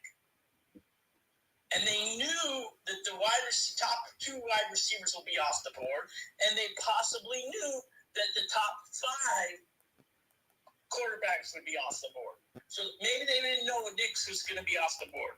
But in this situation, the top 5 quarterbacks and the top 2 receivers were off the board. So they're either going to take an offensive lineman, which they did not, because it's not going to be like, oh my God, I take an offensive lineman in the second round, it's going to hurt me. No. And yes, you can get a corner, to fix their situation, but a corner could be really good in the second or third round too. So that's all. I mean, it's not a bad pick. So everybody wanted them to select a quarterback. There's not a quarterback available. Okay? So I'm sure they had their eyes on 2 or 3 quarterbacks. They were not there. Bottom line.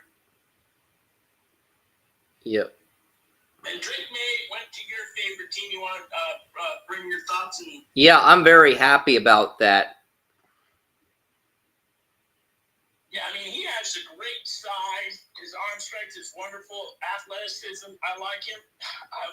And he fits the typical good Patriots quarterback. And I feel that he is going to be, he's not going to be Tom Brady, but he's going to be a fit the situation. We got some comments from Tracy Porter here in the chat room.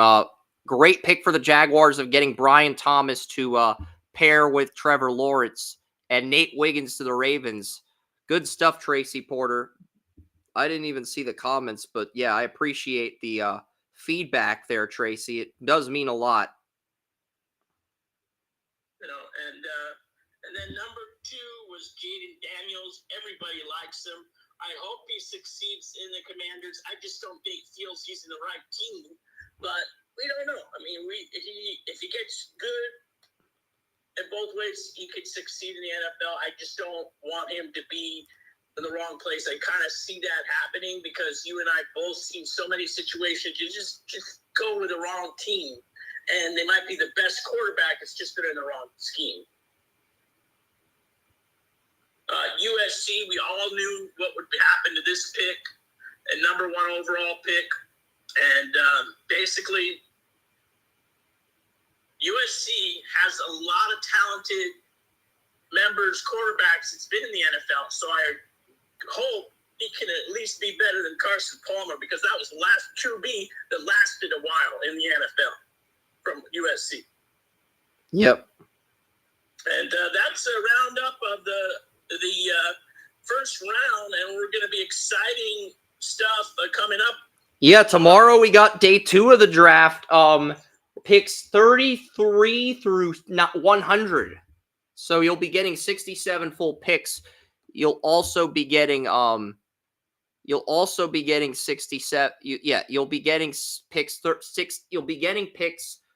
Why is the microphone not?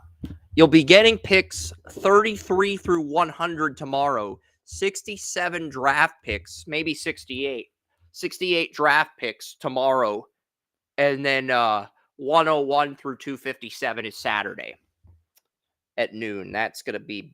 But yeah, tomorrow's usually the most fun day of the draft. But the Patriots, they really have an opportunity to do something special at 34 after the Bills are up. They're guaranteed a Patrick Paul if they want a left tackle, or a Kingsley Suamadia. They're also guaranteed a receiver. So they got a lot of ideas as for what they can do at 34. It's a big pick for the Patriots after taking Drake May. Yeah. Well, I'm going to say, I think the next two quarterbacks might go a little bit earlier than we imagined, and it might be this coming up round. So the next two quarterbacks are Jordan Travis and Spencer. Not for me. I have Spencer Rattler, and then I have at 8, I have Sam Howell, and then at 9, I have Michael Pratt, and 10 at Jordan Travis. But I have starter potential in all 4 of those guys, but I think they're much bigger projects than the 6 guys that went in the first round, who all have ability to be day 1 starters, the 6 first-round guys. But, you know, the Falcons are going to develop Penix. They're going to take a long-term approach with him. And it's just one of those picks that baffles me. There's a meme out. There's a meme out for the Raiders. Says the Commanders have stolen our dream.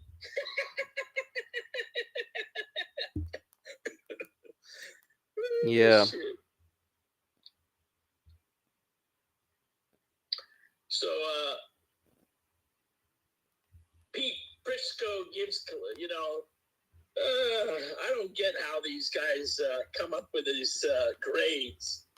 He gave J.J. McCarthy, the Vikings, a C+.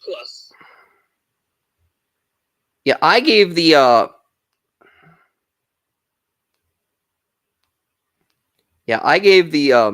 I really didn't have any bad grades. I had the 2 dry cornbread grades, and I had the Panthers getting an F at 32. But other than that, really But you like the 49ers grade? yeah. I gave A pluses to everybody at 27 through 30, 28 through 31. Mm-hmm.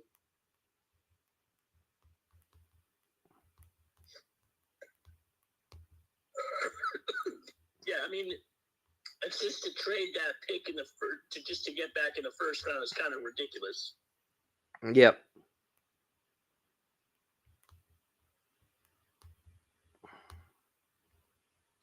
But we totally lost Joey, I think, huh? Yeah, we lost Joey. I think his phone died. I also think he wants to get rest for tomorrow because tomorrow's a big day for Yeah, it starts a little earlier.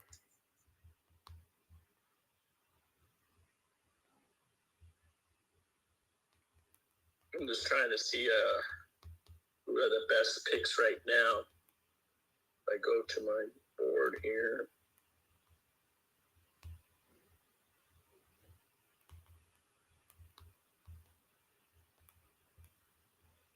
Well, Newton didn't get selected, so that's another guy that can come off the board earlier in the early in this coming second round. Did Adonde Mitchell get selected? No. Okay, so that's a number 2. That's probably the pick at third. I bet 33 and 34 are both receivers. Adonde Mitchell and Troy Franklin to start round 2, unless the Patriots. Unless the Kool-Aid's still available. Yeah, Kool-Aid is still available. Edrin Cooper's still available. Lad McCourtney. That other corner, Rackstock Jr. And the guy you mentioned earlier, Jackson Powers Johnston, did not get selected. Yep. And then inside, if they start taking guards, Zach Frazier. So there's a lot of talent still available. I'm not going to go through the whole list right now. Junior Colson is the guy I like. He'll probably go on day 2. I have him in the third round of my rankings. I have, to be fair, I do have a second round grade on him, but he fell to round 3 of the draft. Mm-hmm. I have a third round grade on him, but he's the only player that fell to round 3 that was in Joel Klatt's top 50. He fell to like 68. He fell to the Chargers pick in round 3. And there's another wide receiver. I'm trying to remember. The guy from Western Kentucky. Corley. Max Melton will go in the third round. Maybe a second. Yeah, there's a lot. Blake Fisher, remember we talked about him before. And then you're going to start seeing a bunch of these running backs go off. There haven't been a running back here in the first round, so I think we get a couple of running backs tomorrow. Like Brooks and Lloyd and those kind of guys. Yeah.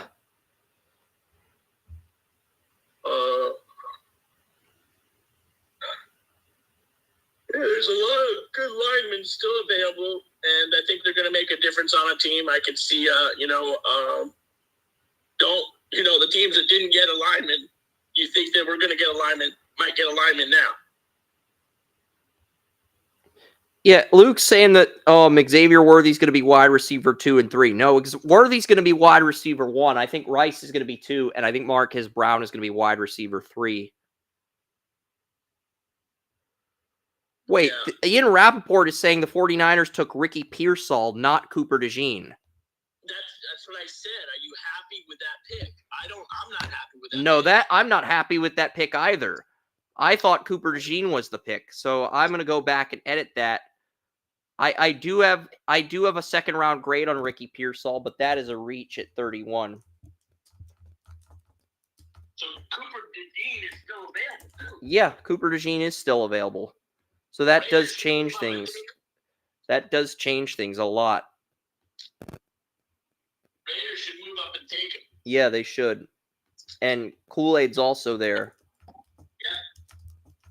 The Raiders, it's better for them right now in this mode to go get but they don't. The problem is in that stretch, they don't want to lose the ability to get Spencer Rattler. That's the thing. Yeah, you don't want to lose that leverage, that bargaining chip. I'm looking at Ricky Pearsall. I mocked Ricky Pearsall to the Texans at 58. I'm looking at where I had Pearsall in the wide receiver ranking because I had him as wide receiver 12. So you passed on Mitchell, no A+, no A, no A-, no B+, no B, no B-. That's a C+. C+. I got a C+ on Pearsall here. C+. I mean, it fills a need, but it's a little stretch. Yeah. C+ for me. If you go by the A+, A- grading system, it's a C+ in terms of value. But it is a reach. That pick again. It didn't make sense to me when you said, I really like that pick. I thought the pick was Cooper DeJean. I didn't hear you when you said they picked Ricky Pearsall. That's on me, Oren. That's my fault. Okay? It's okay. It happens. It's hard because you're looking at Twitter and then I am, yeah, because I'm looking at Twitter and yeah. So that A+ is going to become a C+ for San Francisco at 31. So right now, who do you think is winning the draft as far as the first round? I mean, there's a lot of great picks. I like the Chiefs rate. I think my Super Bowl pick heading into the draft was Ravens over Lions. I think that's going to hold up with Arnold in Detroit and Wiggins in Baltimore. I think the Chiefs could have the best regular season record, but then slip up in the playoffs, kind of like the Ravens did. The AFC title game. That's kind of what I'm thinking right now. I can't believe it. Wow, Mitchell and Newton and Cooper DeJean are still on the board. Unfreaking real. I mean, I had those guys going in this past round here. Those three. But that's okay.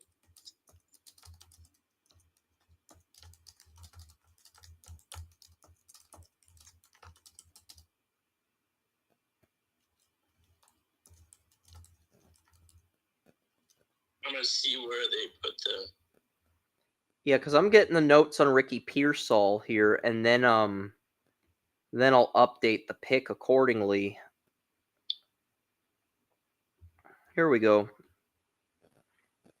Yeah, Ricky Pearsall, I saw 19 out of 30 routes in the route tree against LSU. 4.41. He is a better route runner than Van Jefferson, but this is not a guy I would have took here at 31.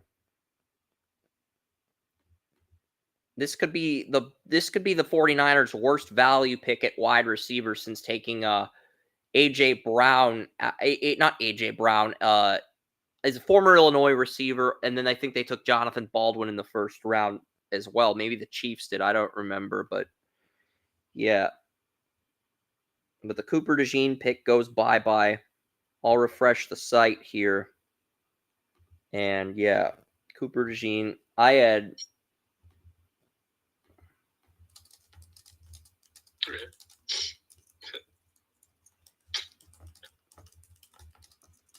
Yeah, I mean, I'll tell you what, dude.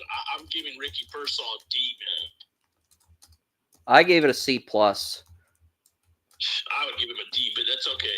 Your pick. Florida wide receiver. Come on, dog. I gave it a C+ because he did show the ability to take over games despite bad quarterback play, but him and Keon Coleman were my two lowest graded second round receivers. It's not an F grade like the Leggett pick, but it is a massive reach at 31. So yeah.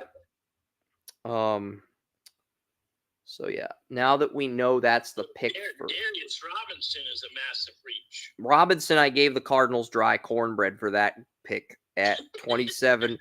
It's a slogan. Emmanuel Watson uses the slogan "dry cornbread" on Sportshead Radio, a podcast I am a regular on.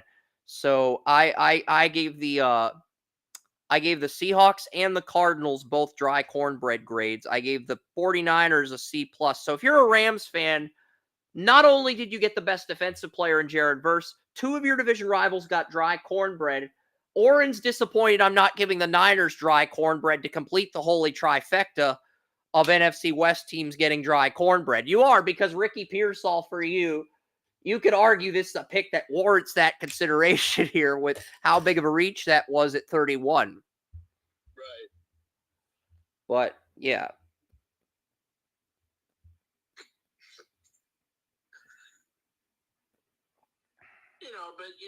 I'm telling you, the guys took the 5 best offensive tackles, really got what they came to get.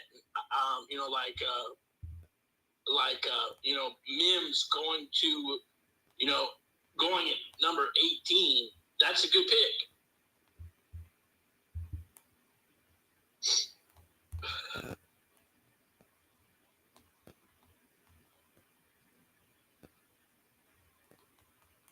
I mean, my favorite pick really is number 15, Latu.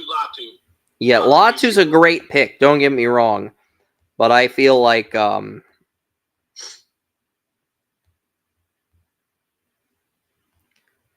Chris McConnell, Falcons fan, I'm not mad. We're likely losing our first-round pick due to tampering with Kirk Cousins. The Falcons know that, so we had to secure our franchise quarterback of the future before that happens. I did not consider the tampering situation. Kirk was never going to be here all 4 years. I do agree. That's probably why. Yahoo gave Brock Bowers a B-. And the funny thing is, wow, CJ Cuevas gave the Niners an F grade. An F grade. Not a D grade, an F grade at 31. Maybe I should give the Niners a try cornbread, because then I'd complete the trifecta. But I gave them a C+. But yeah, the Panthers got an F grade at 32. Panthers have the first F grade in 2024, because CF Montreal, I gave their second round pick an F grade. So CF Montreal is a dry cornbread and an F grade for the first 2 rounds of the MLS draft. And Carolina is the only first round F grade. But Carolina traded up in the MLS draft and reached on some players too under Dave Tepper. It's just been that way to where Dave Tepper cannot secure any assets here. I mean, that's the thing. Wow. Yahoo Sports gave the Denver Broncos, who picked number 12, Bo Nix, an F grade. Well, I think I gave that a... because they had him ranked 64th overall, and and they took him with the number 12 pick. Well, to be fair to the Broncos, I'm looking at my grades for the Broncos. I gave the Broncos, what did I give the Broncos here at 12? A C-. So that is an F grade as far as the Yahoo. I gave the Broncos a C-, but, you know, because Bo Nix is my number 6 quarterback, but he's a definitive second-round talent. This is. But they got the best guy for them to compete with what they got now. Yeah. And you know they're still going to lose that AFC West. They're going to come in last place this year. I hate to tell you, doesn't matter who they got. They're not getting Shadur Sanders because Bo Nix beat Shadur Sanders, but they're probably going to get Luther Burden. If I had to take a guess, if I were making a 2025 mock for them right now, I would say Luther Burden, Missouri is probably going to Denver to replace Judy. That would be my educated guess. Because the Panthers just killed it and going to get Shadur Sanders.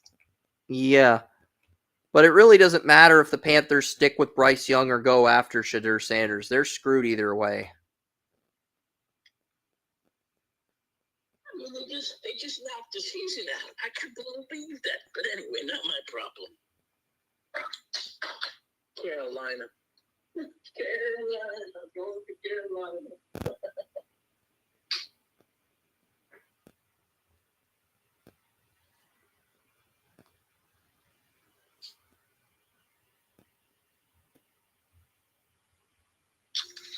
Well, I'm not going to keep you up for that much longer. Well, I'm just going, I'm showing our audience the picks on the live stream, but we are going to sign off soon. I appreciate Oren. I appreciate everyone still being here. 34 viewers on Restream.